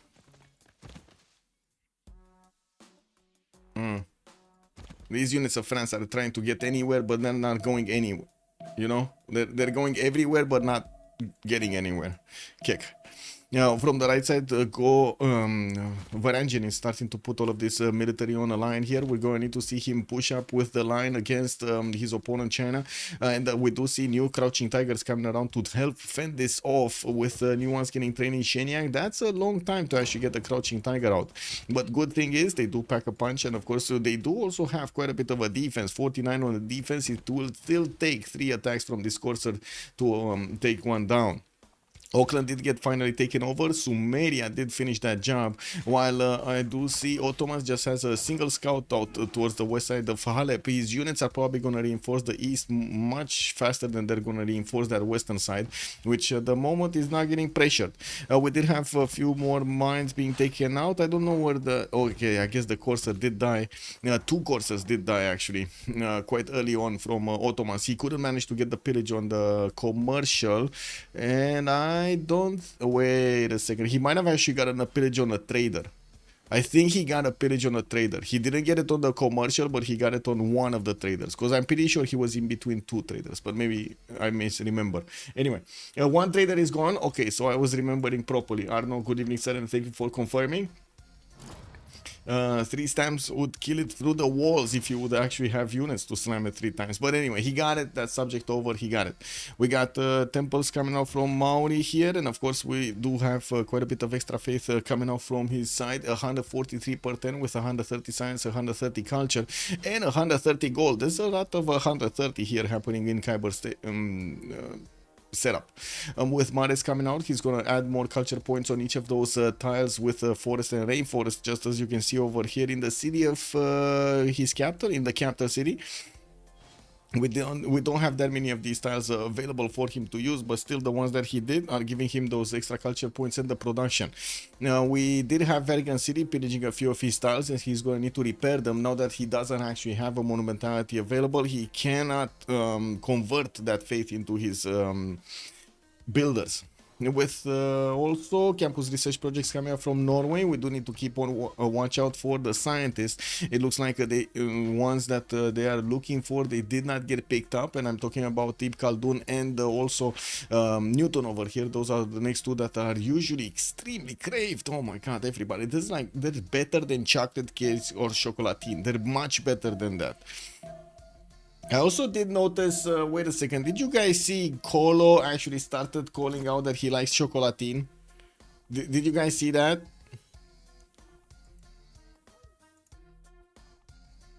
Oh my god, where did he put it? He put it somewhere. He put it somewhere.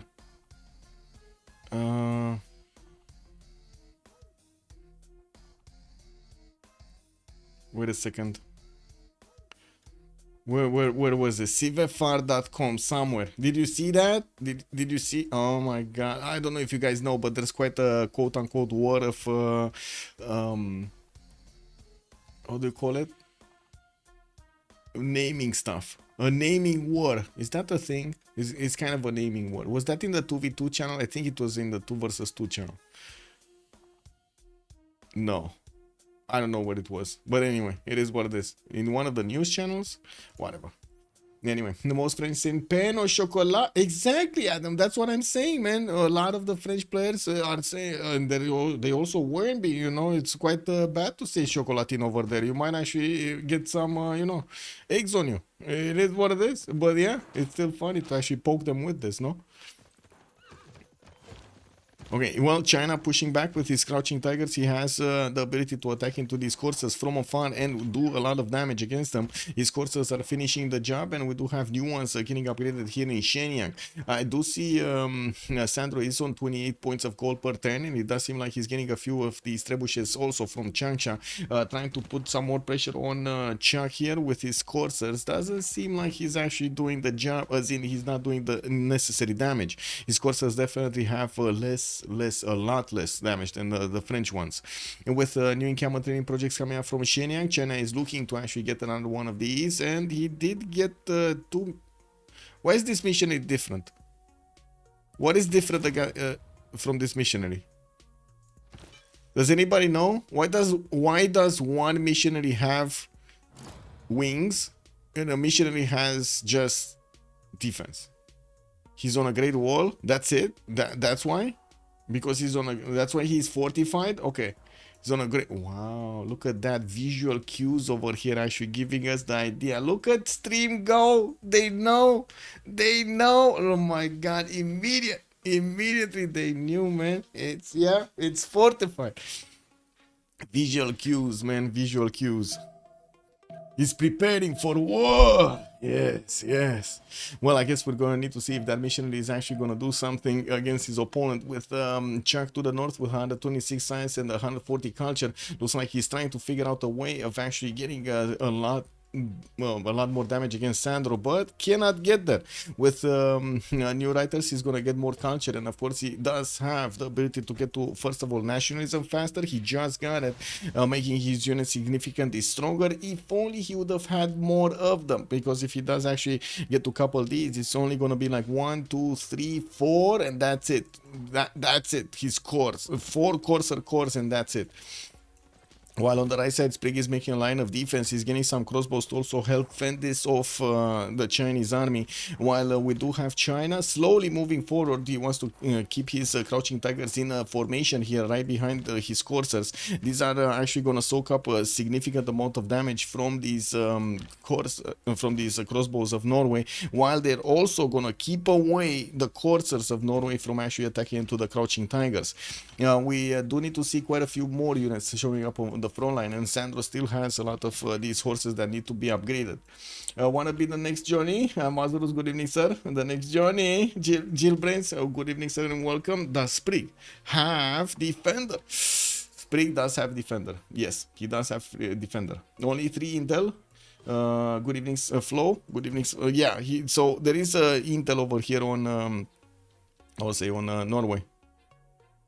But wait, didn't he have defender? Nearby recon unit +3, military +3 intel. What the? Oh, it's on the other side. Never mind. So, Wars of Religion. Oh, wait a second. Norway didn't put the Wars of Religion on. No, sorry. China didn't put Wars of Religion on. Yeah, China didn't get Wars of Religion on. He's missing a +4 from his attack here. Eating food in a weird way is not the same level as twerking on a statue honoring. Yes. Yeah. Can we like leave the monuments alone? Yeah, that's just envious, man. That just sounds extremely envious. You know, you want to take down the statue of a guy or a girl that did a lot of stuff over there, and for what? You know.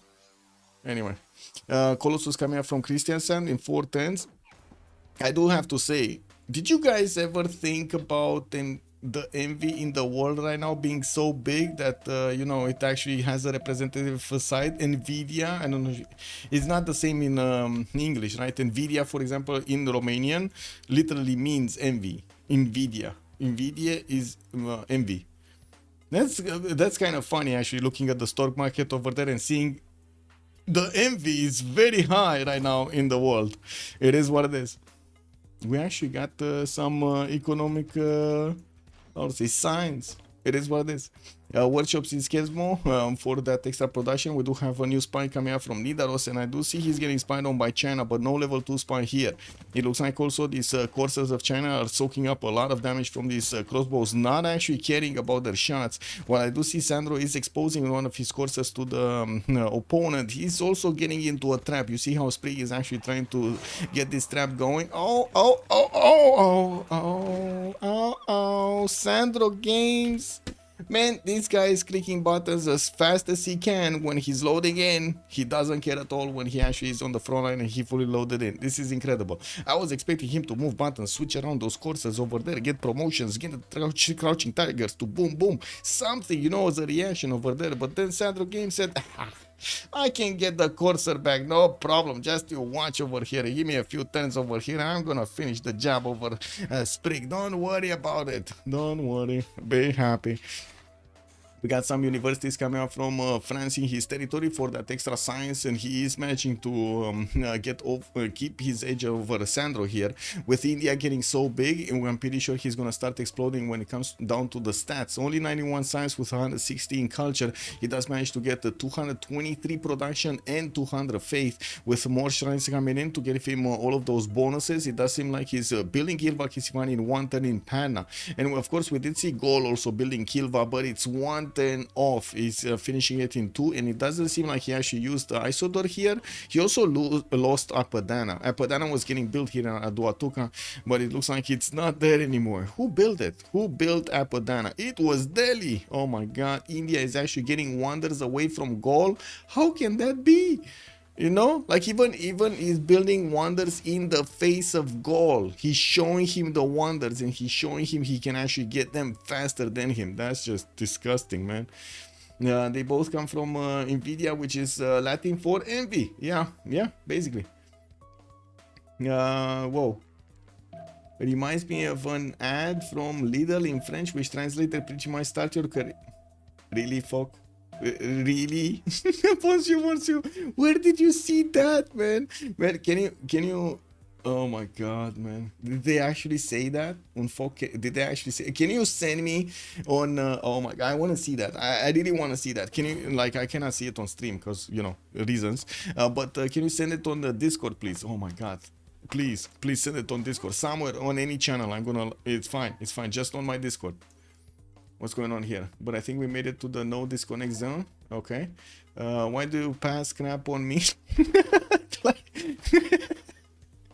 Man, oh man. What did he get? Emily Duchatel. He got Emily, man. And it looks like Charles Alwyn is the next one. He got Shaft. It is what it is. Maori did manage to recruit Newton. And then we do have Ip Khaldun. Looks like we got a relobby. What? I guess is that relobby for the great passing of the... yeah. Why is he complaining his ally got Newton? I know, right? But I guess he wanted Newton of his own. I guess it is what it is.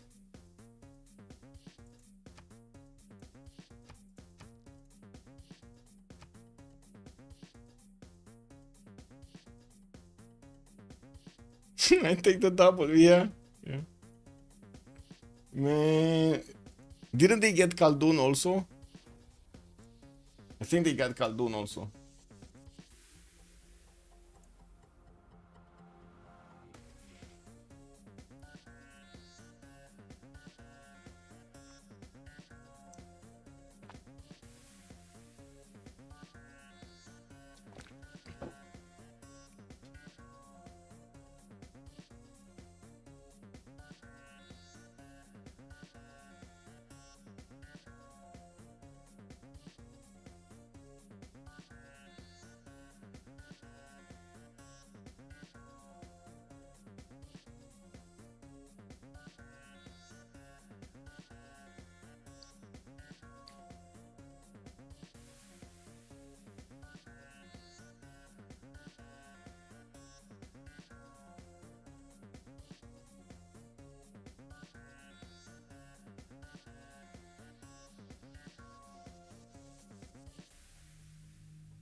I need to put one turn back. I just realized this was my mistake. Turn 62. Okay, there we go.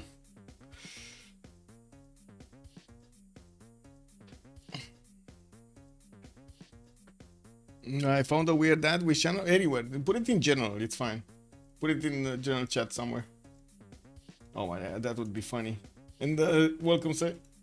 Bienvenue sur my Discord. Sur my Discord.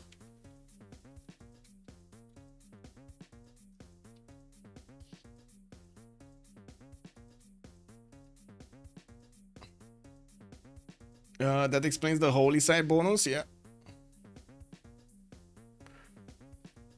Wait, Hildegard von Bingen showed up in a game I played recently. She was like a nun or something that wrote massive documentation on the natural world, like wildlife, herbs, and medicine. Oh, okay.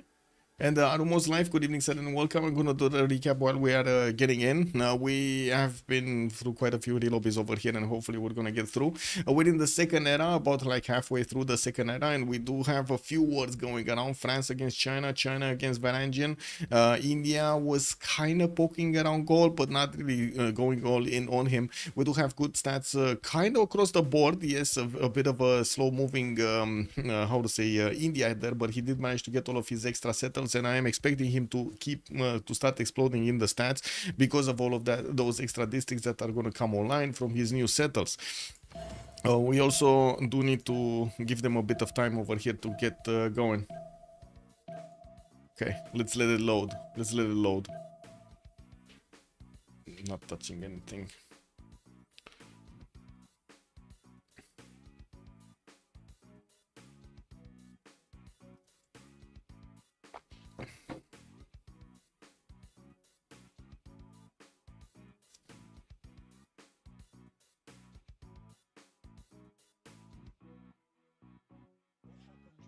I wish I could have actually given Sumerian over here a shadow, but I couldn't actually modify that. I could only modify the background image. Oh well.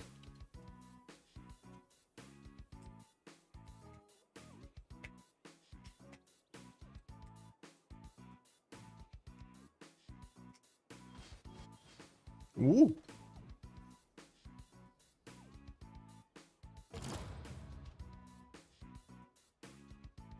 Okay, okay. We loaded in. Okay. Ooh. Wow, that's a lot of culture on a banana. That's a lot of culture coming out from a single banana. Chuck did manage to jump up to 152 culture a turn, and he does manage to get the most culture per turn from the game. We do have the Chinese coursers also able to withstand the damage from these units of France. He couldn't core them up, unfortunately. He doesn't have enough of them. Chinese units are just as strong. We do have also Norway here that needs to, well, kind of do the same moves, right? One of the coursers needs to die, so this one needs to move here. Two crossbows need to move forward. This guy is getting attacked by 4 units actually with the crossbow attack. And that's about it with this one. We didn't did we get to Sandro's attacking back, Crouching Tigers attacking back? I'm not sure, because I don't think we were watching this particular zone of the map here. You know, it does seem like also new settlers coming out from France, at least one coming out from his capital, while he's putting down a few more commercials. He's finishing his universities for that extra science. India did manage to get to 2, 4, 6, 8, 10, 11 cities. It looks like he did settle Kozhikode to the right side and Srinagar northeast, getting the Chinese missionaries to just spread around his cities over here. The crab religion did get out from China. He's going to get up another amenity in each of the city with a specialty district, and also missionary zeals over here for the faster movement on these missionaries. They will get to the cities of India and start converting all of those, or at least one. You know, they just need 1 point over there, so he's the Indian religion is going to get better, or I should say the Indian cities are going to get better with the extra religion. We do have harbors also coming around for India to get a bit economy. He's only on 32 gold a turn here with 200 faith, and I do see 229 points of production. Not bad, not bad. We do have Mauri also putting down a few more campuses. He's also working on Chicanitza from the city of Vega, which is 9 turns away from finishing in a city with only 35 points of production. We also see he's starting to put quite a few campuses down. Kyber is still in a Pembrush and Voice Golden Age with 170 science, 157 science, and 137 culture, but he is 254 points of production, and he still didn't actually get his industrial zones down or his shipyards in his harbors. There's a lot of potential of production coming out there. And we do have Ottomans getting a few courses. He still recruited Emily. Man, he still recruited Emily du Châtelet. What's going on? He got the same thing. He actually got the same thing.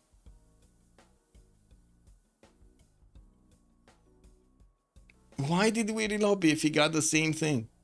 Whatever. It is what it is. Anyway, commercials coming off in the Zoom. We do have builders from Ankara and new coursers for that defense on the right side. Goal only managed to do a little bit of pillaging, but that's about it. Lost 2 coursers in the meantime. Now he is actually trying to retreat towards the city of Hong Kong to repair those units, heal those units, and get new ones. Worst result, yeah, this time Coupe didn't get, I mean, yeah, we let's see if Coupe is gonna get that. Maori, 8 scientist points a turn. Did he actually recruit something, or how did he not have this? Or is he finishing next turn, maybe some projects? No, he's not even finishing projects, I don't know. Maybe he bought it with faith or something. He has 1,000 faith in the bank, so maybe he's actually gonna buy it with faith. Kyber does have the possibility to actually get that, I think. Or no, actually he got, yeah. Does he have enough here? I don't know. Oh, he got it. Wait, no, he didn't. Never mind. There's no Newton. The next one is Zip Khaldun. I thought Newton was next. I also see, now that Da Vinci is going to be on the engineer screen, we're going to have the workshops giving him +3, or if he does have Mausoleum +6. Mausoleum was built here in Mauri's territory, and of course we do see that gold does have the bigger stick when it comes to the great engineer points. 0 coming out from Mauri. 0. Okay.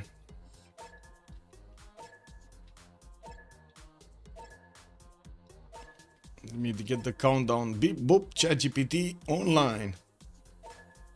Beep beep boop boop boop boop boop boop boop. Incredible.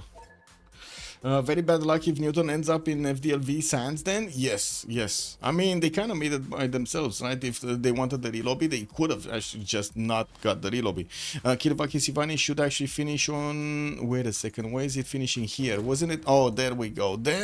It just got finished somewhere else. I think it was Coupe that got it, but I'm not sure. No, Varangian maybe? No. Who got it? Who got this? Oh, this Panna. Okay, there we go. Panna did manage to get it here, the southwest of that city center, working on a campus right now, and also building himself one of these aqueducts so he can actually get more adjacency towards industrial zones. We're halfway through this era, and I do want to take a look at the great people. They got picked up. India did manage to get Newton. Coupe did manage to get Ibn Khaldun. And, well, I guess that's it. They're still in the same team. Same team over here. Same team. A bit different, but kind of the same team.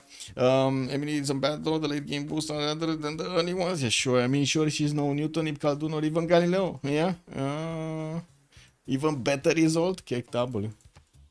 Well, let's actually see on Coupe. We do have Ibn Khaldun that still needs to actually get through and activate. He is on 0 happiness level, so he's not going to get any bonus from it.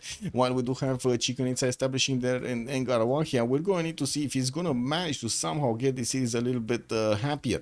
He does have an arena coming out from Wanganui. That's just not going to give him enough. Now, let's actually take a look at the war between France and China. Not really much happening. We got some units from China also deployed to Gaul here to, you know, just knock on the doorstep, see what's going on, see who's answering. While on the right side, it does seem like Norway did manage to keep away China from actually pushing into Savager with all of those crossbows right behind his coursers. He's managing to do the damage against these attacking units, offensive units from China. With campuses coming out from Shenyang. Yeah, Shenyang. We do have also an armory coming up from Chengdu with the barracks coming in the other encampments here for the extra production and those military points, or I should say encampment points. Theater Squares coming out from Norway, also building Colossus in the city of Kristiansand to give him an extra trade route capacity. We do have Sprig over here with 150 science and 140 culture. He is managing to get significantly more than Sandro, and of course not more production and faith per turn at the same time. We're going to need to see if this advantage is going to keep on building up to actually get stronger units against the Chinese nation here. The question is, what kind of victory condition are they going to go for? Because it doesn't seem like anybody's running away with the stats here, and it does seem like we do have kind of a stalemate between quite a few of the players. So nobody's pushing through, nobody's taking cities. Sumeria did get significantly bigger with 2, 4, 6, 8, 10, 12 cities on Sumeria. Tirits over here is managing to get 140 science, 130 culture, but almost 300 points of production. He did get Colosseum earlier. It would have been awesome if you would have managed to recruit Ibn Khaldun here for those extra points of everything, actually, from the happiness. Nippur gonna get commercials. Okay, I do see he's getting converted also by Norway, KW, getting his apostles over there to give some religion to Sumeria. We do need to see what he did get. Stewardship. He got stewardship for the campus, and commercials giving him the science and the culture. Very nice, very nice. Mori just puddle jumping Liang everywhere. More culture on these tiles. Oh, that's a lot of culture on those tiles actually. And I do see an industrial zone getting built here in Tehoniaga Nuia Coupe. Not going to be a good one. It's just a +3, but it's better than nothing. Okay. Any worse from gold? No. Spy from China did get plugged in Ratumakos, and we do see the units of China are not going to do anything against gold here. While we do have India spreading out his military, he did manage to put Newton in Pana so he can actually get a free library and a university in that city center, which right now is working on encampment training projects for a next year general. Now, looking at the tech side here, we do have Daniel going for cartography, top 3 for industrialization, while on the other side, we only have Sprig going for mass production. Of course, he does want to get his shipyards, which usually are extremely valuable, since his harbors do get easily to +7. We do have quite a few of them with +4 points, +5 points, and +7 points coming around for him. Now there we go, another one here. That's a +10 harbor, +5 doubled. Very nice, very nice. Set up for industrial zones between Hamasi and Isin in the territory of Sumeria. I do see he's also getting another setup going between Eridu and Uruk. Not to mention he's making himself space for a few more of these +3, +4 theater squares using that entertainment complex adjacency. Not to mention could use the adjacency of the Colosseum there. And while he did plug the chokes on the east side, it doesn't seem like Maori is actually caring that much about it. Just put a few knights to defend. Well, let's see. Darius is jumping up quickly. Okay, 112 science, 140 culture. I think this would be the most explosive, right? This should be the most explosive between them, as in the most explosive tempo between them in the next part of the game. MFD got Newton and Ibn Khaldun. Yes, both of them got them. He also gained science from converting. Idoki, they are true. Biggest game, biggest Ben. Good evening, sir, and also Happy New Year, Ben. I hope you had a wonderful time in the last few days. And the first game was won by MFD. Yeah, Meow for Delegation did manage to meow the first game. Scientists significantly overrated at them. Yeah, well, I mean, sometimes you need them, sometimes you can go without them. China putting some crouching tigers to get the promotions, attacking into the French coursers here, and I do see he did retreat most of his units in the city of Shenyang. In his text, he's going for 3 10s for military science, while we do have Sprig getting his gunpowder here. We're going to need to see if Sandro Games is going to manage to actually get into the tiles of Norway to actually do damage with his upcoming calves. We will see also in the north if we're going to have Chuck here getting his own calf technology. Yes, he will. Military science coming up in 3 times. And he's also will get the ability to actually core them up. He's getting a few men at arms though, and wait a second, he does have guard imperials, no? This is his continent. Wait a second, doesn't Catherine de Medici have guard imperials? Like all of the Catherines have guard imperials? France? It's France, no? Yeah, he does have the guard imperial. He's just not getting the extra +5 on his continent, no? compared to the average effort spent on them. Wow. Projecting twice with chops for Hypatia like my friend does, probably not worth. Well, I think that's a big discussion if it's worth or not, to be honest. Like, I've seen arguments on both sides, and I think it's so situational. Like, sometimes you can get it easily, and sometimes you have to go a long way out of your way. Guards all have the same combat. Blackwind just has the intel. No more +5 on the continent? Or it's just, it doesn't matter? Oh, it doesn't matter. I see. It doesn't matter. It's still +5 for combat strength when fighting on your capital's continent. Got it. Good. And of course, I do have to say, Captain here does have an extra intel on opponent's movements against his opponent, against China here. Yeah, it's yeah.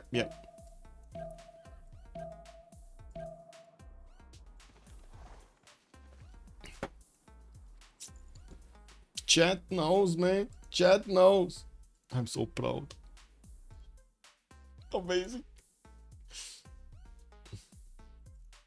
Okay, well, we do have some shipyards coming around finally from Norway to get that production going. Right now, he is on 243 points of production, definitely getting a lot more. And you do see Darius here to 336 faith, 254 points of production, 134 science, 138 culture. Well, look at his cities building up the temples for more culture, with campuses for more science, and getting the production capabilities up with his industrial zones. He did manage to get a few more of these aqueducts, and I gotta say, where is he putting this industrial zone? Here? That's a okay, that's a +3 over there. Could have had it right next to that aqueduct, but it looks like he doesn't care. In the north, it does seem like also the units of France didn't actually want to trade punches with the Chinese ones, especially moving out of the range of those Crouching Tigers is not going to allow the Crouching Tigers to get that extra promotions. With Musketman getting hard built in France's city, we're going to need to see him getting quite a few units to upgrade into Guard Imperials if he actually wants to attack into China properly. He's going to have these guards attacking into cav units from China, and they're not going to be easy to take down. Really not easy to take down.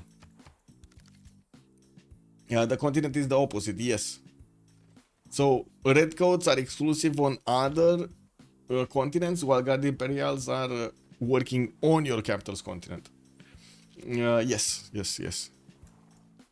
Ooh, actually, wait a second. Sandro Games is not chill. He's not chill at all. He actually wants to keep on punching France. And we do have his knights that are actually stronger than the coursers of France. It looks like Chuck is gonna need to actually retreat a few of his units. He could start to core them up, which is gonna make them a lot stronger to withstand the attacks of the Chinese army. Machinery coming out next turn from Khyber, also exploration. We do have Coupe here finishing his campuses and also finishing his city parks in the cities with Liang being plugged in. Looks like it's getting moved to Taumuto, which is going to need to get to one of those parks somewhere. We also do see 3 turns for Chichen Itza to finishing in Engarawahia. Khyber is 214 science with 182 culture, and that is not free inquiry science, guys. This is not free inquiry science on Khyber. And we did also have India managing to get Newton activated, and right now, well, that's his boost of science over there with 133. Every civ has a unique unit. Some leaders just add extra, like Kanuni's Janissaries, Alexander Setaris. He's the only Macedonian leader, so no difference. And Age of Empires, redcoats. Yeah, Harald Konge's longboat is another one. Yeah, true.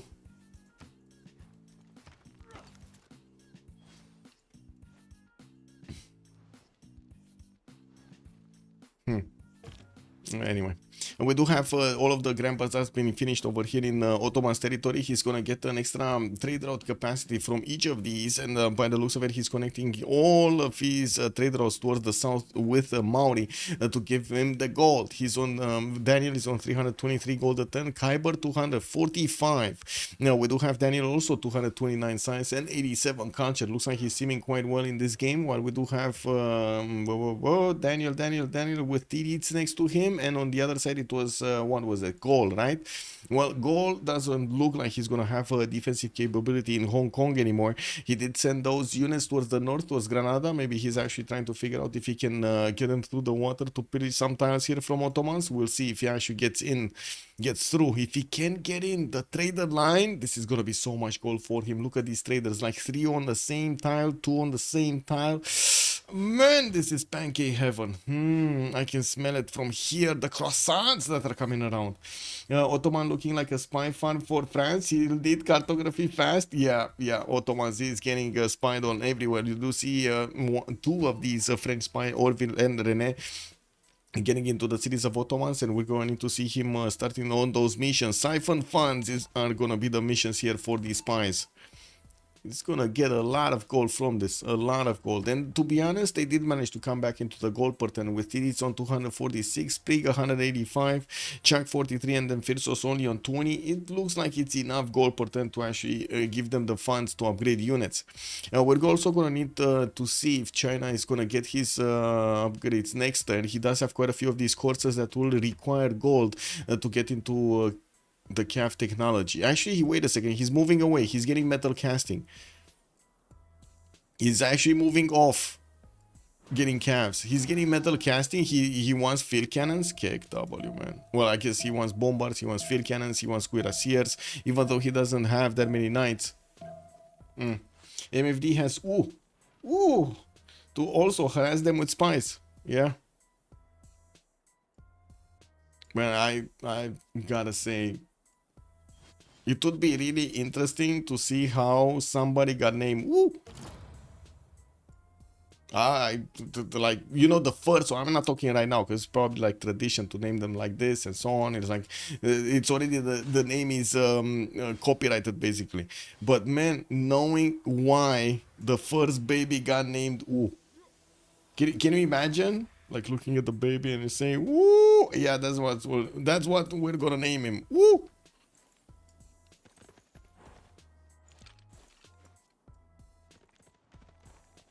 Well, in China, a long time ago, the character for Wu was probably not pronounced Wu.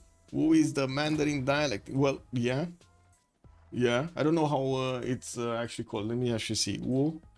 And I need to put, what is it? Not Chinese. Chinese, right? Mandarin? Not English, I mean. Do I have Mandarin here? Mongolian, Maltese, there's no Mandarin. Oh my god, it's only like, wait, Chinese traditional or Chinese simplified? Let's get simplified. None. Wu means none. What? Yep, you heard it here first, guys. Wu means none. Non-Zetian. Serious, Walter? Good evening, sir. Okay, so check this out, guys. I actually tried to put through a Google Translate. Wu, Chinese simplified, turns out to be none. So we got no Zetian here, non-Zetian. Wow. How do you even do that? Wow. Okay. Can we change to Chinese, the other Chinese traditional? Wait, what is it? Here? It's still none. Oh my god, man! I had hope. Whoa. Whoa! Woo! Yeah. It is what it is, man. Gotta love it, man. Gotta love it with all of these sounds. Chinese also has 4 tones, which can be 4 completely different meanings. Okay, sure. I mean, it's like Romanian in that sense. We can, how to say, we can use tonality to actually change the meaning of words. But also, I do have to say, Romanian is probably one of the few languages that we read out how we read it how it's written, basically. We read it out loud how it's written. It's a phonetic alphabet, much closer to the Latin one than a lot of the other languages. Wu Zetian's actual name was Wu Zhao, so Nan Zhao. As Noodle, good evening, sir, and welcome. Thank you for that. Also, what does Zetian mean? That's also a good question coming out from Mommy. Good evening, sir. What does Zetian mean? Let's see. Zetian. Savada? What's that? Savada? Man, I need a translation for this. I have never seen this word in English. It's a long time writer. What? Oh, Japanese surname. What? How? What? I have no idea how this actually went in. Sawada. Saturn. I could teach you a lot of Chinese language. Yeah, okay. Okay. No, her name is not Nan. I mean, that's what it means. What do you mean? That's what Google Translate tells us that it means. It means heavenly right to rule. Okay. Zetian means heavenly right to rule. Okay. That's a long string of words for a single word. What can I say? Whole expression. Anyway, we do have the campuses finishing on Norway to get that extra science, and in Lusan he did jump up to 200, while Daniel is 250. Darius is starting to add more points on his side with 300 points of production and 450 faith a turn, getting that moksha in the city of Delhi for the extra culture and for the extra faith per turn. We do have him getting a few more of these trade routes to get to pad those numbers of economy. We did see him also finishing that industrial zone in the city of Pana. That's only a +1 because he needs to finish the oh my god, the aqueduct. He did also get Jebel Barkal here in the city of Mumbai to get some extra faith per turn from his city he's sitting. Not to mention also he's getting that iron per turn. Hello. Oh, you know some Chinese, okay? Google translating the pinyin instead of the character is just not how you translate Chinese. Oh, yeah, I mean, it is what it is, man. It is what it is. I need some Duolingo. I need some Tripolingo. Yeah. Almost, welcome, sir. Yeah, indeed. Also, Uzetian, the only female...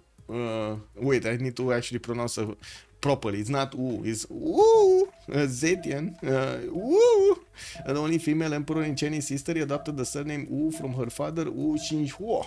Her family's lineage is believed to be connected to this historical origin.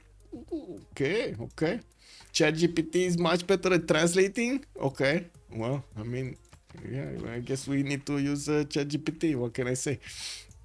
We got France building up more and more of these muscular, not to mention the man at times, getting his military engineer to also create the pathways for those roads to get to China. And we do have a massive army from China getting into Changsha here. He's getting all of those crouching tigers and waiting for the upgrades. I do see Chuck is going to discover his military science next turn, so we'll have the upgrade button on those guards. While he did manage to get 1, 2, 3...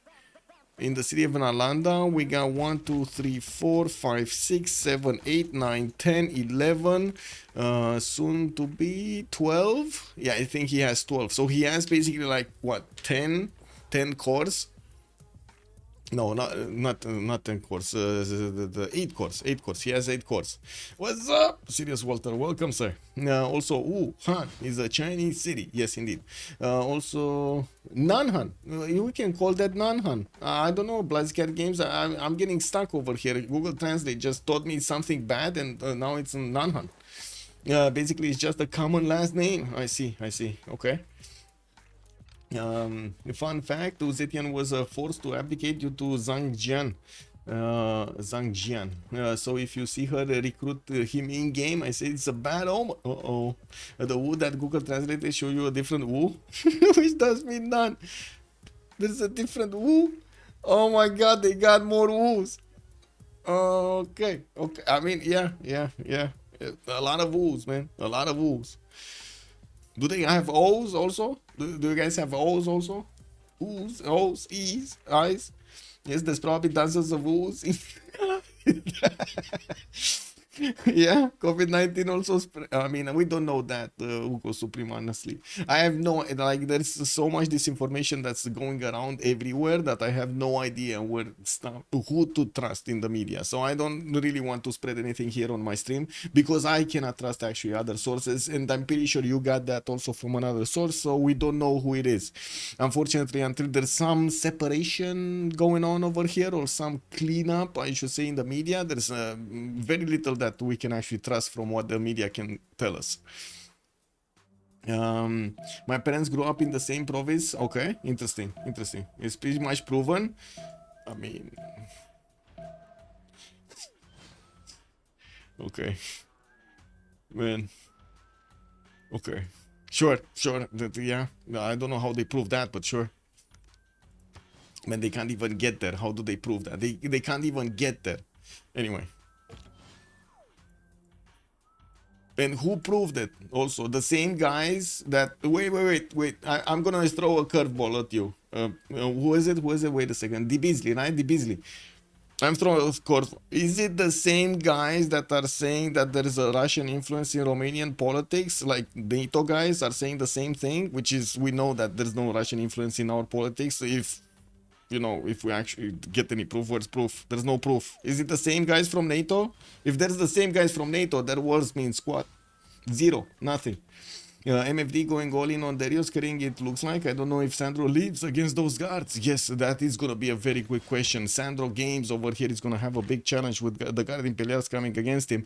We do have the 88 strength against the Corsa 70, and I'm pretty sure we're going to need to see Sandro getting his upgrades here on the Corsas 2 calves. The calves and plus the Crouching Tigers that will get the field cannon upgrade might actually save the day for him. But yeah, the U in U, Zetian means something like conquer, okay? Conquer or demonstrate, but it's an archaic meaning. I see. Fortin's nationalism sounds rough. Yeah, but to be honest, he has a lot of units to soak up the initial damage. And I do have to say he's placing these units on the river, so he actually gets an extra +5 from the river defense if the French units are going to try to attack into this. We do need to see if China is going to manage to put the gold in. That's the big question here. If Sandro Games is going to manage to put the gold in from his teammates to upgrade all of these into calves. He does have the upgrade, it's just a matter of actually getting that clicked. Field cannons will definitely easily defend. Blair Road Leaf, good evening sir and welcome. We do have also the stupas coming out from Norway here. He's getting that extra amenity from his religion. He did finish it with that stupa, and of course stewardship as the third one. I do see the other ones, Crab and Protestantism, didn't get bigger, and of course we do still see the cities of India getting converted with the religion of Uzetian, so he can actually get that extra amenity in his cities. We do have also Gold starting to core up a few of his units, getting engineers to start to connect all of his cities here with the road pathways, and started to build up knights. We do need to see what is he gonna use the knights for. Now we still don't have Ottomans actually worrying about his west and east. He might actually get disembarked here. The Gallic coursers are gonna get onto his tiles in this turn. They should actually disembark, no? Michael, the way you say conquer is like a typical Dutch swear word. Wait, really? Okay. Don't you say conquer as conquer? Is it different? Conquer. Conquer. It's definitely not conquer. Like we don't conquer. It's like... Anyway. Do they know about the army of tigers? It's the eye of the tiger. It's the same of the night. Dun, dun, dun, dun, dun. They must know about that song, folks. They must know about that song. I don't know. It feels like that's kind of like a hit, no? They need to know about the eye of the tiger here. I'd say it's like concur, but you emphasize the con instead of the cur. Oh my god, you made me say cur. Ah, what did I say? Oh my god. Basically, that means behind in Romanian. Spy, so they don't know. Yeah, need you more. Good evening, sir, and welcome. Google Translate, it's pretty good at pronouncing the words, yeah. We do have France getting his medic out, and I do see he did have the funds to actually upgrade most of his Guard Imperials, getting spied on, of course, by China with 2 of these spies. Unfortunately, there's no level 2 here from China. He will try to actually level up one of these, and we're going to need to see if he's actually going to manage to get to a level 2. Now, the calves have been upgraded, and we do need to see the damage. It looks like the Guard Imperials cannot effectively push through the calf defense of Sandro Games with the field cannons coming through. It looks like Sandro Games is right on point to get this fended off. We do have the units of France arriving next to that river, and of course the coursers are starting to be a bit rattled here. He doesn't know if he needs to move, if he needs to wait. What is he gonna do? We do need to see next turn when Sandro Games is gonna get his moves going, if Chuck is gonna punch through or not. Also in English, is the regulatory term for like, no, I don't know what it means, like a stray dog. Okay, I don't know that. I don't know that, but let's not mention that. In Romanian, it is not really a swear word, but it's kind of like a bad word, meaning behind. Well, bottom. Kick. behind bottom. Okay, we do have some campuses here. Him getting his universities up with spies coming out from Skensmo and new builders. We do need to see if Sprig is going to manage to get a few more settles and an army to the west side. He did manage to get his line of coursers to fend off the attack, and unfortunately is not actually pushing right now, even though he does have a way in the Chinese cities here. He does need to get his own cav technology, and I do see Sprig is actually going towards industrialization, trying to get this time to get his science up, and not to mention his production capabilities. He's on 309 points of... Oh my god. Wait a second, my heart just went poof. We got Darius there with 600 points of faith per turn. Guys, 600 points of faith per turn.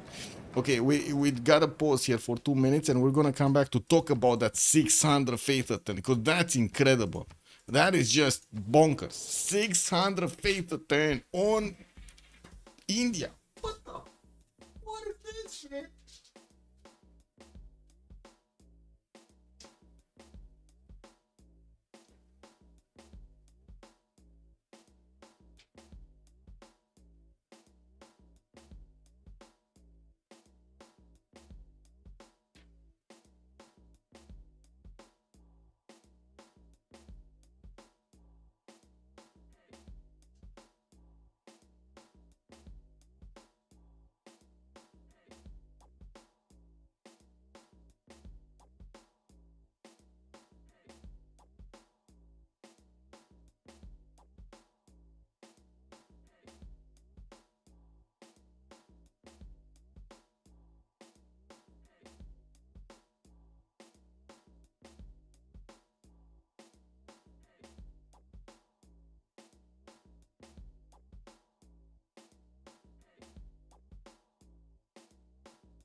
Just got done with the college applications. Congratulations, Celsoid. Hello there. Good evening, good evening. Very nice, very nice. Where do you want to go, by the way? Where do you want to go? Wait, listen, kid. Once you're in college and become an adult, life will never be the same. Yeah. You're gonna find out the truth about society. Slowly but surely. Yeah, you're gonna know. I miss being that 9-year-old. Yes, plays card games. Yes, exactly. Oh my god, man. Computer science. Congratulations. So you're the next ChatGPT enhancement user. Okay, I see. Very nice. Yeah. How many relobbies? Too many, Senior Testa. Good evening, sir, and welcome. We do have friends with the ability to double attack against these courses, but I don't think he actually wants to expose one of his Guard Imperials to 3 shots of the field cannons if he's gonna go through. Oh my god, he will. Let's actually see if he's gonna get 4 of these field cannons are gonna start shooting. Bam, bam, bam, bam, bam, bam. Let's see. Oh my god, calves are actually dying to the guards. The guards are killing the calves. Okay, what was the damage counter that I saw earlier? It was different. Anyway, it does seem like these guard imperials are way stronger than we were imagining. Maybe he did manage to get a few cards in. He's also upgrading the ones in Nalanda and sending them alongside the coursers, which are also gonna need to get the cav upgrades on them. Now, we still don't see Norway inflexing his military from the right side. TD is going for metal casting on Sumeria while he's getting his production capabilities higher. He's already jumping up to 500 points of production, while Coupe is 467. He does have that 200 faith to help him out. Coupe did manage to actually get Chicanitza. Now he's getting an extra point of culture on each of these rainforest tiles and an extra point of production, putting down banks for more gold per turn, while he's already on 358 per turn. Getting army for more culture. He is on 187, the biggest one actually from the game, and will probably manage to get to fascism faster. He does have nationalism coming up in 3 turns, just as Sandro is getting it in 4. Civ7 skull emoji. Kick W. Yeah, kick W, man. Xelsoy gonna be the next MPH dev, which finally eliminates these things. Yes! Oh, yes, our savior. Xelzoid, are you our savior? Please save us. Save us. To eliminate these things, we need to fully rewrite Civ6 netcode. I mean, yeah, MPH probably cannot fix the netcode, man. But maybe Firex is actually gonna allow us to see the netcode, so we can fix it after they get Civ7 out. You know, a few months after. Can you imagine if that would happen? That would be insane. You know, imagine that happen. Imagining Firex is releasing access to the netcode after Civ7 comes out in 2 months, 3 months. MPH devs actually fix the next code and the desyncs and everything, and the Firex realizes this could have been done like 3 years ago, and they could have had a thriving multiplayer community and competitions, and they missed out on all of that. Oh my god, that was just that would be just a rude awakening, man. 6 tenths for Oxford University to finish in the city of Wur. We got more factories coming out for the production on Tirits, and I do see he's of course trying to get more science in the meantime. He's in a dark age right now in this era. Well, we do have a Sprig going for a golden age. He's in a monumentality and still managing to use that 124 faith a turn. And we do have Statue of Liberty getting built in Nidaros City. Yara Hadrada did manage to roll another 2 Diplo points on his side. While no engineers can be picked up, we do see also duplicates of Cocos are going to give them those extra amenities. Angor 1 getting built in Christian Sand. And we do need to see if he did actually manage to get Mahabori somewhere. I don't see Mahabori anywhere, nor do I see actually a possibility for him to build it. It needs to have like a holy site and one of those forests next to it. It needs to be built in a forest next to a holy site. Anyway, we do need to see his points though. He's on 8 out of 20, so he's gonna get 11 out of 20. Could get that Mahabori for another 2 points. That would put him on 13 with Potala 14, so 13 to 14, and then he and then he can get Noble for the 15th point. No, wait, you have to work at Finance and push a patch. Oh my god. Do you know the story of the guy that worked at I think it was Escape? No, not Escape. No. He went to he got hired as a dev just to fix a bug, and then he, like, literally after he fixed the bug, he just put up his how to say, how do you call it in English? He basically gave his papers and got out of the firm, you know. Just fix the bug, you know. Resignation, there we go. Put up his resignation. So he got in, he got hired, fixed the bug, put up his resignation the next day. That was it. He fixed the bug, you know. You could probably write your own netcode as a mod, but it would mean having a third-party server to host games as well as rewriting lobbies. So way too much work. That's true. Handed in his notice. Exactly. Yeah, there we go. Yorkshire bit. Good evening and thank you. Because the netcode is an infrastructure issue on their end, you can't change that fundamental with just modifying some of the client of the game data. Yes, well, Civ6 lobbies are hosted on the host computer like Minecraft. Well, yeah. I'm not sure about the whole of the details, but yes, I do know the server is usually the host, and it does most of the math that is required over there. A bit more CPU intensive than the other players in the game. We do have the Zeus also coming around from Maori, finally getting some extra amenities around his cities. He did actually activate Tip Khaldun earlier, but couldn't get that many points from it. He's just not that happy in his cities. +0 in a lot of his cities, as you can see, with +3 in some of them, getting the points there, but not in the other ones. Now, we do have also an attack coming out from Gaul, going against India. Darius here is gonna get his field cannons to fend off this attack with the Geri from the Geri Cuirassiers. The Varus are still applying a -5 penalty around the units of his opponents. Well, I do see the level 2 field cannons are gonna get to one-shot these Varus. It's just a few moments until this field cannon is gonna start shooting. Also, a bombard is coming in to actually deal the damage against the walls if need be, while we do have India here going for his military science next turn. He's gonna get already a few cuirassiers upgraded, but these are not gonna help him. These are actually not gonna help him. We do have the Cuirassier Corps, of course, much stronger than India's units, and not even the field cannons of India can actually counterattack into the Gallic army. This looks like a very strong attack coming out from Freritos against his next door neighbor. We do need to see also how France is doing. Looks like he's starting to eat through the Chinese defenses, even though some of his Guard Imperials are taking a lot of hits. These will get enough promotions, and we do have him with the guards coming up from the north to break this defense of China in the city of Changsha. Governor Victor is getting inside of that city center. We do have one of the Guard Imperials being taken out, two of the Guard Imperials being taken out, and immediately China is putting some more of these soaking damage calves on in the front of these level 2 field cannon cores here, or I should say field cannon cores, not level 2s. Oh, we got a ranger. We got a ranger. The ranger stronger than the cav, guys. The ranger is stronger than the cav. Oh man, that's a good ranger.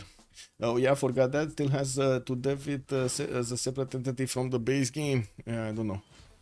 Again, I have no idea of the technical details over there. I just would find it extremely funny. Like, I'm probably gonna laugh a long time if this actually happens. If somebody just, you know, randomly from our community manages to actually fix the netcode, wow, that would be like insane. Anyway, scientific theory coming up over here on Harald. Also, Tirits is gonna get his CAF technology. He's not pushing anyone at the moment. He just wants to keep getting his stats up. And I do see coal power plants for that extra production, and of course the energy that he's gonna get from that coal power plant. We do have Oxford University getting built in Urim 510s, but I do remember Oxford getting built somewhere else. Was it here? No. Was it in Coupe's places? No, not Coupe. Was it here? No. I mean, come on. I did see it somewhere else. Somebody else was trying to build it. Where was it? Maybe I'm mistaken. But anyway, we do have Sandro Games with all of the field cannons that still need to core up here. And I do see him putting units to soak up the damage. And he did get an encampment that will slow down and also give another space for the field cannon to actually get in, so he can do the damage from there. Medieval walls also getting to finish in 2 turns if this encampment tile is not actually going to get attacked. We did have, or we didn't have? We didn't have actually a bombard. I thought, oh, the bombard that was actually here, right? The Gallic bombard that was going against India. And it does seem like Gaul is putting more cuirassiers on the front line, while I do see another bombard corps is getting cored up here in Hong Kong. We're going to need to see if he's going to get in a good enough time to attack into Panna with still level 2 field cannons able to attack. And we do have some upgraded units from India trying to get in front of that city center to defend it.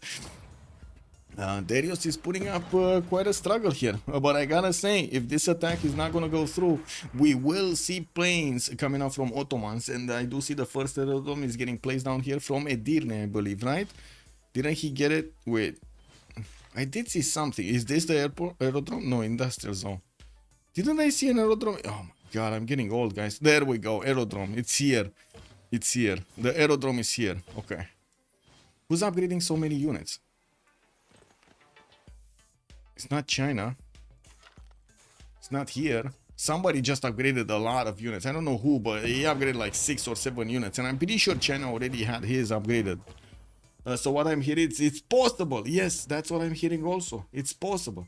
You need to find a dev from the fighting game community. These guys are the craziest when it comes to enhance their game's netcode. Like someone developed a netcode for Smash Melee that works on console. Yeah, interesting, interesting, yeah. So it is possible, and that's what I'm hearing, right? We also did have the experiment of what Ara History Untold that actually made quite a good netcode over there. From what I understand, you can get in, get out of the game, no problems, no issues. AI is not taking over, not doing bad stuff over there to your cities. It's fine.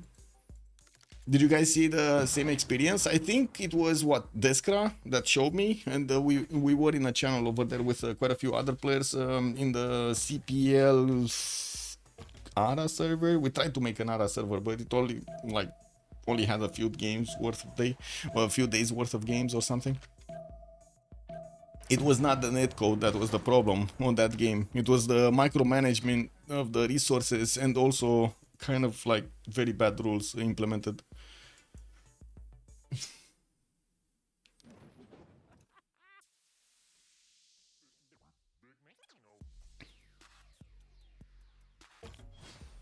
Well, we do have a few field cannons from France. Upcoming attack with the calves from the north, and I do see him pressuring so much China here with his Guard Imperials, managing to get over that river quite easily, and also using his military engineers to create those well, bridges. I don't see any bridges right now, but he's gonna get them.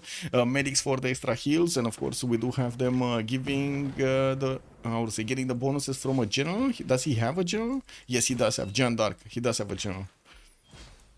The medieval walls have finished, and of course the city's walls are going to be 150 right now. The field cannons are trying to attack in there, but I'm pretty sure France is going to need to get either stronger units or get something like a siege tower to actually attack into these cities' defenses. A new settler coming up from Xi'an that kind of looks like a safety settle. Is China safety settling? I think this kind of looks like a safety settle, guys. And where is he gonna go? Because he cannot actually go into India, bro. India is getting attacked by Gaul. And it looks like the city of Pana is half HP already. We do have the field cannons and the bombards. Ooh! Getting through. Oh my god, I said ooh. I did say ooh. Woo. Yeah. Anyway, we do have Maori just keeping away these units with his frigate armadas, and of course it doesn't seem like Gaul is interested in pushing through that. He does. There are some frigate fleets here that are keeping away these Gallic units from getting too close to the coast, but they still don't care that much. We do have Gaul also getting his military engineers to do the same thing as France was doing, trying to get those pathways done so he can actually reinforce the front line much faster. While China is still throwing units at the defense of Changsha, we do have definitely an advantage for the Guard Imperials here. And not only Chuck did manage to get faster to those guards, he did manage to get a lot of them quickly. I do also see Khyber 519 points of production, Darius 400, and look at Darius government, 200 science, 147 culture, with 525 faith and 400 production. He definitely has a big potential. Now converting this potential into an actual result, it's quite different. As you can see, Gold from the north is pushing through, and we do have him with the ability, with the chance of getting Pana. We do need to see if he's actually going to get all of the strategics and the tactical moves correct to get that city center. Ottomans here is trying to get to planes. We do have Daniel getting steam power, and he's going to get what was it, broadcast centers afterwards, but what's the technology called? Radio, and then of course advanced flight for the fighters and the bombers. While I'm pretty sure he doesn't actually have oil per turn. I don't want to double check if he does. No, he does not have. He does have a lot of coal though. We do see also he's getting spied on his city of Istanbul. Ooh, his industrial zone did get pillaged over there, and we do have him with some spies coming around, and his first aerodrome getting built in Edirne in one turn. He's getting another encampment in Halep. This was a city that could have been attacked by Sumeria. Sumeria chose not to. He chose just to take over Auckland, and that's about it. While in the meantime, he's just getting more science. He's also adding a few more potential gold per turn.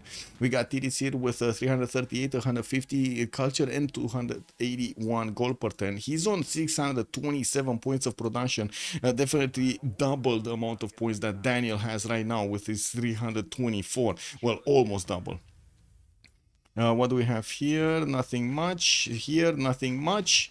It looks like the guards are starting to core up, and of course that's gonna be a bit way too hard. I would say it's not a bit, it's way too hard for these units to actually start to attack back into the French Guard Imperials. Yes, some of the field cannons still do damage here, and of course we do see the field cannons do have some of them do have promotions. We're going to need to see. I think this one should die, no? There's no promotions on these, but this one should die. This one looks like it's able to be attacked by two field cannon cores. Both of them do have at least 96 strength, 90 plus strength, and they should be able to two-shot these.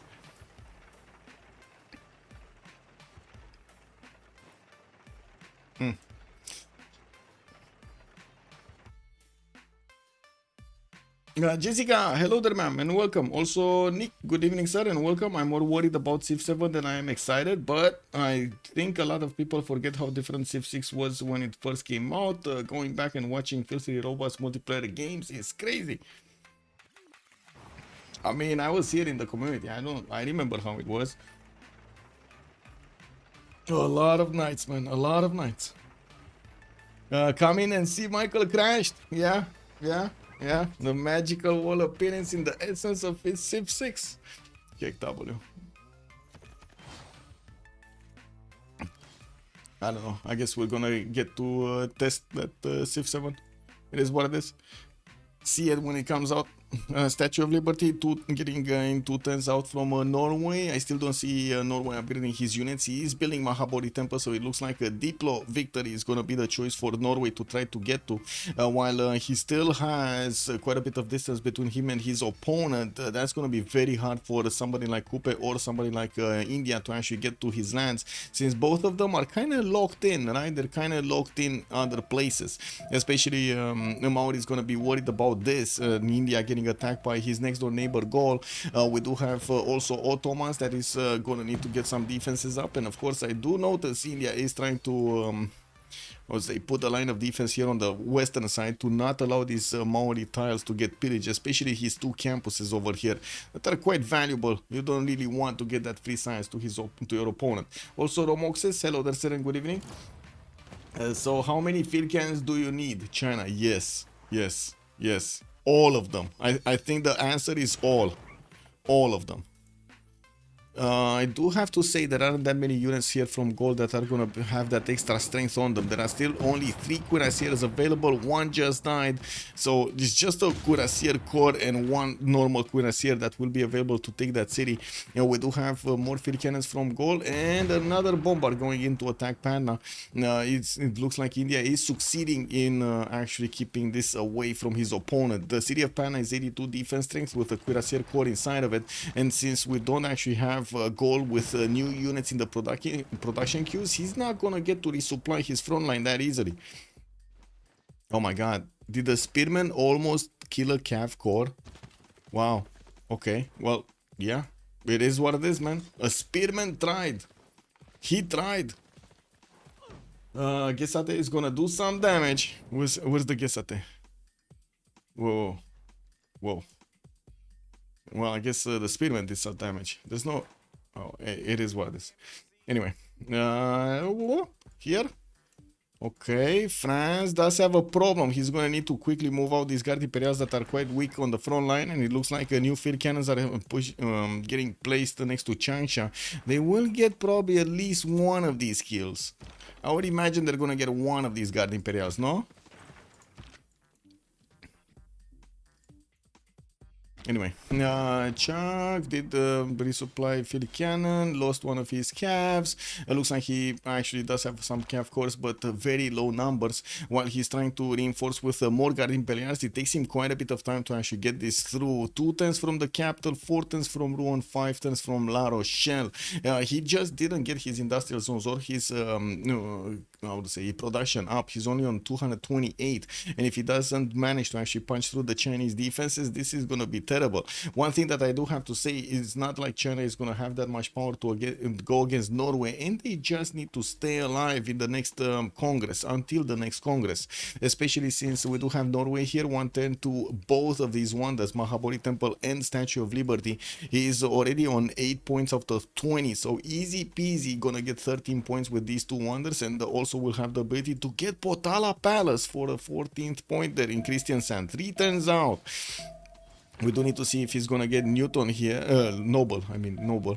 I do see the next one, Dimitri Menderev got picked up. Charles got, is Noble. Woo, we got Noble over here, and of course we do need to see if they're gonna get that Diplo favor. It looks like they do have quite a bit of Diplo favor on their side, but it doesn't, oh wait a second, it doesn't seem like they have more than MFD this time around, unless they manage to get some liberations going. Doesn't seem like he's actually they're gonna get all of those points. Of course, it only would mean they would they would delay this 1 more Congress, right, another 20 turns. Bottom right of the Vodurum. Bottom right. Oh, this one. Yeah, I mean, that is a very spicy Gesate. Very spicy one. And it looks like Linia is lashing out after Gol could not manage to reinforce his front line properly. Even though he's getting some cuirassier cores right now, it looks like he's getting pressured by India, and he might lose more units before he's actually going to get to stabilize this defense. We do have Gol also not getting the goal to upgrade his spearman cores. He's going to need to get them into his borders to actually get that battle upgraded, get that unit upgraded. Here, Okay, France, 1, 2, 3, 4, 5. Just 5 guards remaining. Remember, he had like, what, 12 guards at the beginning? Just 5 of them are remaining. Oh, he has also mobilization. He does have the ability to army them up. And, well, this one actually needs 6 more points of experience to actually get its next level. And I do see France is just moving in with his other guards to do the damage here. A calf is still a horse in the end. Yeah. No. Oh, wait. No. It's still a pony. It is a pony. Not a horse. It's a pony. The little spearman that could. Exactly. Spearman. Strong, man. Big muscles. Big muscles. Yes.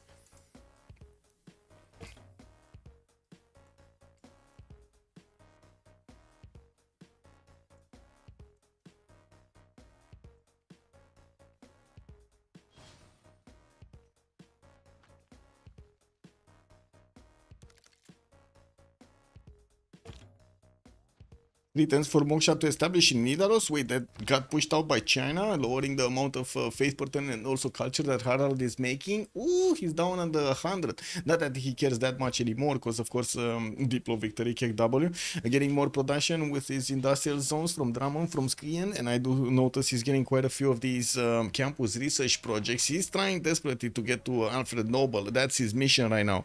We do have Norway that needs to get to 840 points, and he's on 137 at the moment. That's gonna need a lot of projects. Good thing he's managing to 110 from and 210 them from some of his cities with his new production capabilities. Maybe he can make it. Now we do also see Kyber did jump up to 650 points of production, almost mirroring DD's 667.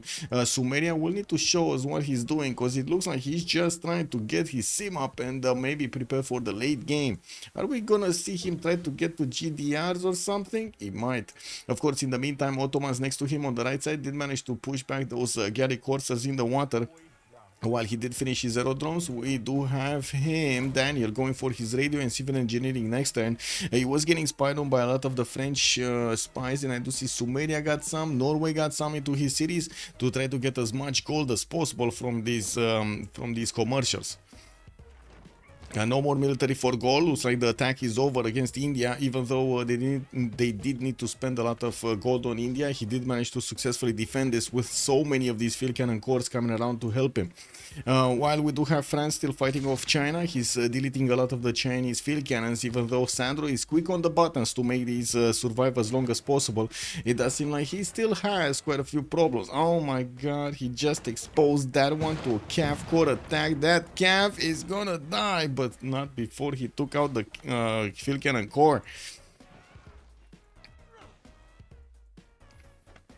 Oh, and I do see Uzetian is trying to spy as many cities as possible from France. He has 3 spies in the French quarters. Let's see, 1, 2, 3. He did manage to get a level 1. Maybe in Fortens he's going to get a level 2 to equal out the level of spies that France has against him. While France at the moment still has problems with his Guard Imperials, at least he has a good resupply line with his roads connected and of course a bridge here. I guess the main question is how fast he can get new Guard Imperials. He's returning a Guard Imperial army from the capital. That's pretty good actually, getting a Guard Imperial there. Army in 3 turns. Daniel 286, Kyber 416. What is Kyber doing here?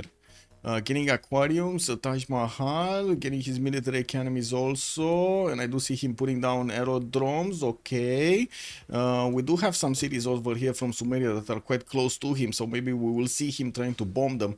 We'll see if he actually will have a success against that with that strategy. Okay, flat barriers for some defense on the tiles, more military academy. It looks like he's preparing his infrastructure for late game bombers and helicopter shenanigans. Yeah, I think so. He's getting some CAF pre-builds here. Yeah, I think that's it. He's not gonna go tanks, he's gonna go helicopters, no? Refining in 1 turn for Kyber, he's definitely gonna get to steel walls and next up on combustion. We do need to see him starting off on unit production after he's getting his military academies. He did manage to get in his Gavron Plaza. Where is his Gavron Plaza? Wait, here, right? It was here, foreign ministry. So he doesn't have GMC to maybe actually flex that faith per turn. He has 209 faith per turn. In the diplo points, we do have Sprig managing to get to 13 out of 20. Potala Palace is going to finish this turn, and of course he's going to get the 14th point there out of 20. Just needs 6 more points to get the gold and to get the win. And I do notice Norway is halfway there, almost halfway there to actually recruit Noble. 375 points out of 840. He does have projects that are still ongoing in Tromsø and in Skedsmo, and I'm pretty sure he's going to put some more in the build queues, especially in Nidaros there, and could actually use these other 2 cities also. The faster he gets us, the better, so he doesn't let his opponent do it. What is the tech score? Pompey, good evening, sir, and welcome. Bonsoir, monsieur. Tech score. We do have 45 on Maori on Khyber and 46 on Tiritz. He's 1 tech above. I think he also finished. Where is Oxford? Here, Oxford. He finished Oxford in Ur. There we go. He got the text. Wow. Yeah. King. Good evening, sir. Sandro is actually winning. Yeah. FDLV seems to fail to push, so maybe into really late game. Yeah, we might actually see quite a late game over here coming up for them. We might see GDRs, we might see planes, we might see bombs, we might see everything coming together here.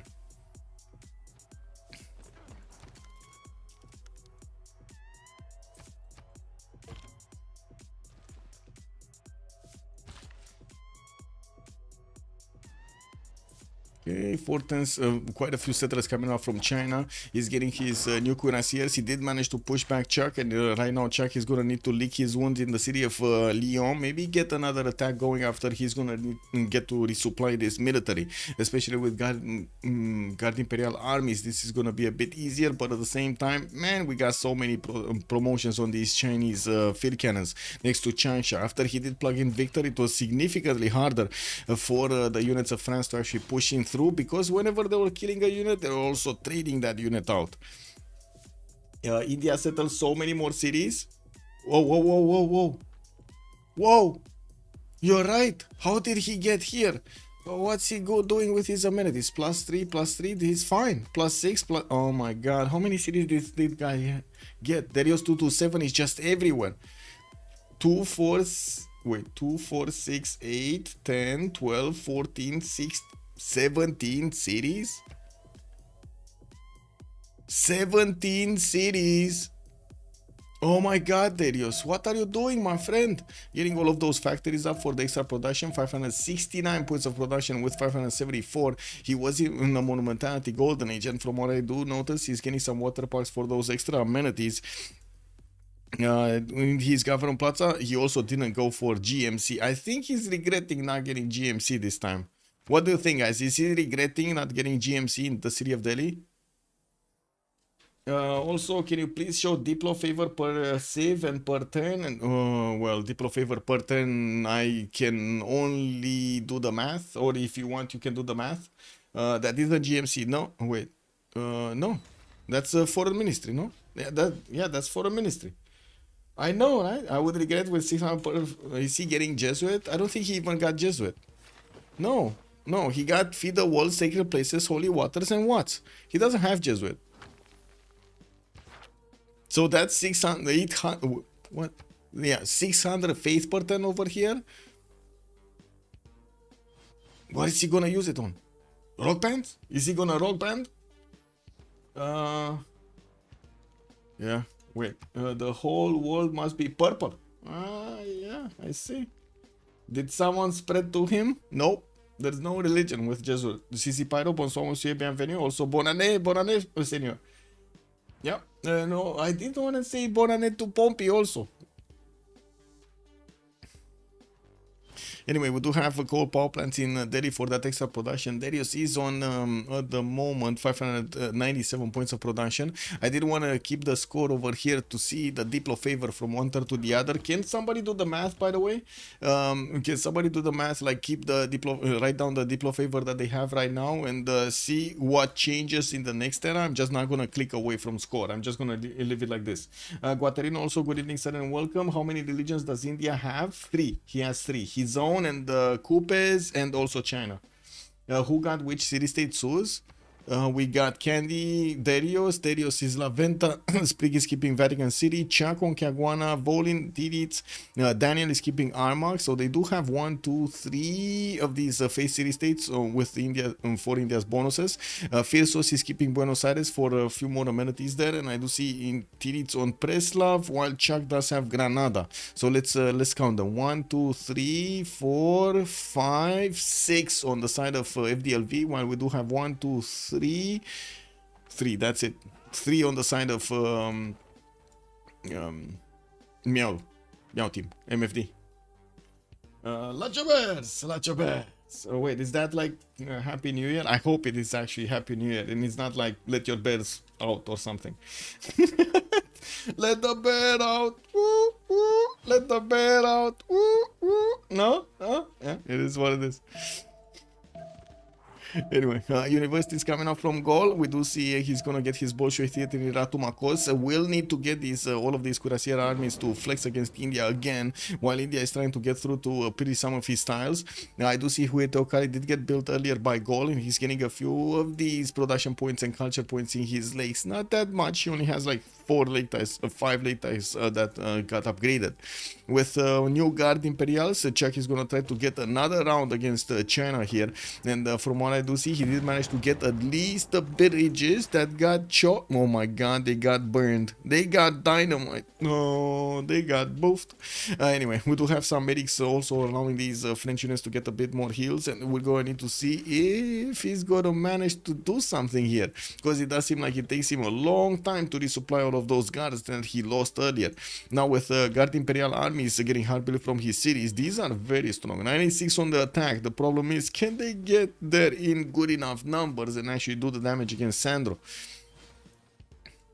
We got some upgrades here from Norway on the western side. He does want to make sure that China is not going to have a way to actually attack into his cities, and he might actually want to get to pillage a few of the Chinese tiles, since most of the military kind of got soaked up by the French attack. We do see Sandro Games over here is on 1054. And did you get the numbers? Oh, you got the numbers. Okay, you got the numbers. So it's right now it's 147, 170. I guess, yeah. You can actually see it right now, right?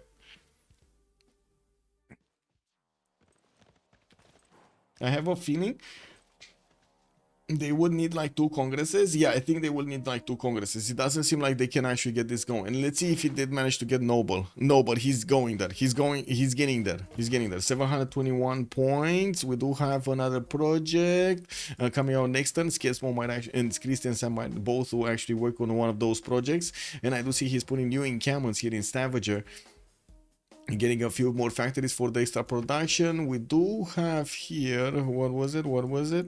Sprig on 500 points of production at the moment, 430 points of science. Next to Sandro's 118, it does seem like he's actually getting himself to be a giant over here next to Sandro Games. Oh, he's not gonna like that, man.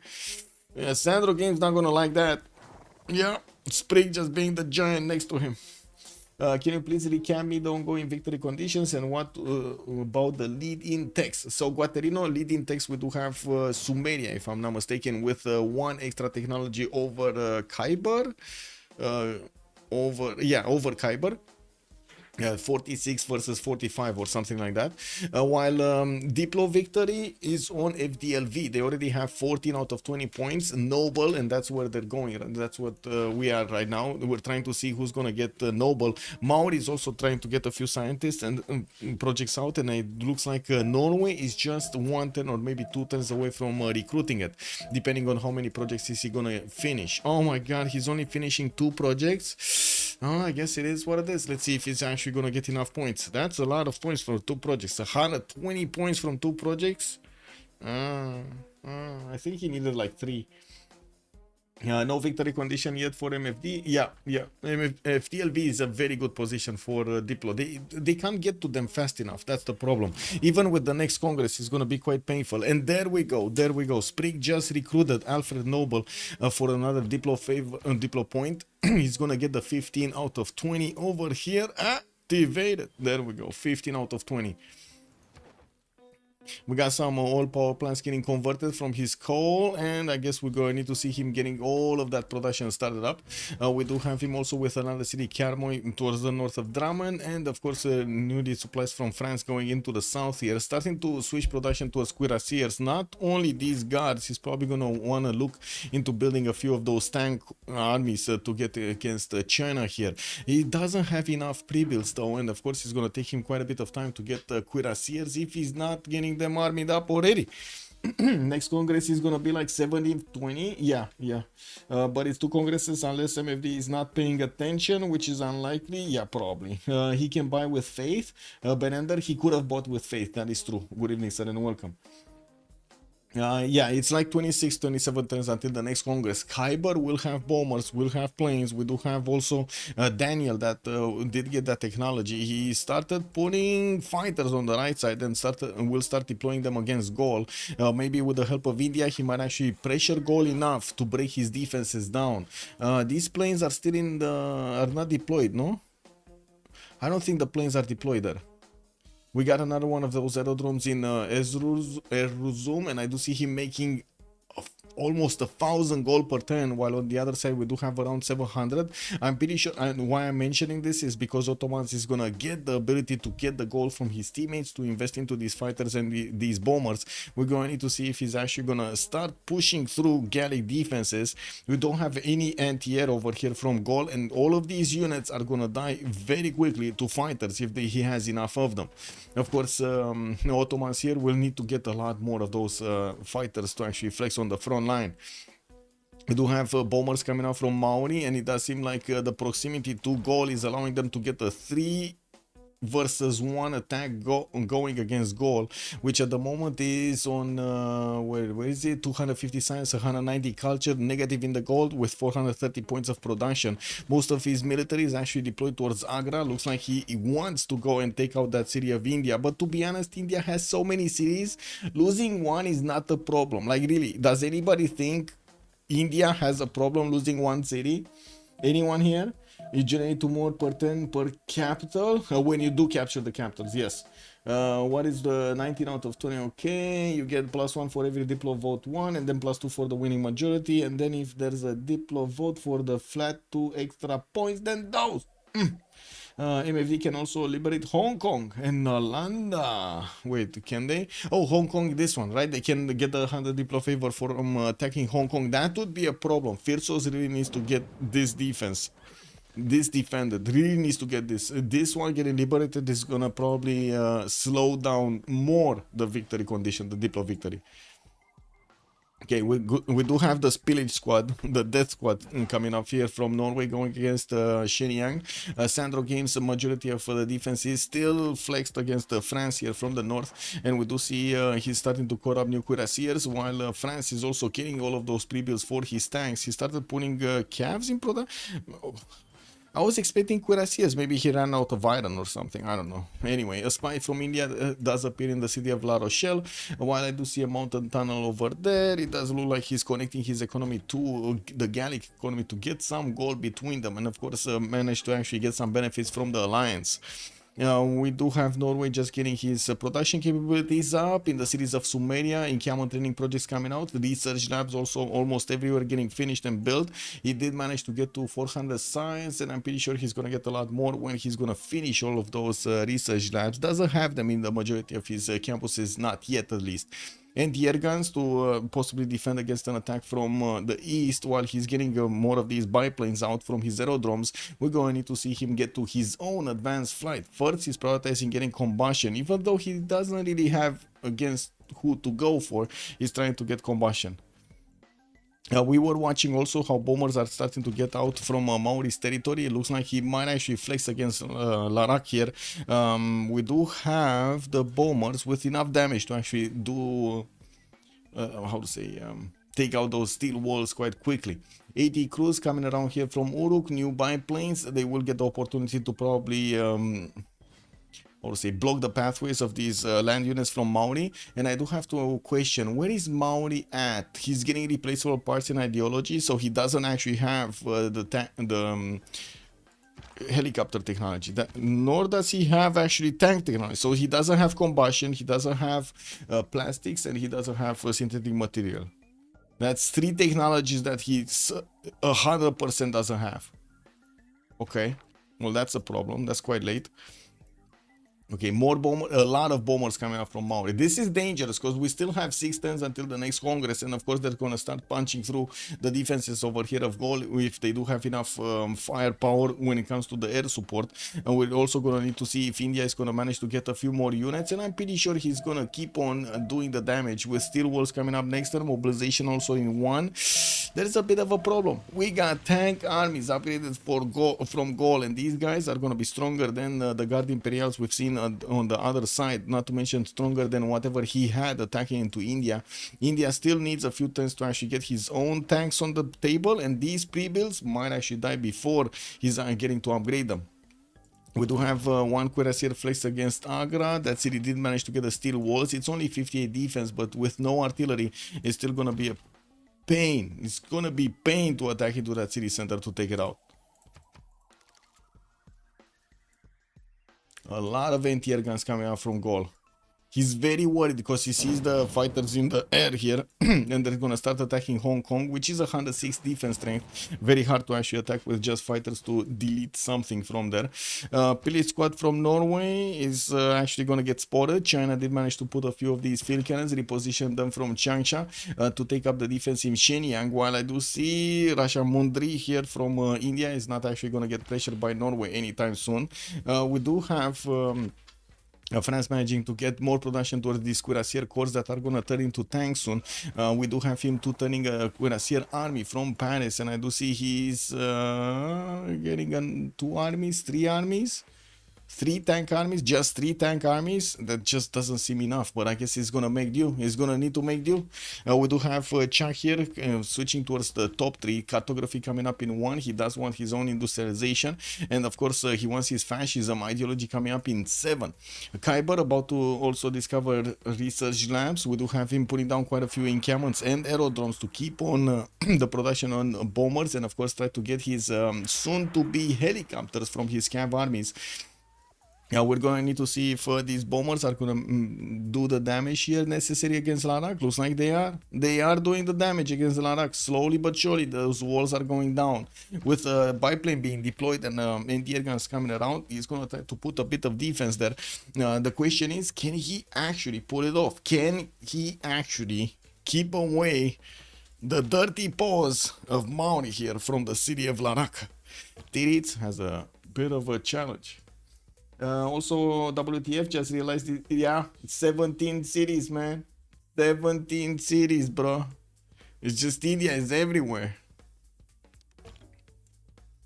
Okay, counter-attack here. Counter to the counter to the counter. Gaul is getting another wave of attacks against India with his tank armies. He definitely has a lot more strength in these field cannon corps, can actually attack quickly. But the fighters of Ottomans are going to manage to two-shot these tank corps from afar, and this is a problem.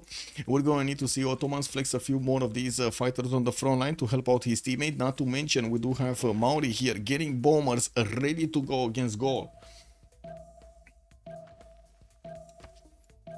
Okay, city of Vega getting attacked. Our first artillery coming through, and it looks like that city does have a tank army also next to it from his opponent. Freritos does have a second artillery corps that is getting healed in the Vodurum, and we'll see it reposition soon. I do see France still not moving, and France is... Oh, wait, he just wants his cuirassiers, no? Yeah, he wants more cuirassiers. Is he getting one from the north? Yes. Okay. More cuirassiers. Okay, nothing really happening here. One of the Norwegian cavs just died, and we do have cuirassiers also coming around from Sandro. Since he doesn't really have that much technology, he's barely 5 turns away from getting combustion, with scorched earths also coming up in 6. 117 science, 41 culture next to Chuck's 185 and 143. Not to mention Sprig's 339 on the right side. With more of these research labs coming out from Norway, he's going to pad those numbers of science, and I do see him adding more production points on 600 points of production at the moment. It's pretty good for Norway. We do have Khyber on 800, actually, right, mirroring Tirits's production on 811 of his own. And I do notice Tirits here gaining nothing there, nothing there. More fighters, more in the air guns. He's also getting attacked in this city, and it looks like Maori already deployed one of his cav corps to that city center, and might actually get it next time. There are 2 bombers that can attack into that city center, and we might actually see Sumeria slowly losing his cities to the attacks of Khyber here. We're talking about real life, yeah? What? Really? Kick W, man.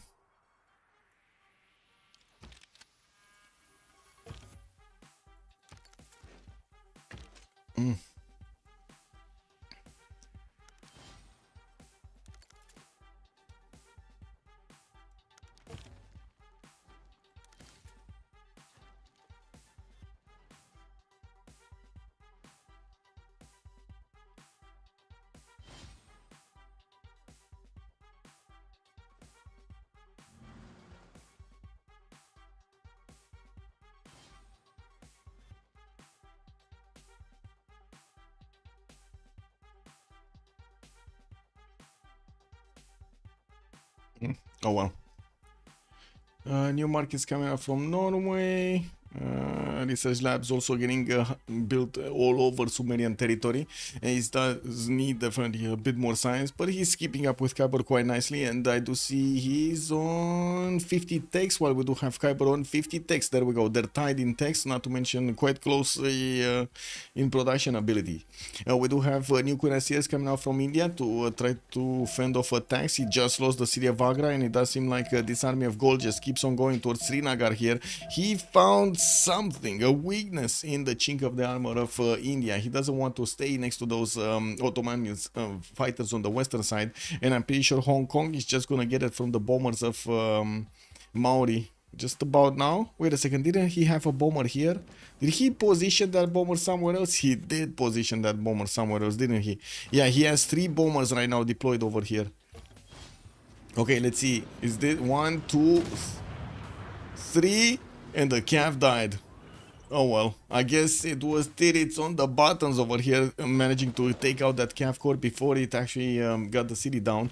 Now we do have Maori also making some mountain tunnels to try to get through, and of course, as you can see, Sumeria did plug this choke with the biplanes, stopping the movement of these units. Still, the mountain tunnel allows them to go around. We do have Sumeria deploying some infantries in 80 crews, and since we don't have tanks or helicopters here from Maori, it's gonna be hard to actually punch through them. With guard combustion coming out next turn, ideology in 2, while I do see Tirits is also ideology in 4. There will be a bit of a discrepancy here between the times they do discover fascism, but it doesn't seem like it's going to be a good enough time for Khyber to actually secure a victory here against Sumeria. Okay, France, where combustion, France getting mass production, ideology in 6, artillery, more cuirassiers. How many did he get? 1, 2, 3. I think he's gonna get 4, because there's another cuirassier here, there's another one coming up from the north, and with this one he's gonna get 4. So 4 tank armies with 1, 2, 3 guard imperial armies, and then a few of those 4 actually. 4 Guard Imperial armies, and then a few of these artilleries. He's gonna get to flex against China's military soon. He needs a battleship in the water. Who needs battleship in the water? Oh, looks like Gaul is trying to get... India is trying to stop Gaul over here, but it looks like he's just sending those tanks to die. Now, we do have Gaul with Napoleon Bonaparte as a general, and at the moment, India does not have a general for these tanks. He's putting quite a few of them in the water, and I do have to say, man, these tank corps, they do have lower strength in the water. They do die very quickly with only 60 strength. That artillery corps is just gonna do boom, boom, and that's it with the tank. It's gonna go to the bottom of the seas there. India did manage to get a level 2 spy in the cities of Gaul, managing to get a bit of extra intel, equaling out, actually tying out the intel that his opponent has. No, he actually has +3. Wow, India has actually +3 on Gaul. Very nice, very nice. Sumeria needs a battleship in the water. Oh, here in Kish, yes, and in Larak also. Yeah, true. He does need it. Goal per turn looks strong on both sides. We do have only 3 turns until the next era, and I do see Sprig is about to get his golden age. We do have Tirits also securing a heroic. Chuck is going dark. Firsos is 6 points off from actually getting a golden age of his own, but it looks like the city of Hong Kong is dying, and he's trying to get to some of the cities over here, maybe even some of the cities of China, to be honest. Oh, this military looks like it's getting the cities of India away from him. Looks like also Kyber did manage to secure a new golden age. Sandro Games going dark. Daniel secured the golden age, actually a heroic age. He's in a dark age right now, and Darius dark age soon. Okay, we got some tanks here from Firsos that are going into the borders of Taiwan, hitting against 58 strength cities. Looks like he's gonna need to get those artillery cores to flex against Srinagar. He doesn't have a balloon from flight, so he can actually shoot the city from 3 tiles out, making it a bit harder for these artilleries to get into position to attack into Srinagar's defenses. We do see, they do die. We do have, they can. Lazy Moon, good evening, sir, and welcome. France has no production. No, he doesn't really have production. He's on 257 right now, but to be honest, he's still double the amount of production that Sandro Games has. So I gotta give it to Sandro Games, man. He did manage to keep this defense for so long against so much strength coming out from France. We gotta give it to him. The man of the hour. Well, now with French tanks starting to get upgraded, he's gonna get his cuirassiers 2-shot here, and I do think China has quite a way to go to actually get his own tanks. Why do I have a feeling it's gonna take probably forever and a day for Sandro Games to get to combustion? Kind of feels like it, no?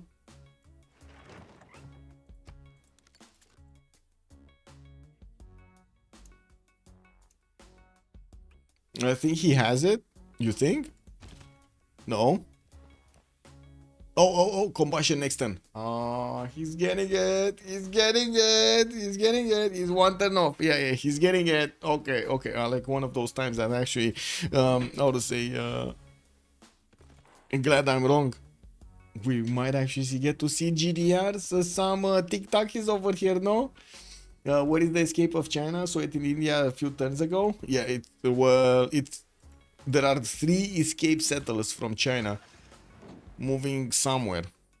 Oh my god, this city is beautiful right now. He got Saint Basil in the city of Calcutta, which was a known freshwater city. And look how beautiful it is right here. What is this? What is this? He got colossal heads everywhere, man. Look how this land looks.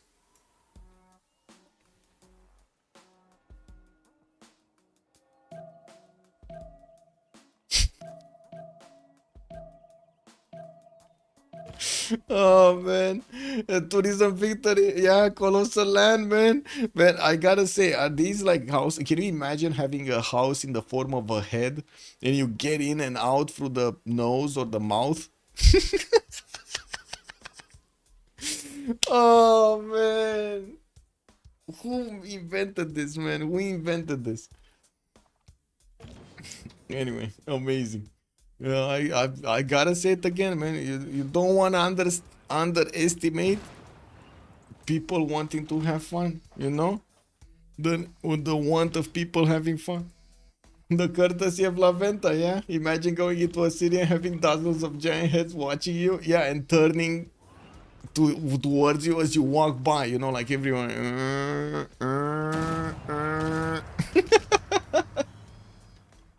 Instead of snowmen, it's full of gigantic heads. Yes, Mazurus, yes.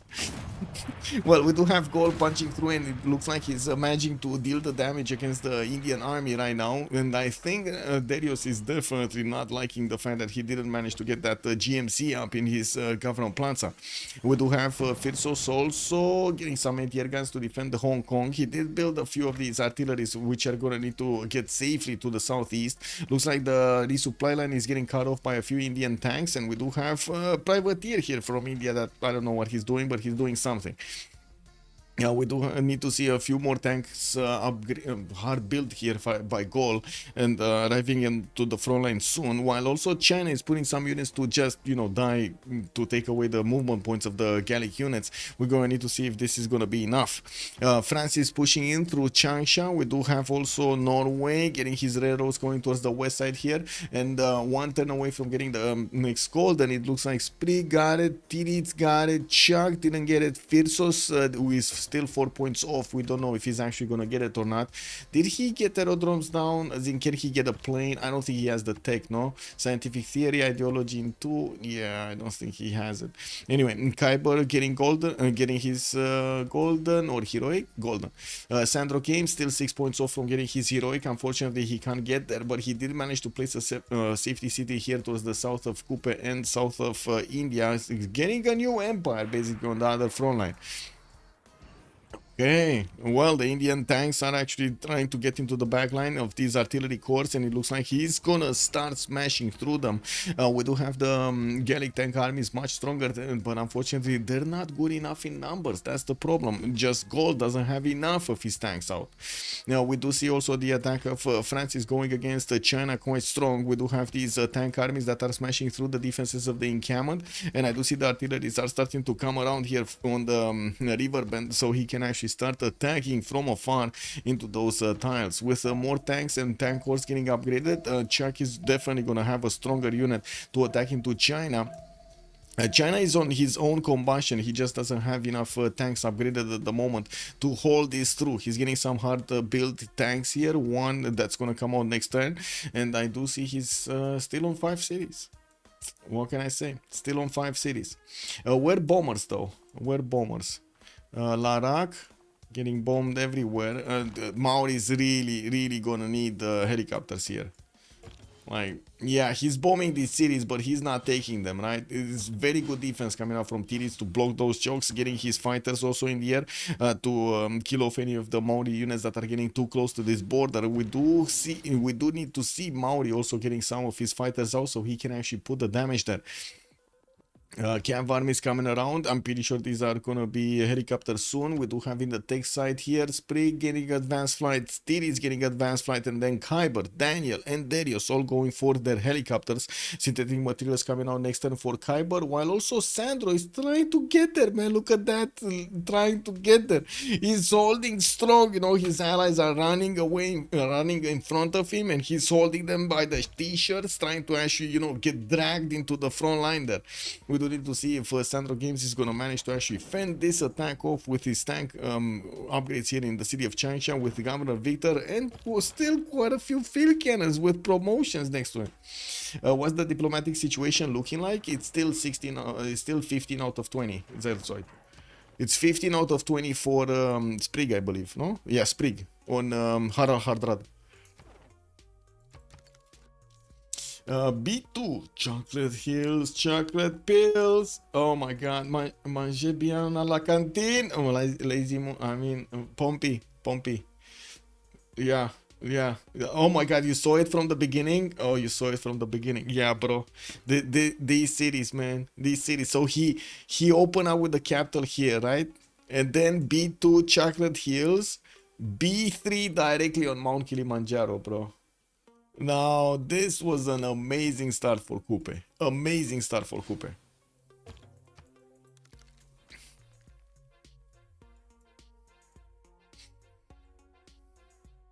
Okay, it does seem like India did save the city of Srinagar, but with the price of a lot of his tanks. And I do notice Firsos did manage to save his artillery. One artillery. He couldn't get the second one saved. It looks like also India still has less strength than his opponent, even though he does have intel on opponent's movements here. Gol is managing to do the better damage. With new artillery armies coming out from Divodurum, we do have a tank that's stopping that from reinforcing properly. We're going to need to see also if Hong Kong is going to stay alive in the next World Congress. Looks like right now in the score tab we do have some points on the side of MFD, but it does on the side of FDLV, but it doesn't seem like they have enough to secure the points they need, right? They will need to focus on 1 or 2. Let's see. Okay, we gotta pause. We're gonna have a pause for 2-3 minutes, whatever it is, and then we're gonna come back to see how things are going.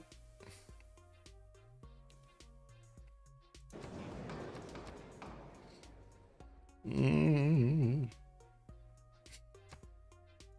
Yeah, nobody's gonna get that far.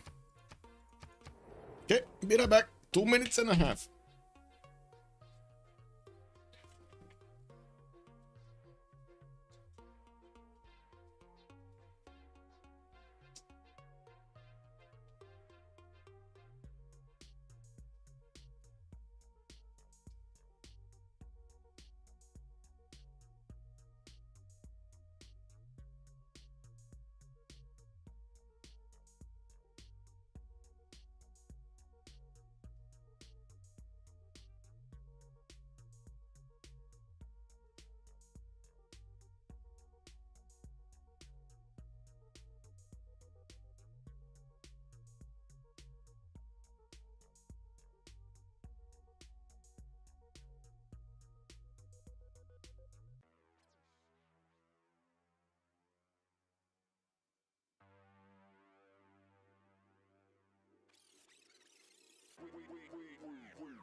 For man is not content unless he's pressing himself to Something the on me. limits of his knowledge or You beyond. can leave your hat on.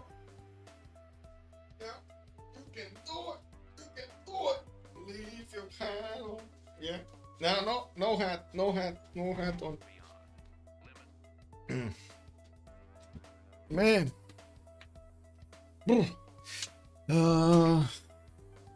What? WTF? But WTF, man.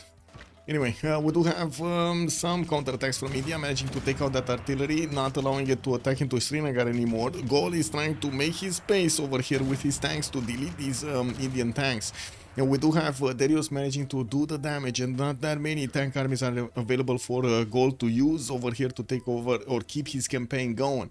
Looks like Hong Kong is also getting taken out. We did have Harald losing to Diplo. Coal power plants, nuclear devices. Who got one? Let's see his these Diplo points. He's on 16 out of 20. Oh, he still needs 4. And let's take a look how much Diplo favor. They do have the bigger Diplo favor sticks. So unless we're gonna see some liberations, and of course Hong Kong would be one of them. We will see in the next era FDLV managing to get this win. We do have Chengdu here, helicopter armies coming out from Maori, and of course he's trying to flex his military against the plains of Sumeria on the western side. Upgrading his helicopter armies will allow him to get closer to these cities. Now the question is, can he actually get these units to attack and delete the Sumerian cities? Sumeria does have the most protection on the opposing team, not that much over Sprig, only with like 50 points over Sprig. He's getting his own tank armies and more fighters, while he did manage to repair some of the walls in this city. I don't know which one is called. This is Kish. He's going to need to get some in Larak. He does have anti-air guns there that are defending against bombers, well, for some time, because these bombers are going to get promotions and they're going to get jet bombers. We do have Ottomans getting quite an army on the western side, with fighters getting deployed over here, so he can actually flex his strength against Sumeria. We do see the bombers of Maori that are attacking Eridu, while we do have Ottomans about to upgrade all of these cavs into helicopters to try to go against his opponent. He's getting more cav cores and deploying more fighters on the western side. More in cannons coming around. He does need his military academies and of course mobilization to try to get get those armies immediately. He does have 3 turns for mobilization. He's not having that much culture, unfortunately. He's getting more bombers from the right side, from Izmir. Looks like he did manage to take down Hong Kong's defenses with probably the help of Maori. No, he didn't get it with the help of Maori. India does have a tank that is next turn gonna be able to actually attack into Hong Kong and liberate that city center, while we do have India managing to stabilize the defense next to Srinagar. He's just giving the hug of doom over here against the Gallic tank army. It looks like also France managing to get a few more tank armies over here on the front line with his artillery. He's starting to take down the encampment of Changsha, while he's gonna start working on the Chinese military here. It does seem like his Guard Imperial still have problems attacking into Changsha to take that city down. The artilleries would need to be the ones that are doing the initial damage there. Civ6 is a 4v4 game with 4 different win conditions, and in the end, Sprague and Tirits win the game. Good night. Well, let's actually see if that's gonna happen. Lazy Moon, it's a good chance. It's a good chance, but MFD did pull this off yesterday. We might see them pulling off today. Let's see if they do manage to find that wiggle room so they can get the victory. Now we got so many trade routes coming up between them. I gotta say, look at all of these trade routes going through Adab. Why is Reina not here? Reina at least is in Christian sand, but oh my god, he's getting so many trade routes there. Does he even have Reina somewhere? No. No Reina in the cities of Tirits.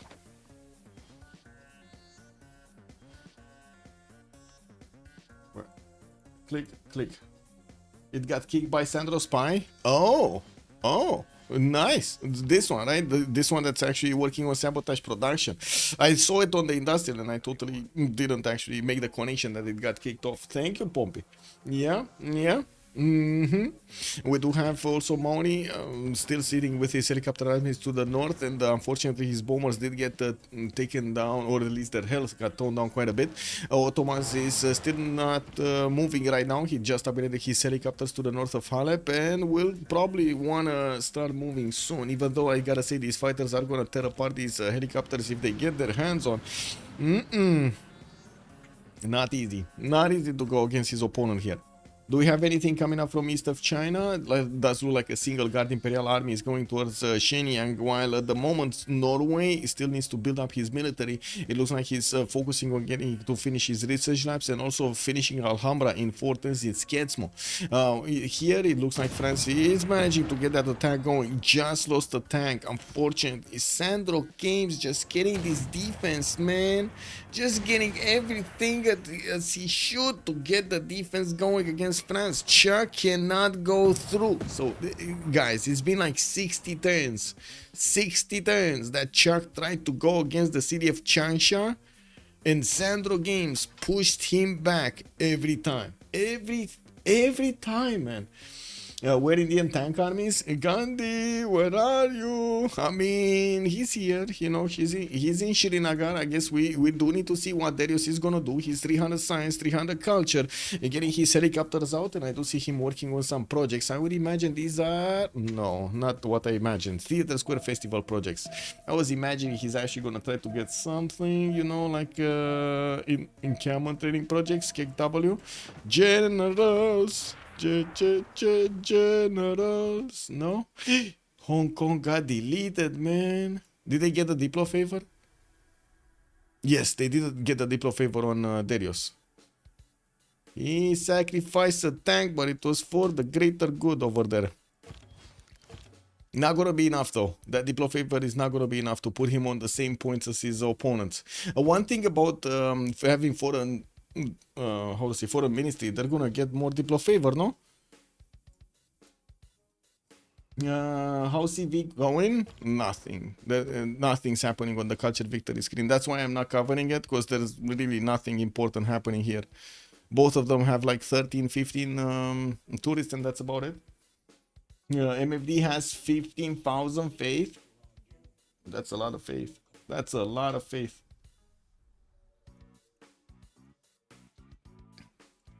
Man, what's going on with the left eye?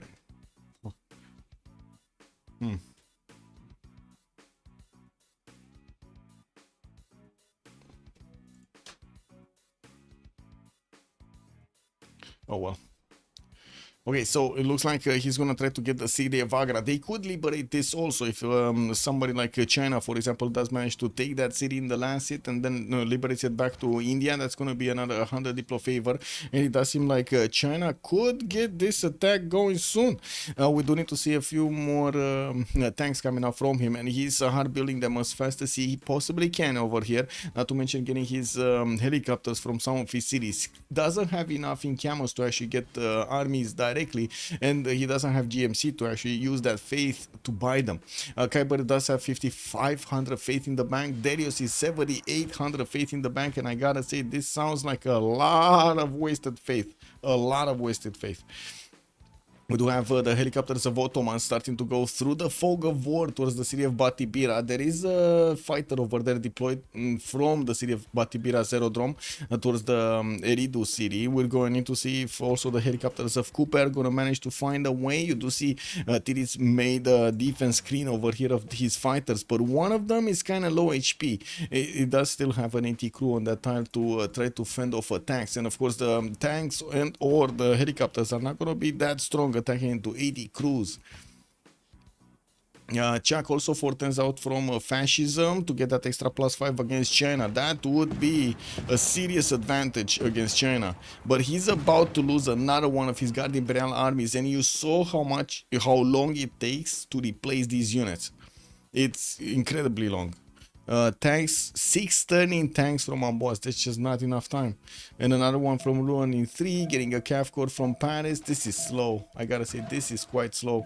We got Firso sending a settler towards the east side, and it looks like he's quite worried that he might wait. Is he worried, or is he trying to actually get an attack going or something? What is he doing here? Is this a safety settler or not?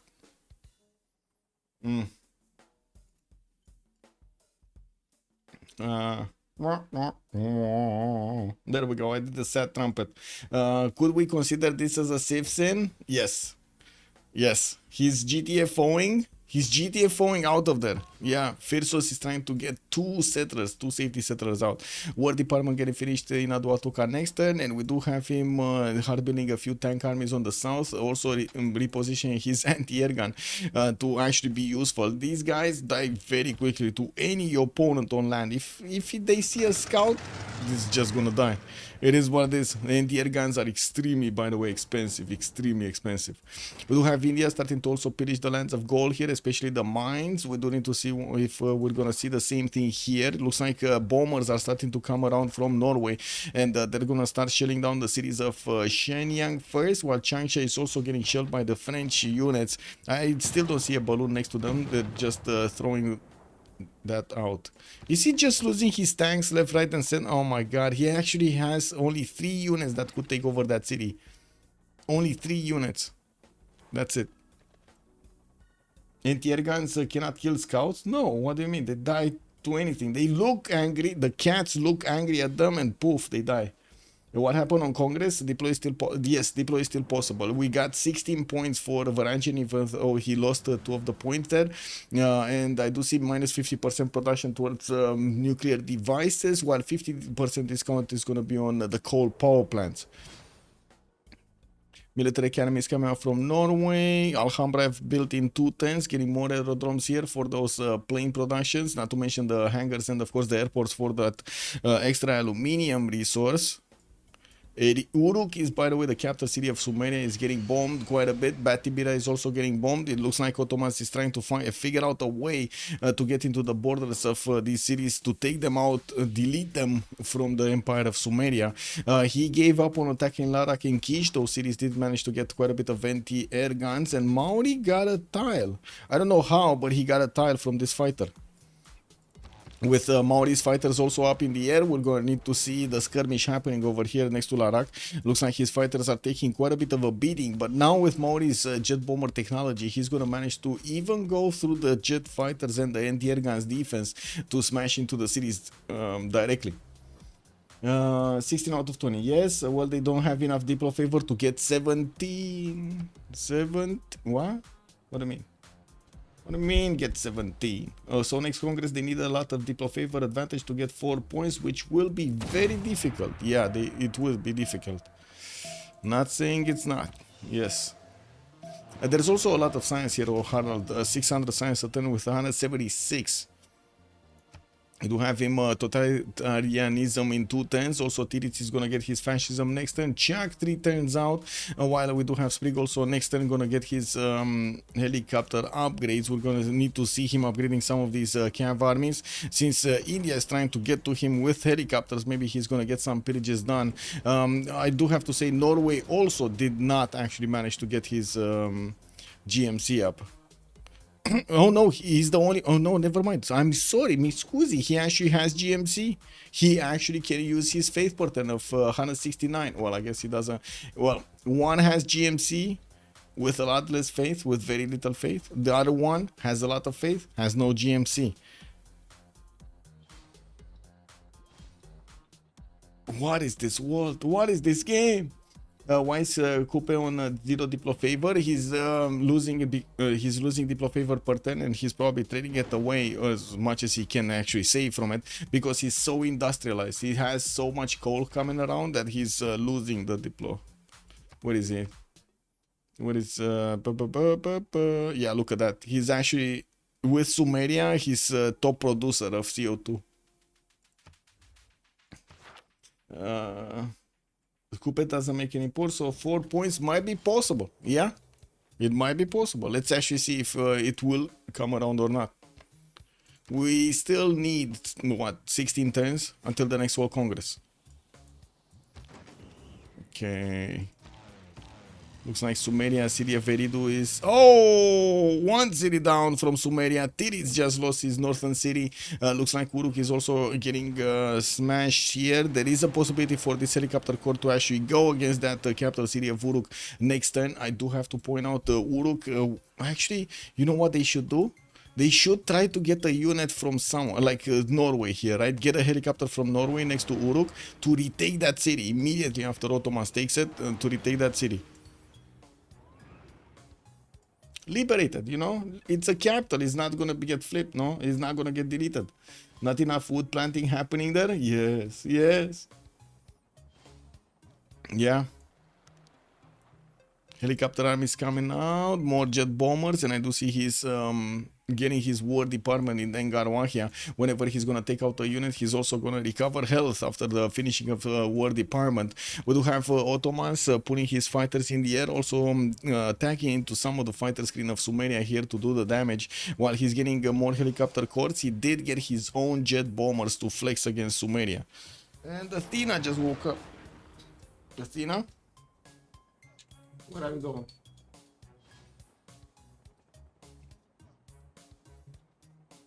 Ah, she got her beauty sleep right now, you know? She got her beauty sleep and now she doesn't care. It is what it is. Prima donna. Oksano, thank you so much for the follow. Wait a second. Is that the original Gangsta Sano, man? Oksano? Yeah, yeah.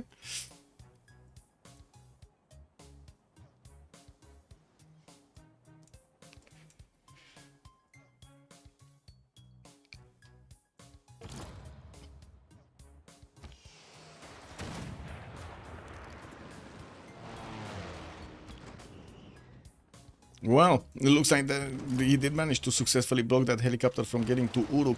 I don't think there's enough distance for those jet bombers to actually take down Shurupak, and I do see Uruk is still getting lowered in the strength. Kish is also getting under attack, and we do have Kyber with the helicopter, not with enough. He wanted to pillage, and he doesn't have any more movement to take that city down.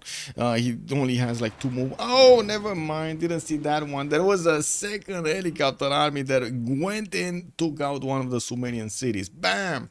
And I do see also the planes over here did get taken out. We only have a single fighter from those 4 that were deployed, or 3 that were deployed in the front of Larak. We do need to see if they do manage to actually take out these last remaining units of Sumeria defending that city center, and then maybe get into the main cities, especially taking out the city of Ur that built this awesomeness of Etemenanki in the wrong place. He got it in the wrong place. Oh my god, this could have been beautiful. Oh, look at this. Look at this. Oh well, it is what it is.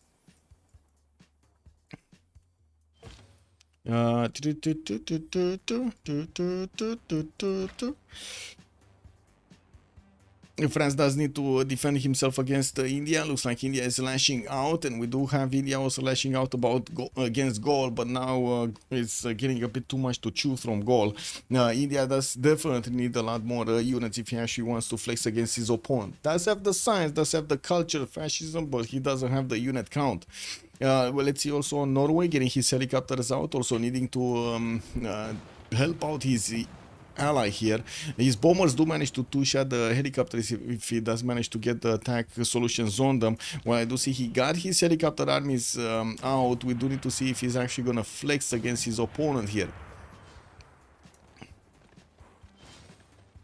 Oh, safety settler got taken and retaken by Chuck. Easy peasy. This game is a slog, yes.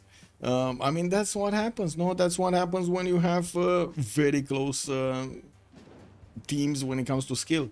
Also, apology. Bonsoir, monsieur, bienvenue. How many diplomas they have? 16. They have 16. Is military win possible within the 15 turns? How far is Coupe from GDRs? Looking at the text, nuclear fission coming out from Coupe next turn, rapid deployment next turn, also 15 turns until the next one. Let's see, Coupe does need to take out, so Coupe is here, does need to take out Uruk, which is probably gonna happen. Like it's very hard for the TDs to actually fend off attacks from that city takeover. They need to take out Paris, which again is quite a hard problem, and also Aduatuca. That's not easy. Not to mention here, not to mention they do need to get to Nidaros. Not easy, not easy at all to actually get. I wouldn't really say it's a possibility for them to get a domination. A 900 accumulated faith and no GMC. I know. It's the GMC apocalypse, man. And he got the settler again. He got the settler again. Anyway, we do have the army of France getting torn down here, even though he's getting a few new tanks. It doesn't seem like he has the strength to withstand both the Indian attack and at the same time China's attack against the city of Lyon's military. That was the military that was going against Changsha, couldn't actually get through. Also, maybe Sprig should have used his production earlier to help out Tirits. Yeah, maybe. We'll see. They just need to stay alive until the next World Congress and make sure they have enough Diplo favor to actually win this. We'll see if they do manage to get that Diplo favor to win this. We do. Oh! He's going for the liberation in Auckland. Check this out. We do have Ottomans trying to go for the liberation in Auckland. We do have the jet bombers in range. He does have helicopters that are going there. There are some fighters that are trying to block the movement, and we're going to need to see if they do manage to do this. These are cliffs, so it's not going to allow the helicopters to actually... I don't know how this is... Does this seem logical to you? Like, what are the helicopters going to do? Not have air to jump off cliffs? To traverse cliffs. I'm sorry, not jump. Yes, Atena. What's up? Hai vinuncă.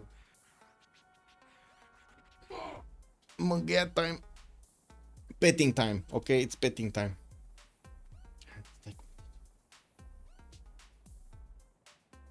Yeah, petting time. I'm sorry. This is petting time. Okay, we got some attacks from the fighters of Sumeria here trying to deal the damage against those helicopters, and it looks like Auckland does have a builder not able to chop anything.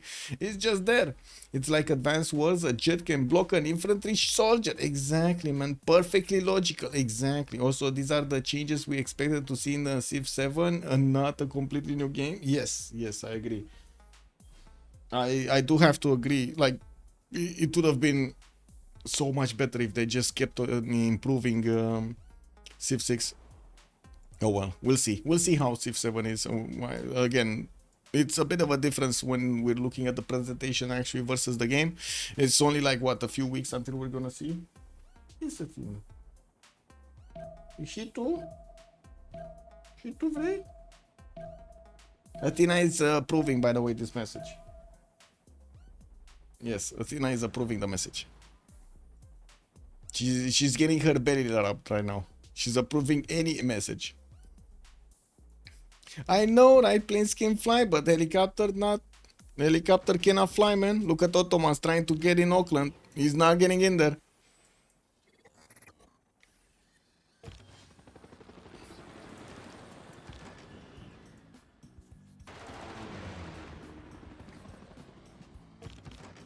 Okay, let's see. Will the jet bombers have enough strength to take out Auckland altogether? That's 96 defense strength, Steel Wall City.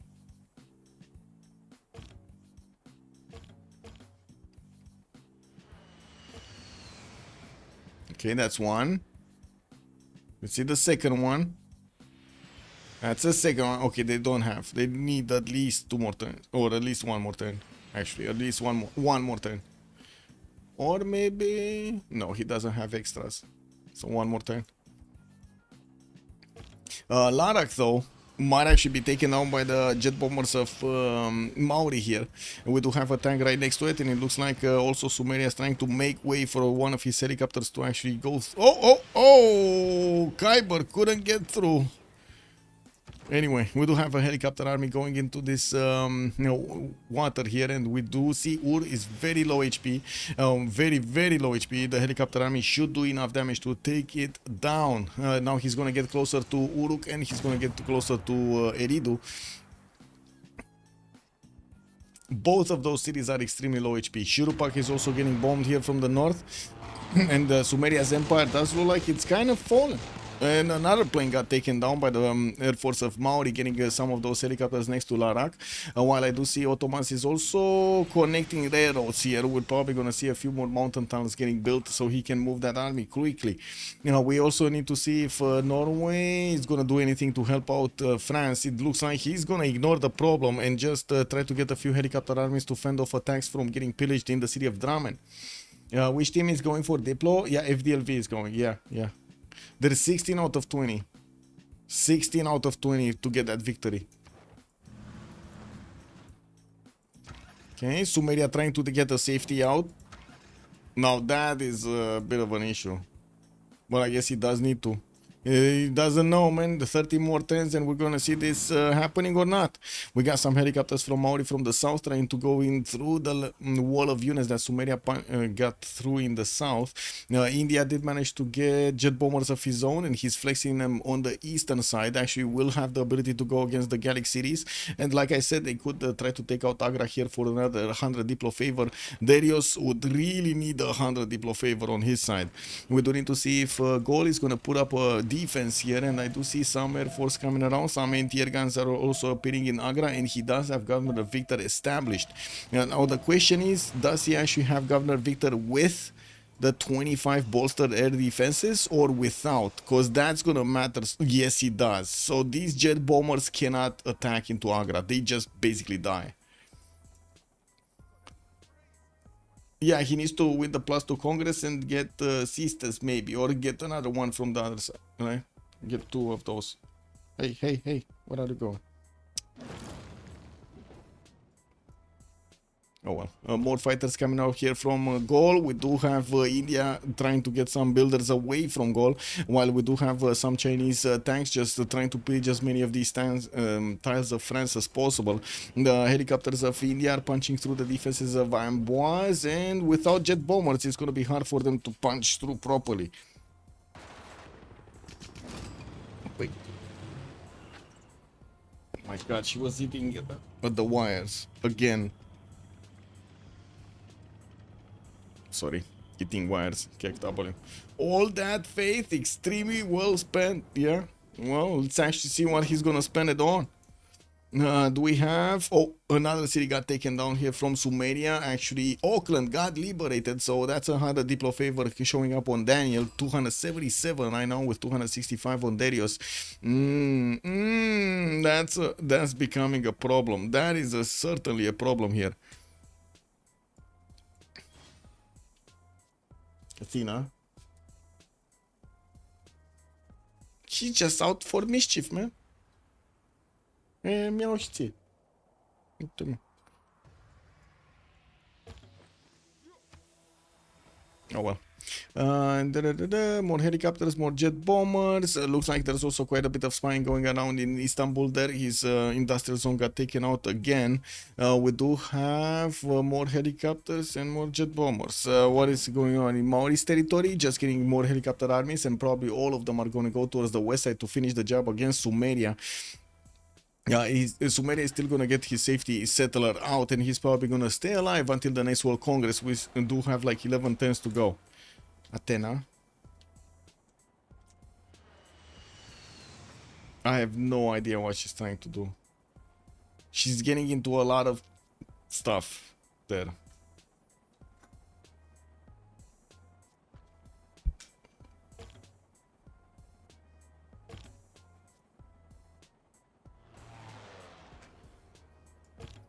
You're distracting me, I'm sorry.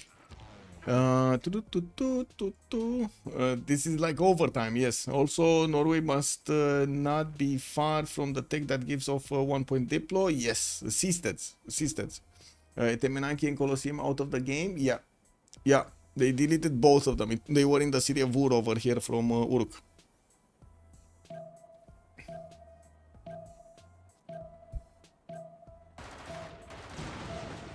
Okay, Maori making his way towards the Sumerian territory with his helicopter. Still wants to actually do more damage over there.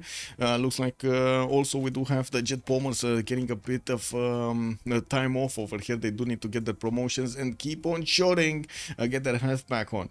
We do have India managing to get his own jet bombers, but couldn't actually punch through the cities of the Gallic defense, especially the city of Vagra. There he was his former city there, with possible liberation on it, with more of these helicopters that will come out of his cities, and with his ability to get them armied up, we're going to need to see him trying to find a better target. It does look like also Norway did manage to actually get quite a few helicopter armies to push back these tanks of his opponent, the tanks of India, from pillaging too many of the tiles of France. It's trying to slow down as much as possible the takeover of Catherine de Medici's territory. We do have also quite a few tanks from France that did arrive here to push back these units, and it does seem like he's finishing off the Chinese units first while taking some of the hit, but it's fine. Just getting them pushed back. What do we have here?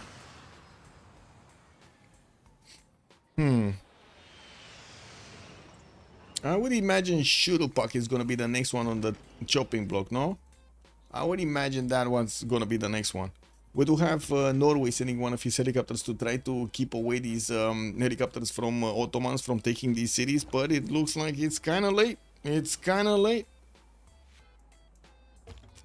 I don't think any player is actually going to die before the next World Congress. It would have been interesting if China would have gotten pushed over here by that Guard Imperial timing, but he did amazing to actually stop that attack. And now India is actually pushing back the Norwegian helicopter armies that are coming against him. Even though Norway does have quite a bit of production here, he's going to get his fighters in the air, and I do see him deploying bombers on the western side. He does have the ability to attack into that city of Shenyang with the bombers doing the massive damage against the steel walls, while I do see it's very hard for China to actually recover his units that he's losing on the front line over there. Well, we do have Norway also deploying units on the east, because Maori does have a few helicopters that are going towards his cities over here of Oslo. And I do notice Sumeria did manage to get to his lasers, so now he can upgrade his fighters into jet fighters, making them a bit stronger. The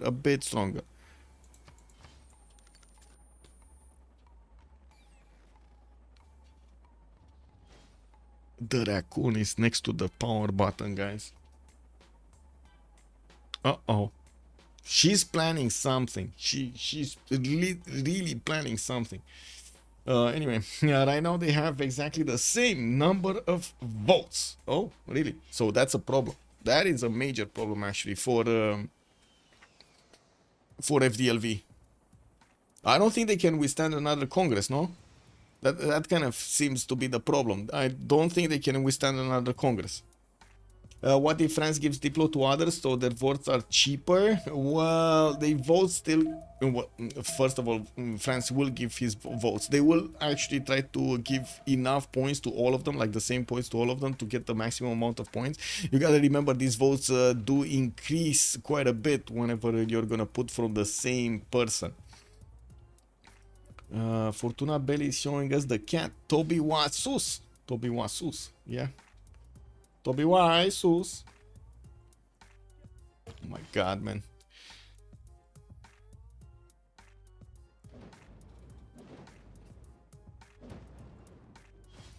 Okay, still 10 more turns. Let's see what Daniel is doing here. Is he taking out these cities? He's trying to get these helicopters away. Looks like Norway did manage to take out Auckland altogether. Sumeria does have a few helicopter armies of his own to defend the northwest, and it does seem like he's keeping up the east side quite nicely. Ottomans with his fighters does look like he's trying to carve a path over here against the city of Eridu. Oh, did he just give him one tile? Oh my god, he gave him one tile. That city's down. Oh, not enough reaction time from Daniel. Not enough reaction time. He could have had it. Like, there were a few seconds over there that the city of Veridu could have been taken by the helicopter of Ottomans. Let's see if he can actually take out that last fighter. Does he have enough? No. Oh, he does. Never mind. He took out the tank. Boom! Eridu goes down. And that city got deleted from the game. He did sacrifice a helicopter, but what's a helicopter for a city center, no? Makes total sense. Exactly. Athena approves. It makes total sense, no? Yes, Athena approves. Makes total sense.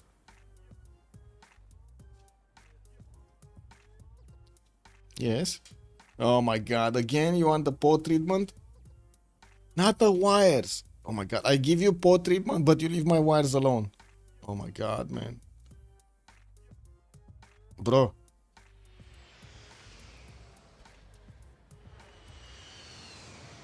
Hello?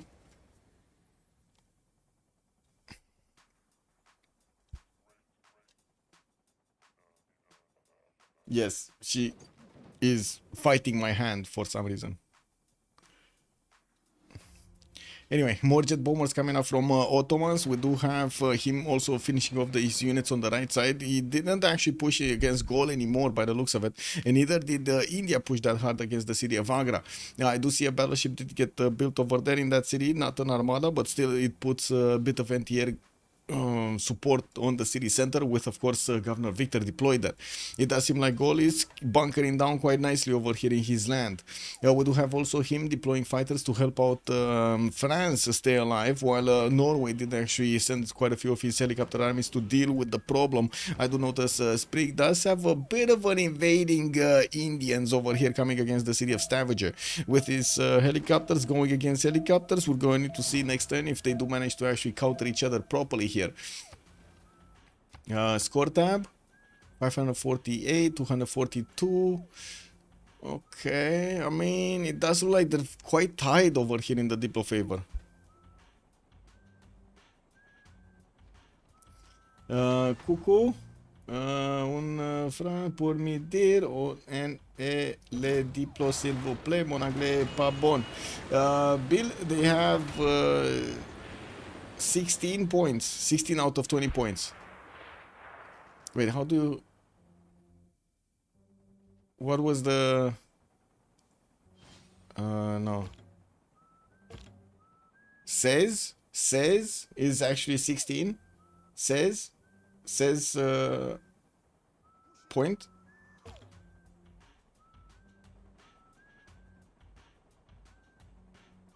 No? Yeah? Oh, I did it. It took a while. I'm sorry. It took a while to remember what was the number, but it did it. I did it. Fire. Yeah. Crispy. Good evening, sir, and welcome. Yeah. FDLV with 815 and MFD with 840. They actually did manage to get a few more than him. Where are you going? God, man. The raccoon just left the building. Casa de Constatación also getting built in Paris. It does seem like, you know, it's kind of late for it, but it is what it is. You know, we do need to see Norwegian power if it does manage to get something on Manhattan project, or the just, you know, getting GDRs soon. Kuiper is getting satellites and also capitalism, and I do see on Coupe's side we do have the nukes coming around in 2 turns. Manhattan project is gonna finish in Wakarawarewa. Now there are still 9 more turns. That Manhattan project is gonna finish in 2. Probably the first nuclear devices are going to come out in 3 to 4 turns, and they have range to actually take out the capital city of Sumeria, right? Uruk. They just need to go through these units, and that's fine. They do have the punch to get there, especially together with the Ottoman army from the north. I don't think they can get to Nidaros though. Like, getting a nuke over here is gonna be quite a challenge. Yeah, that's a problem getting to Nidaros. Duatuca, northeast, that shouldn't be a problem to actually take out, right? Duatuca, just put one of those airstrips there and get that nuke going. Maybe just get a city with a nuclear silo and be done with it. Oh well.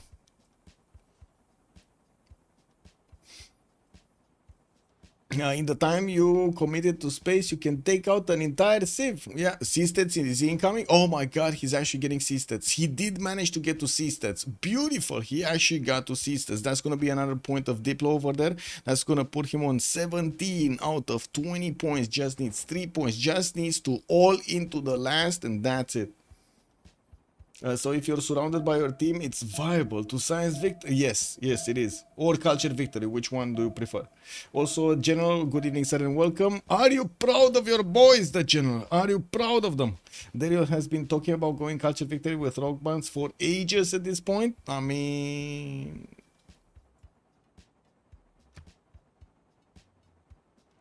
just look at the 13,000 points of faith he has right now. Le grand, bonsoir monsieur, bienvenue.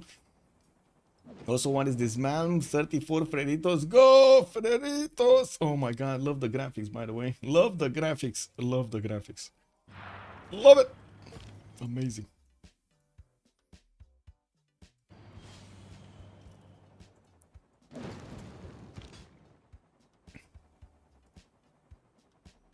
Campus, theaters, commercials, Tutans War Department.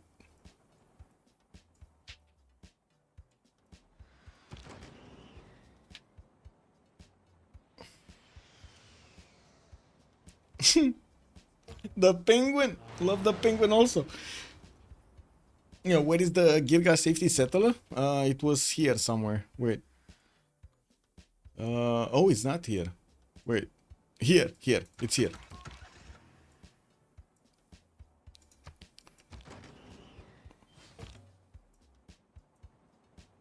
Okay, so looks like it's a lonely city over here to be the Zuruk, and we're going to see the Maori tanks, helicopters just going through. Looks like we will still have some Norwegian traders passing through this territory while the city of Nippur is going to be taken out. It does also seem that it's quite a problem for Sumeria to put a safety settle here. It will be a bit too close to his dying cities. He just lost that one. He will probably lose also his capital this turn. No? He's just waiting probably for Ottomans to deal a little bit of damage. I don't think he can actually pull it off with a single helicopter.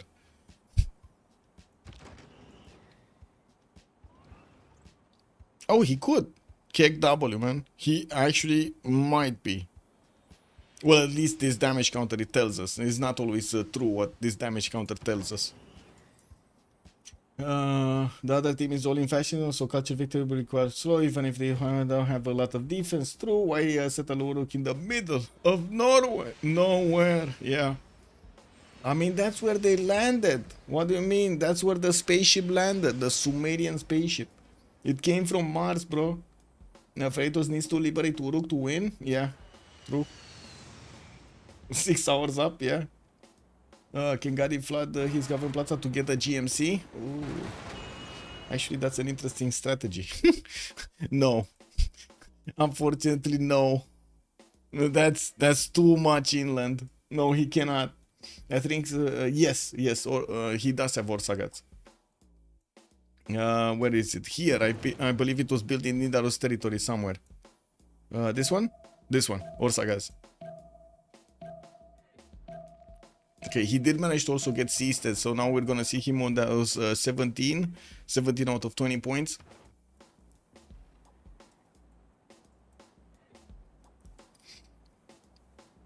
Only 2 cities remain from Sumeria, Hamazi and Adab, and he does have the safety settler that is getting to Karmoy.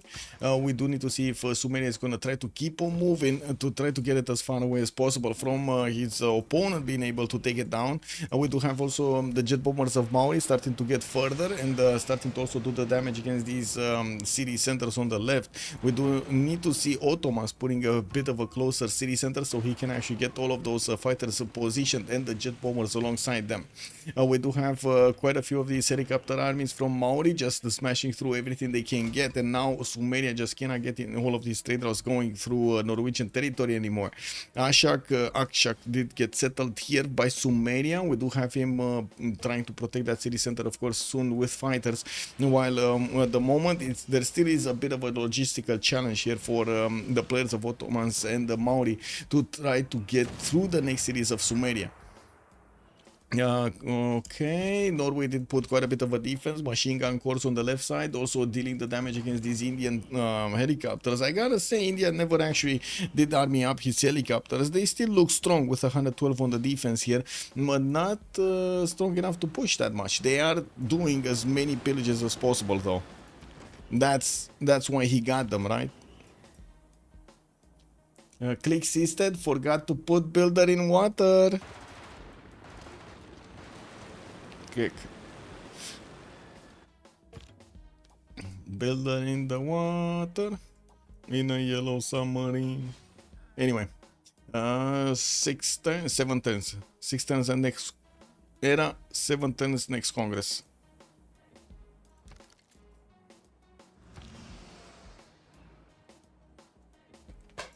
Hey. Huh?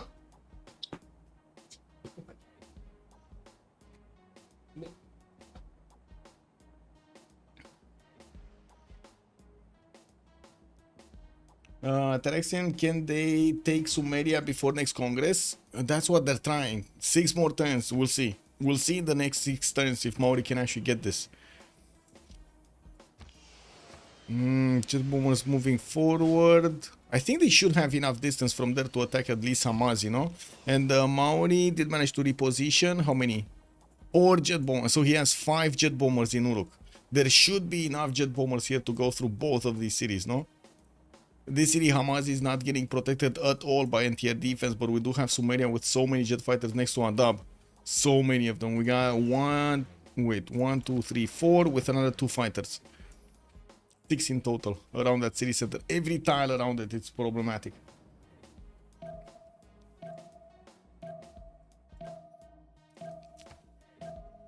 So many more jet bombers. Another 5 are just waiting in this city of Ruatoria. He does need to get another safety set, or another settle on the western side. He did manage to make a railroad through this land, and I do see he just needs a few more tiles to actually connect the mountain tunnel to the railroads that were built by Sumeria.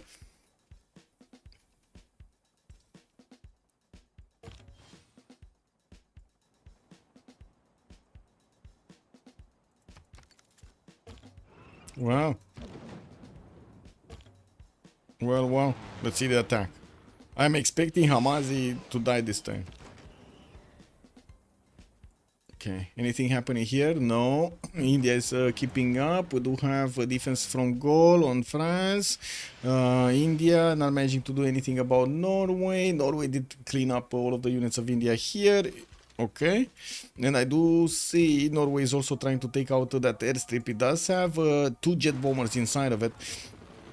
While we do have the Norwegian machine gun corps moving forward. Oh my, these are going to do a lot of damage to the helicopters.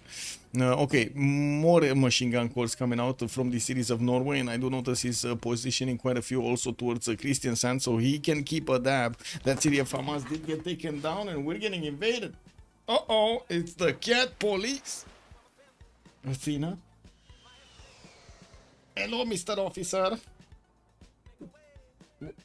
What's going on? Uite, zile șilor.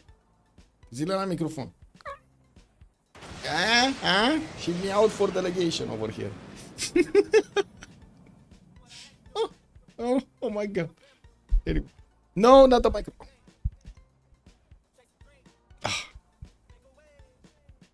It is what it is. Who is the host? I am the host. Yeah, I am the host.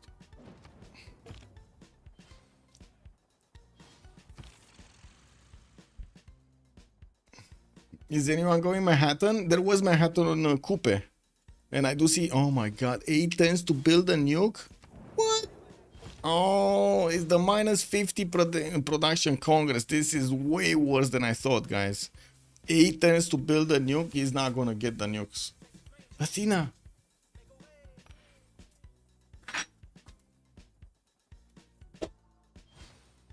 Man, yeah, they're not getting this. But then they're not getting the nukes. I don't know if they're gonna actually get to take out, for example, entirely Sumeria, because that will slow down the Diplo victory, and that's what Sumeria is trying to, well, save himself from having. Another settler? No other settler? He's not getting another settler. He's just trying to stay alive here in the city of Adab. That city is not gonna stay alive for long. And neither with Akshat. The favors are very close, yeah. Maybe he can chop a nuke. He has 2 builders. Let's see. I mean, it's Maurito.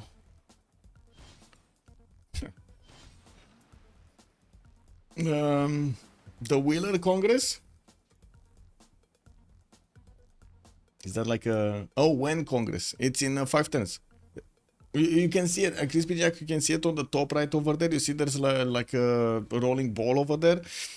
You can imagine it's like 20 turns from the top back to the top. It's 20 turns. 20 turns a circle, a full circle.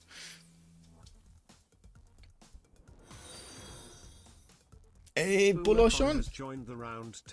Thank you so much for the follow, sir, and welcome. Okay. More jet bombers, level 3, also frame spy deployed over here in Ottoman's territory. We do have Ottomans that also did manage to place down Sezair, but he doesn't have his military engineers, well, at least not right now, next to that city center to start putting airstrips and getting those planes, bombers deployed in that city center so he can start attacking Akshak. Looks like there is enough distance for these jet bombers from Mauri to attack into that city center, and he's getting his helicopter armies there, just the same as Norway is trying to also put a few units to try to fend this attack off. You know, we don't have actually any other settler. Oh no, he might actually fall. He might fall. Is that gonna be a GG? If he falls, that kind of seems like a GG, right? Tiritsu's the biggest one with the biggest stats. And he's falling. If he's falling, there's nothing left.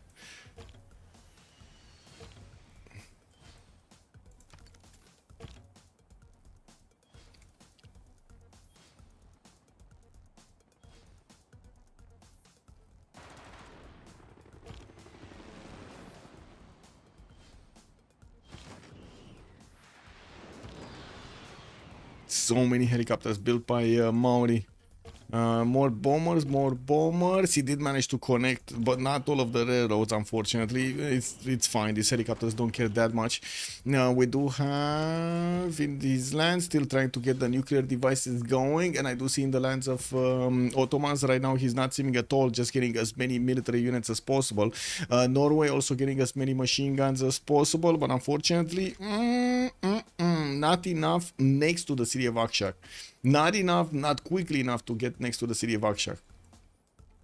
GDRs in 2 turns from Khyber, with globalization also coming up in 2 turns. They don't have that much gold in the bank to buy out directly a GDR, and I do see he's making 538 gold a turn, 373 on Daniel. That's quite surprising. Oh, wait a second, that's gold in the bank. He's low, he's negative in the gold per turn, minus 27. Daniel 635, Darius 27, and Sandro 37.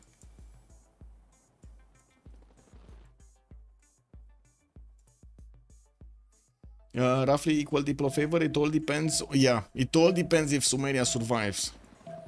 But it looks like the city of Adab is getting quite smashed over here. His defense is already lower than half, and we do have still a few of these jet fighters on around it. But he lost the one to the northwest, and I would imagine we're gonna see the next attacks delete that helicopter to make himself space to actually attack into that city center with his own units. Let's see it. Let's see it happening. Mauri attacking Akshak first.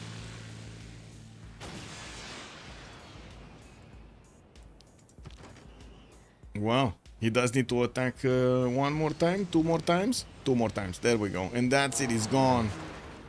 We might see Adab also getting taken out. Oh, he got it back. He actually got it back. Beautiful, but I did it. He got it back. Oh, and gave time to the Norwegian helicopters to get in front of that city center. Dab lost that tile on the south. It's gonna go down. It's gonna go down. That's another city from Sumeria being taken out. Last bastion is Akshak.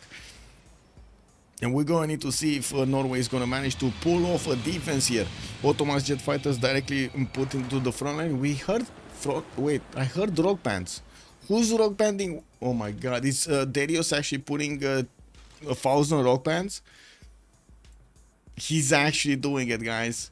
He's actually trying to do it. 1, 2, 3, 4, 5, 6, 7, 8, 9, 10, 11, 12, 13, 14. Man, he just bought 14 rock bands. 14 rock bands and playing in the lands of Tiri. Oh, that's it. Tiri just got taken down, guys. Akshat actually died. And that's a GG right there. 2-0. MFD pulls this back, takes down Tirits, and managed to get the win against their opponents, Freritos de la Vega. We do... Oh my god, beautiful game. Beautiful game. Whoa. Let's get into the post-game chat. Give me a second so I can actually get my settings in order. This is good. This is good. This is good.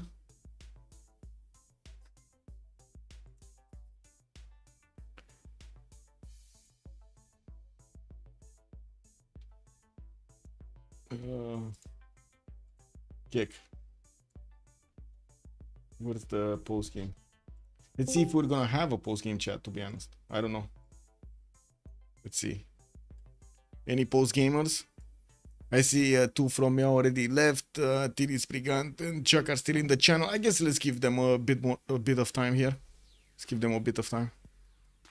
I don't know, it's kind of late. No, it's like, what? My time is like 3 something. Tomorrow is work day, so I don't know.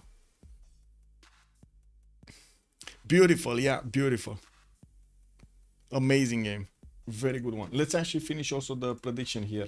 MFD getting the second win. Whoa. MFD, so close. Such a close game. Everyone probably tired? Yeah.